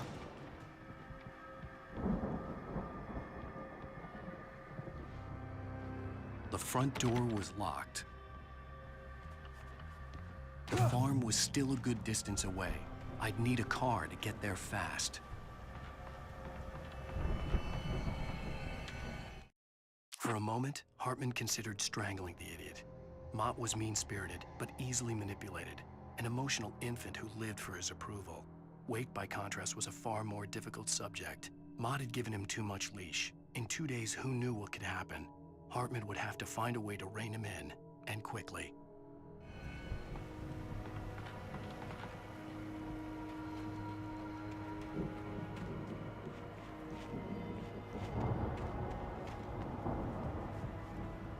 An outhouse.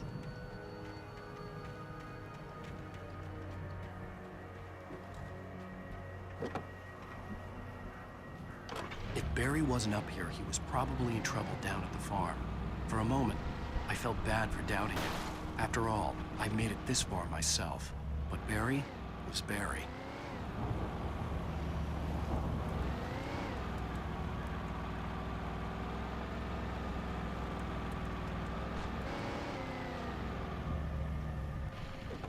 I see a wild thermos out there waiting for me.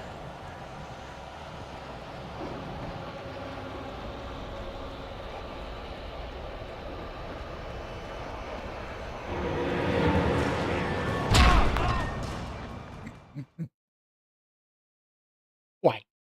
Why? Let me take my The farm was collectible. still a good distance away. I'd need a car to get there fast. If Barry wasn't up here, he was probably in trouble down at the farm. The For a price moment, of collectibles. I felt bad for doubting him. After all, I made it this far myself. But Barry was Barry. Of course, we have a trademark to maintain. Also, I forgot the page up there, didn't I? Oh, hi. Ooh, there is a stash. Wait, where's the stash? Huh? Oh. Hello? Oh, I found something that I didn't know existed. Oh boy. Oh dear. I'll take that. Yes, it was all part of my master plan.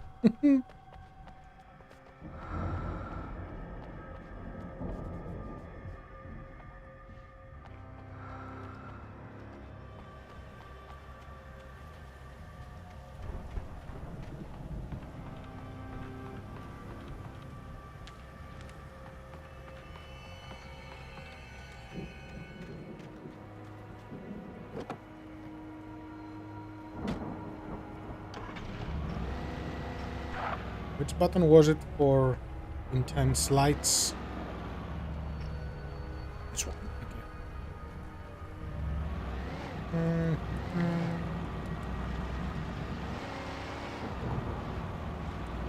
Drifting time.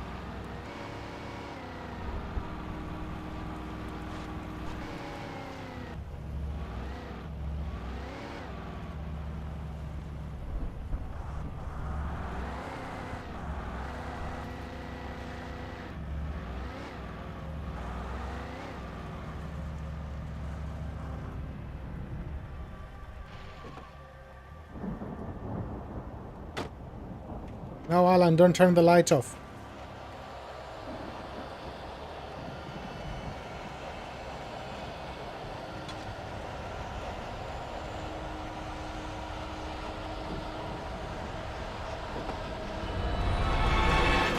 Oh boy. Sorry, guys.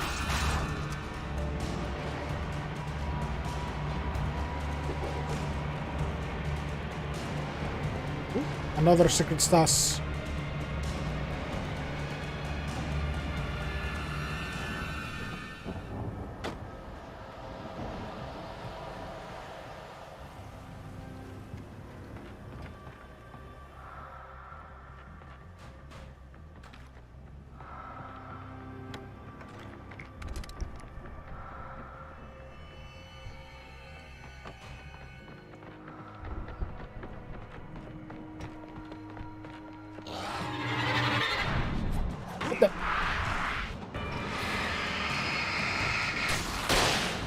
No! Wrong bullet.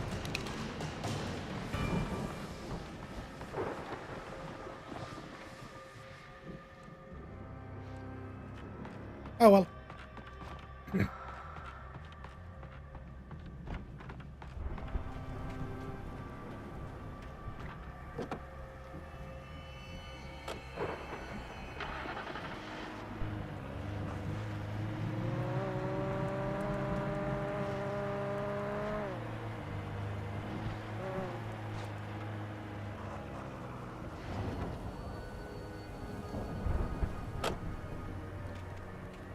What's up here?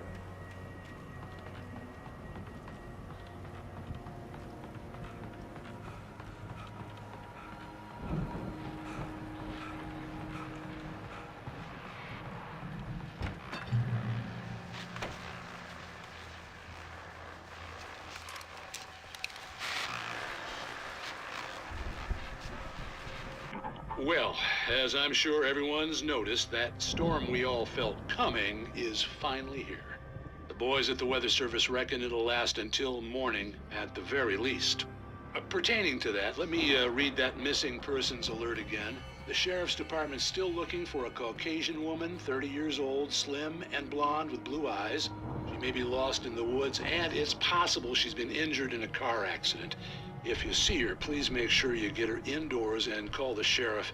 It's bad weather to be caught out in, so if you see someone in the area who maybe looks a little confused, give him a hand, all right? This is Pat Maine on KBF FM, hoping you're all safe and warm tonight.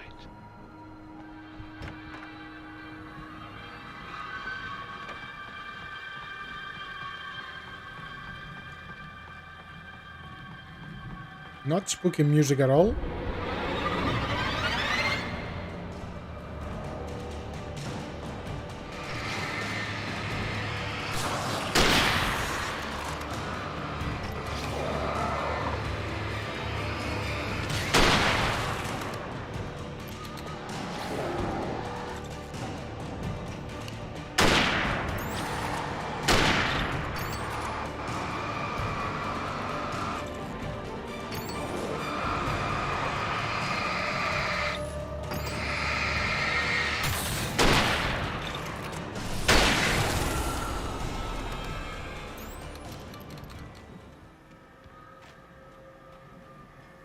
This one was a tough boy.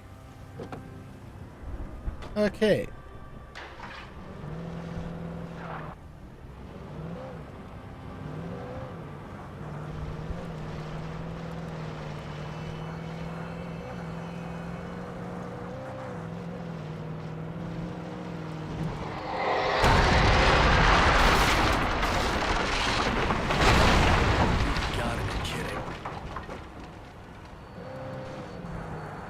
Everything is fine, Alan. Everything is fine.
Running dangerously low on batteries.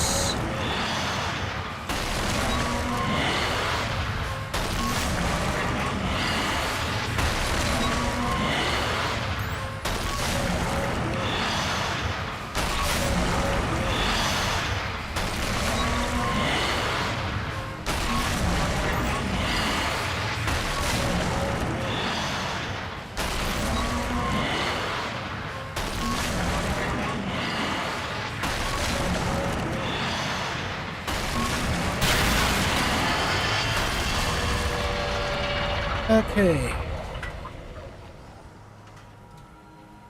Can I have some batteries, please? No? Okay. No batteries for me.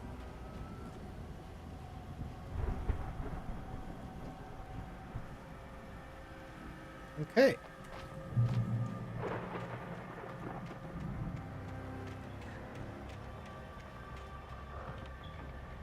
No.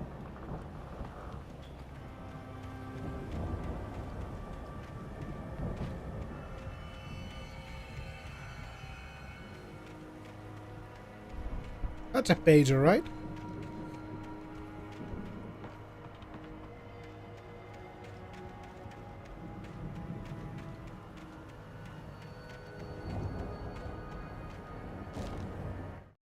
Hartman had never felt as anxious as during the week after Maud had managed to lose the Wakes. Their car stood by the path that had once led to Diver's Isle. Hartman thought about Thomas Zane's cabin in the depths. It was only a matter of time before Wake started writing.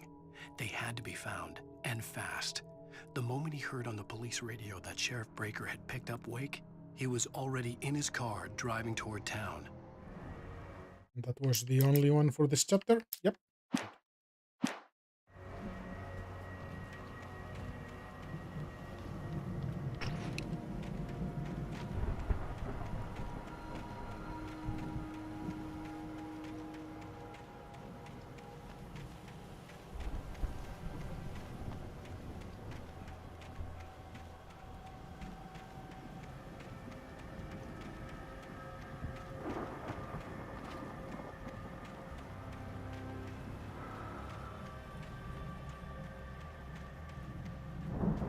Time to do something fun. Conveniently, there is a stage. Right here. In the middle of a farm. I'd known the brothers used to be some kind of rock stars, but it hadn't really sunk in until I saw the stage.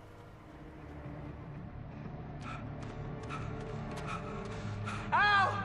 Run! Incoming! There's too many of them!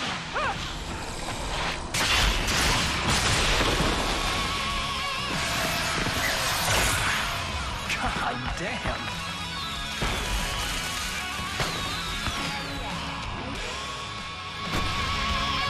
I'm so glad you decided to go it alone, Mr. Bronson. Shut up and shoot! Nope. Ow! We have to fight them off! I can set off more of the fireworks from here and help you out! Hey, Al! Did you notice there's a lot of ammo and stuff around? This place is stocked! Al, hold on! Damn, why did you glitch out? Hi, Jess. I'm so glad you decided to go it alone, Mr. Bronson. Shut up and shoot! Al! We have to fight them off! I can set off more of the fireworks from here and help you out! Hey, Al! Did you notice there's a lot of ammo and stuff around? This place is stocked! Al, hold on! I was trying to get the stage lights on!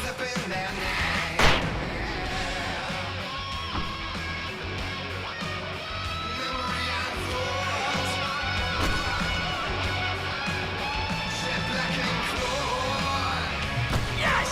Here we go! Barry Wheeler to the rescue! Is having fun. Oh, damn it! Goddamn turn of the century wiring! Hang on, Al! I'll get them working again, I promise!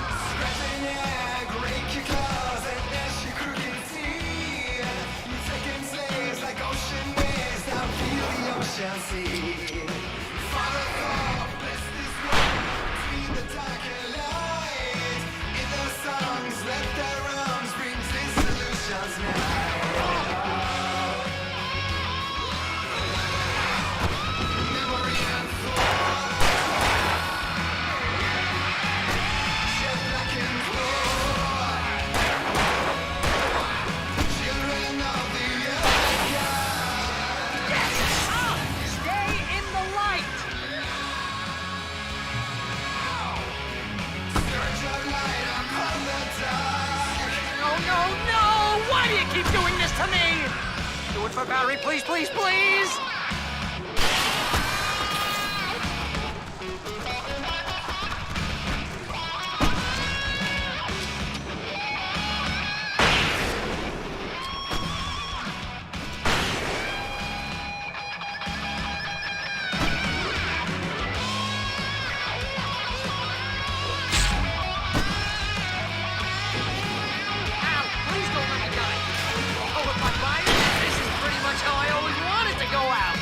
It's literally going out with a bang.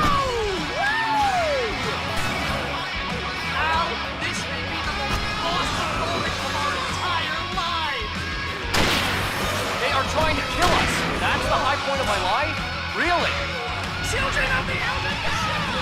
Enjoy it! God damn it!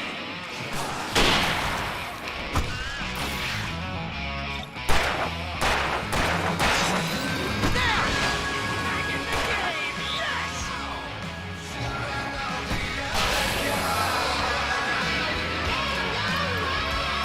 Oh! Can I do this?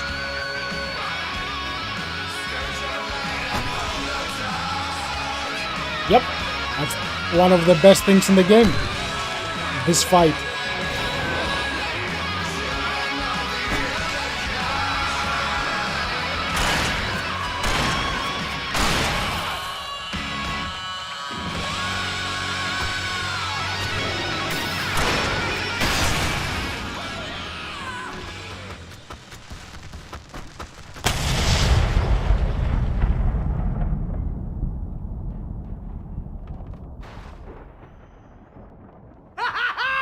That was awesome!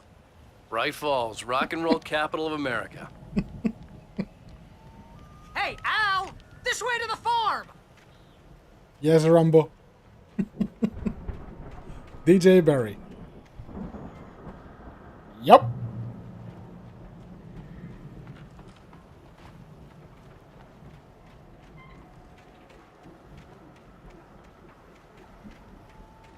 Yeah.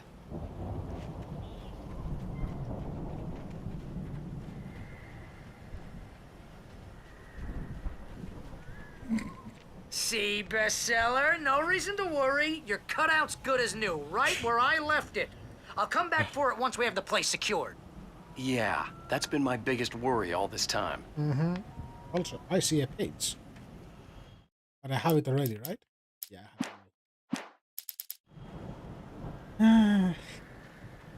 Barry. We need to get this thing moved out of the way. This is as far as I got before they ambushed me.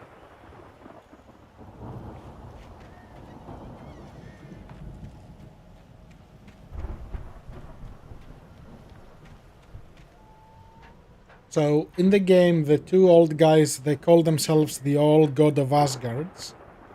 The funny thing is, there is a band called the Old Gods of Asgard, and that is one of their songs. What's that, Al? Ooh, I'm Alan Wake. I'm always right about everything. And if I don't get my way, I'll sulk all day long. I'm always intense and moody. It makes me very attractive and mysterious. Right now, I'm just standing here because I need my best friend Barry to carry me. But that's okay. I can just take him for granted. I think I see what you did there. Yeah, it was pretty good. You want me to do my imitation of Barry Wheeler? No? Thought so.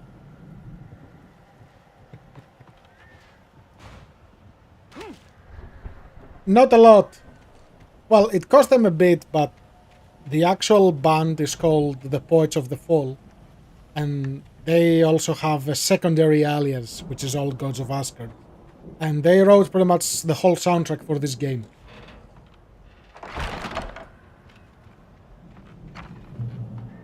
Wow! You look at that thing, Al! They really went all out with this Viking crap, didn't they? I mean, they are the Old Gods of All this Asgard. stuff! They must have done okay for themselves, so how come I never heard of these guys before? And this from the guy who learned about Ozzy Osbourne through reality TV? Same on you, Barry. Same on you.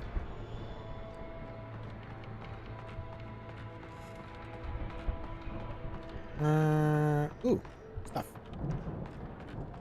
I'll take the stuff, thank you.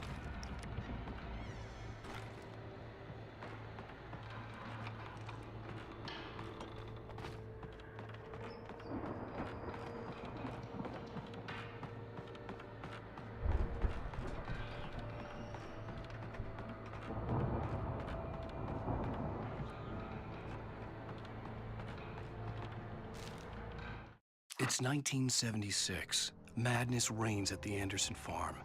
Contrary to all logic, the headiest ingredient of their moonshine is unfiltered water from Cauldron Lake. The Andersons feel like gods. Odin can't stop laughing. He contemplates cutting his eye out. Tor runs across the field, naked, shrieking, hammer in his hand, trying to catch lightning.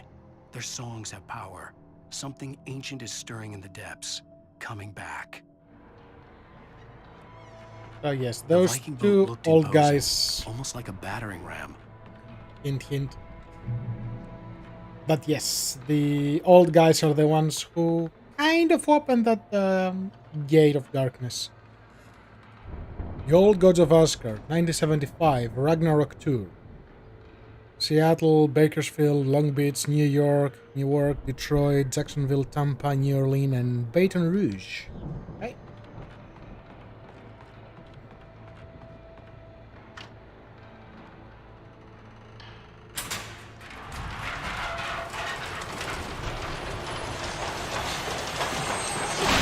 Oh, good going, Al.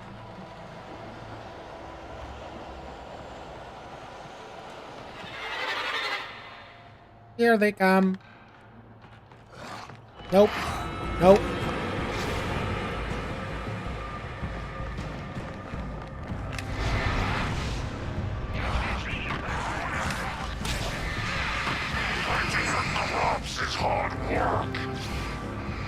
Farming is hard work, yes. I think we can make it through here, Al.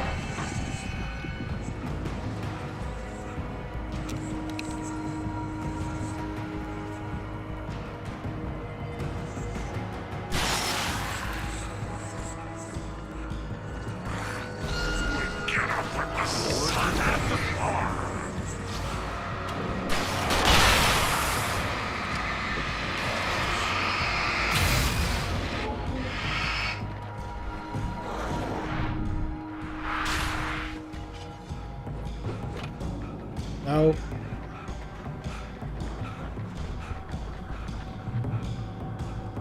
Ah. Let's go, friend. Lead the way. Moonshine. Wow! Those geezers had quite a production going on. Ooh, you know what, Al? If we make it through this alive, I'm gonna start representing them. Yep, sell this stuff online, maybe get a reality show going, release a new single. Good luck with that, pal. Hey, you find us a way out of here, okay? I'm gonna take a closer look at this stuff. The door was barred from the other side. I'd have to find another way.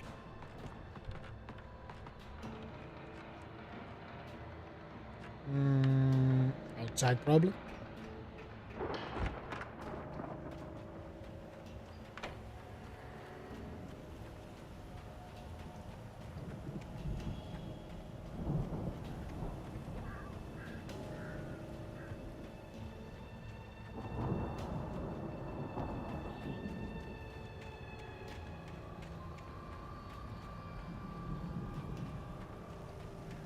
Oh, hello.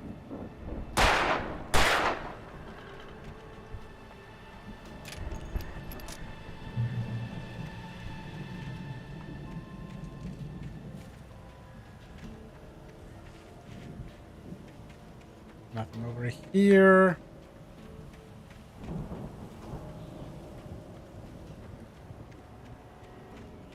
A chicken coop.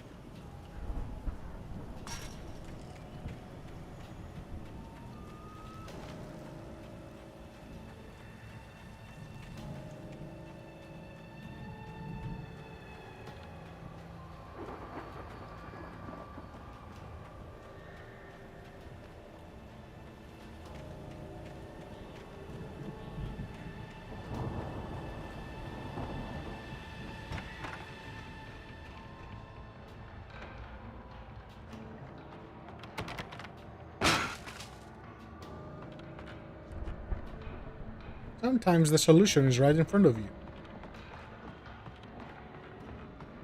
Be careful, Al!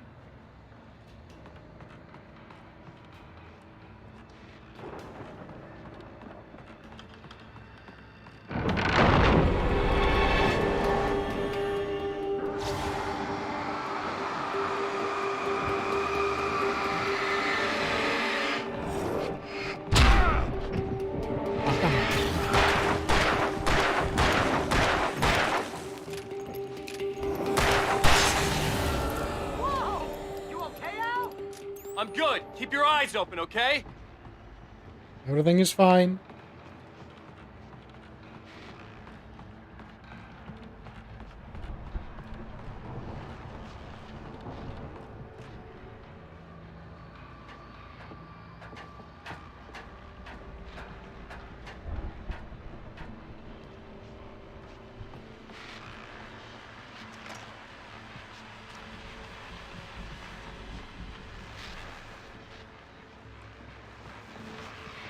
As you regular listeners know, I tend to work through the night, but I'm not the only one. Deputies Mulligan and Thornton are taking a couple of moments off their busy schedule to join me here in the studio. Boys, how busy are you now? Deerfest is almost here, isn't it? I bet that keeps you in business. Pretty busy, yeah. Actually, Pat, we've been real busy with other stuff, which concerns an ongoing investigation. We can't talk about that, Thornton. I wasn't gonna say anything. I was just saying we got, other irons to fry. And how would you compare your workload to last year's? Things have seemed relatively peaceful to me, but people do tend to get a little wild this time of year. Oh, it's wild, Pat. It's pretty wild. There's been all sorts of trouble this year. Vandalism, fighting, public disturbances. A lot of people gone missing, too.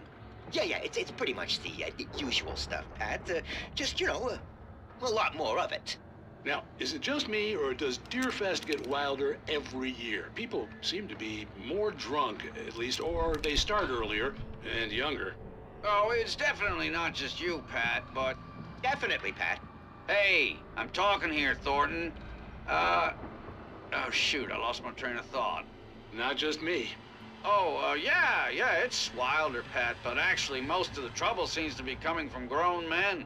People who ought to know better, Kids are doing fine this year. Well, that's nice to hear at least. Boys, I want to thank you for stopping by. I'll let you get back to your patrol. Sure thing, Pat. Yeah, sure thing, Pat.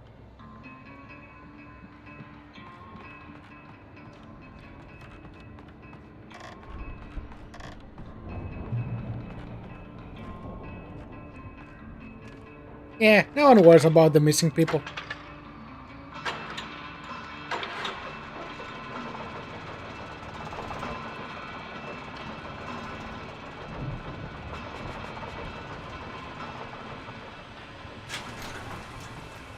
I could see the building that had to be the Andersons' home on the other side of the field.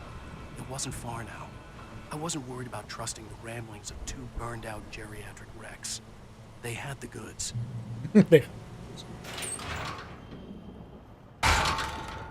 Everything, every little bit of information revealed is relevant. It might not look like it, but it is.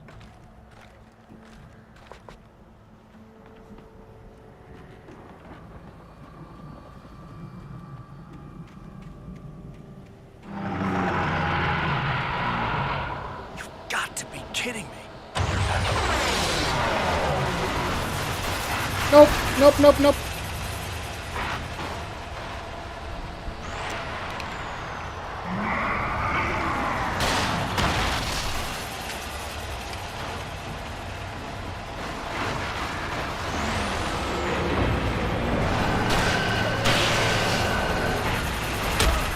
Ow.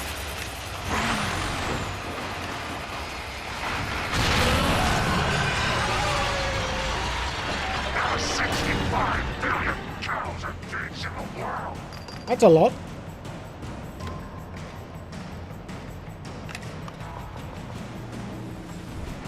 $65 billion.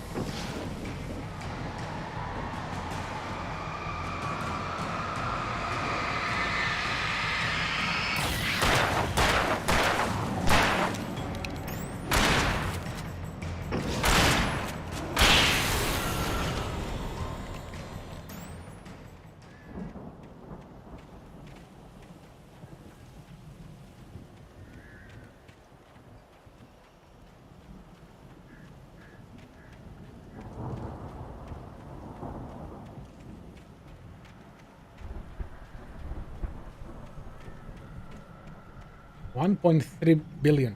So their number skyrocketed that much since 2010. Boy, we have a lot. Oh. Game behave. Unless they meant only in the US.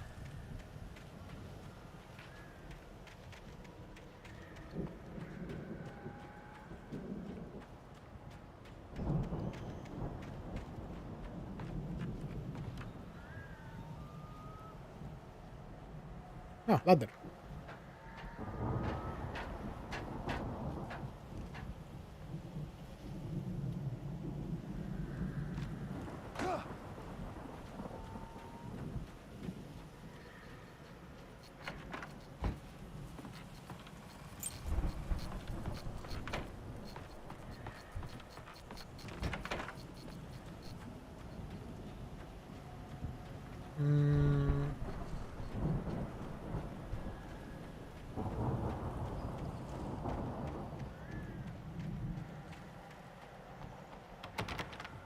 Nope.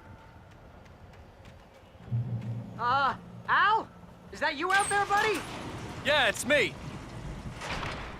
Hey, let's go, man. Lead the way, friend.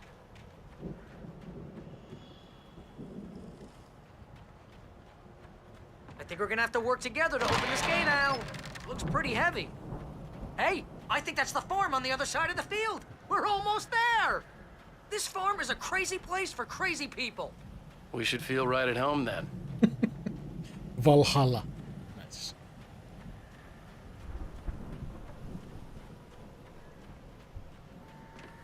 Come on, one more gate. Let's do this thing.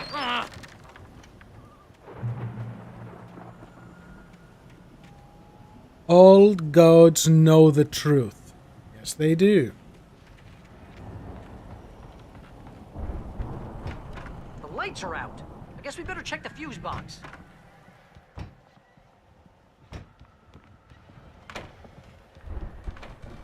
You know, this place looks kind of lived in. I thought the Andersons were in the booby hatch. Yeah, I don't think they keep too close an eye on them at the clinic. They seem to slip away a lot so they can get wasted. No kidding. Those guys sound awesome. Guitar. They have a lot of shields. Again, Alice's screams rang in the stillness of the night. I saw myself run toward the cabin, flashlight in my hand. I followed my past self. I was an out-of-body observer, a time traveler in a crazy drunken dream. This was the beginning. The night Alice had disappeared. The mystery of what had happened during the missing week was about to reveal itself.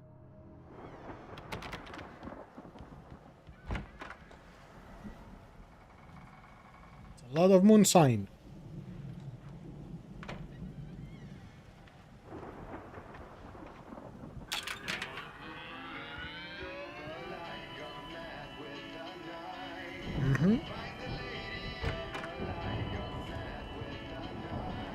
Can you hear that, Al? Music? Of course. We need to find where it's coming from. That's the message the Andersons talked about. That's the whole reason we're here. Lady of the Light? Oh, that's gotta be what's-her-face, the crazy lamp lady from the town. Cynthia Weaver. Right. Must be.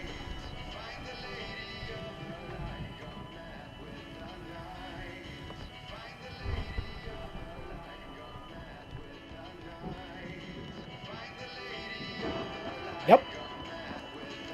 That's who CW is.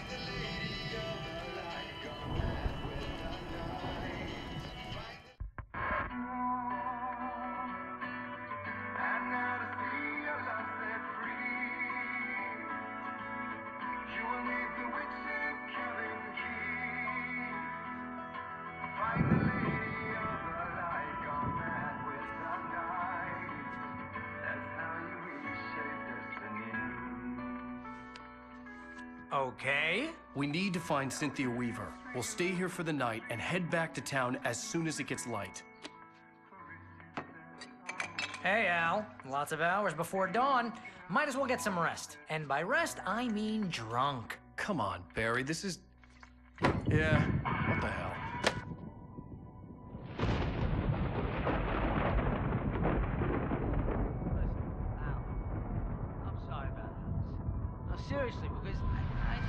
don't get along, but we're gonna find her, right? And even though you're a crazy bastard, I'm gonna stick by you, no matter what, ever, Al. Sure, like a brother. I'm a writer, goddammit. Correct. If I just wanted to, I could write 10 books a year. And they'd be the best books that year. No, you couldn't. That's right, I couldn't. But I could, because I'm a writer. What? What do they put in this stuff? I feel like my brain is coming out of my nose. Moonshine. I'm gonna get the recipe off those coots and be a booze millionaire. I just miss her, Barry. I just want her here with me. I know, Al. I know. It's gonna be okay. We're gonna make it okay. I think the alcohol is the least of their problem, Morgan. And the cut out every time.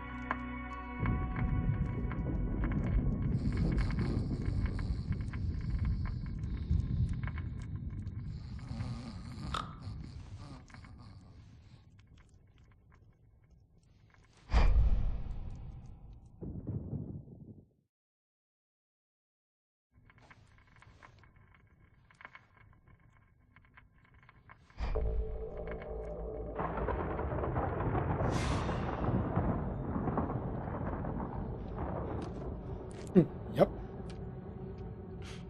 Damn it.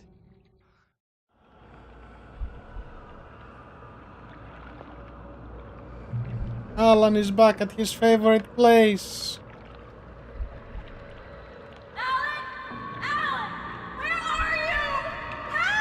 Alice, I'm coming.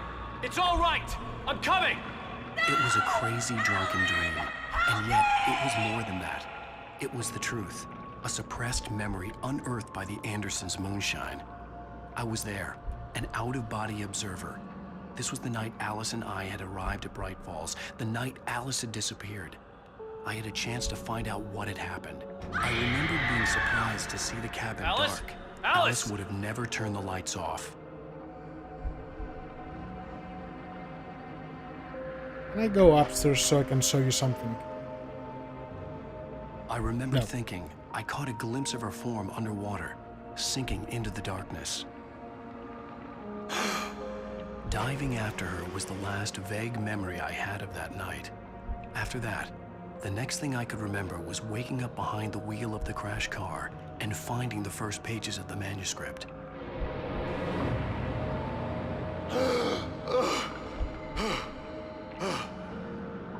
I couldn't find her in all that blackness. I must have thought she drowned.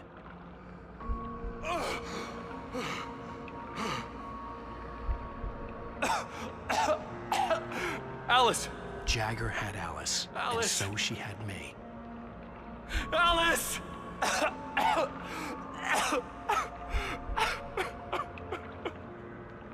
I'd been easy prey. Look at the cabin. Is there someone in the window? Alice? Maybe she didn't drown after all. Maybe she's inside. Alice! Yes. Yes, trust the creepy old lady. The dark presence had touched me. She had dug her nails into my brain and used me, made me her puppet.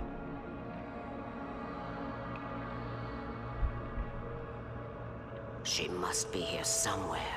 Maybe upstairs in the study. Alice! Yes, that's where she is. You can apologize. Alice! You'll laugh at the whole thing together and put it behind you. Alice? She's not here. You were foolish to think so. No, she's dead. She drowned. No, no, no! It's your fault your wife is dead. You are guilty. All she wanted was to help you right. You killed her. Oh, hush. There's still hope. Cauldron Lake is a special place. Here, you have the power to change things. She wanted you to write. I will tell you what to do.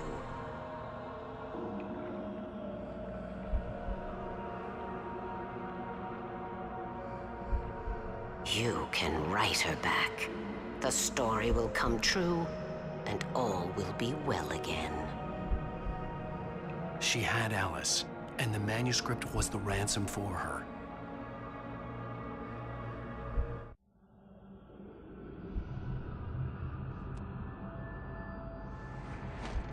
Yes.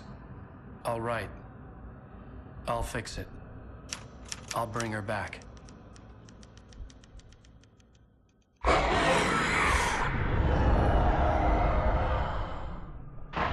No.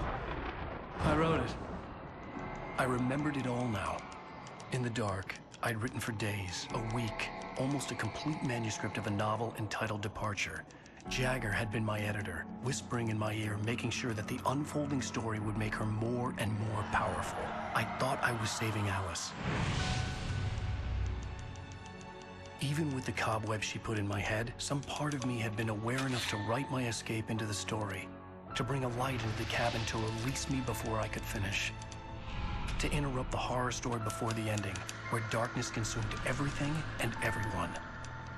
Zane was weak and far away, but I had written him into the story, and his light had been enough to set me free. It isn't here now. I'm here because it was written. I brought the light to set you free. You must hurry. It will know I'm here. It will be back soon. It stole the skin of my Barbara a long time ago. She looks so old.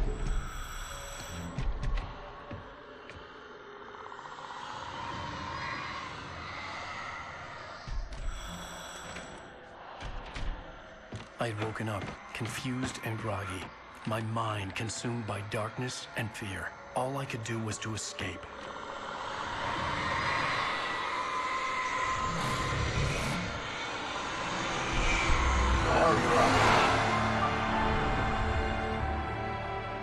The week spent in the cabin had taken its toll. I was barely conscious and fading fast. It had to have cost Zane terribly, thrown him even deeper into whatever dark place he now haunted. But he had managed to weaken the dark presence, kept me safe that night.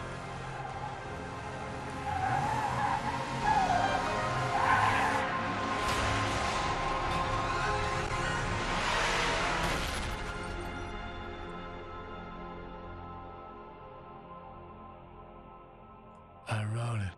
It's my fault. That's right, James Joyce. It's your fault, and you're gonna pay for it. Hello, Nightingale. And that's the end of chapter 4.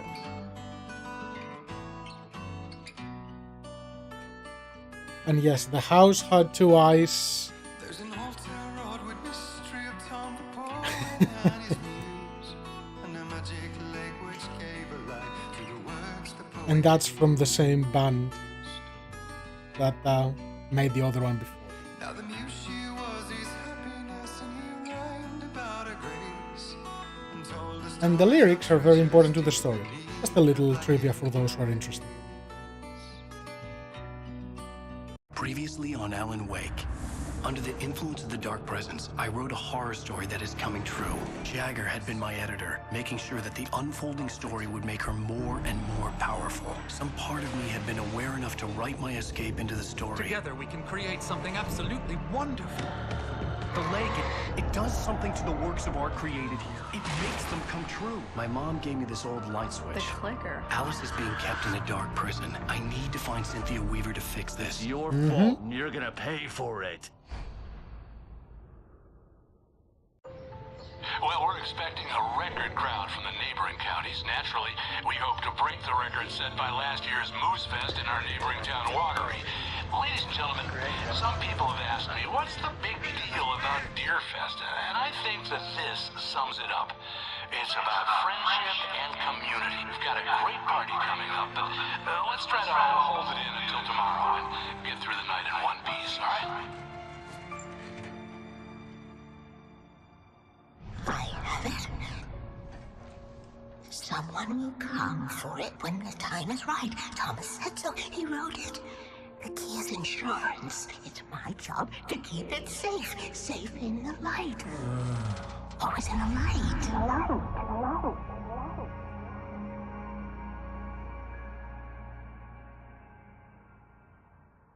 All the manuscript pages were gone.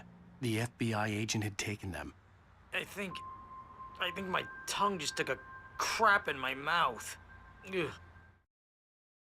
No problem, Morgan. I'm gonna stop it here anyway. That's the end of chapter 4. So, thanks everyone very much for watching and hanging out with me. And I'll catch you all again later. Well, not today. Probably sometime tomorrow or Friday for me for the last 2 chapters of Alan Wake. Have a good day, everyone. Bye bye.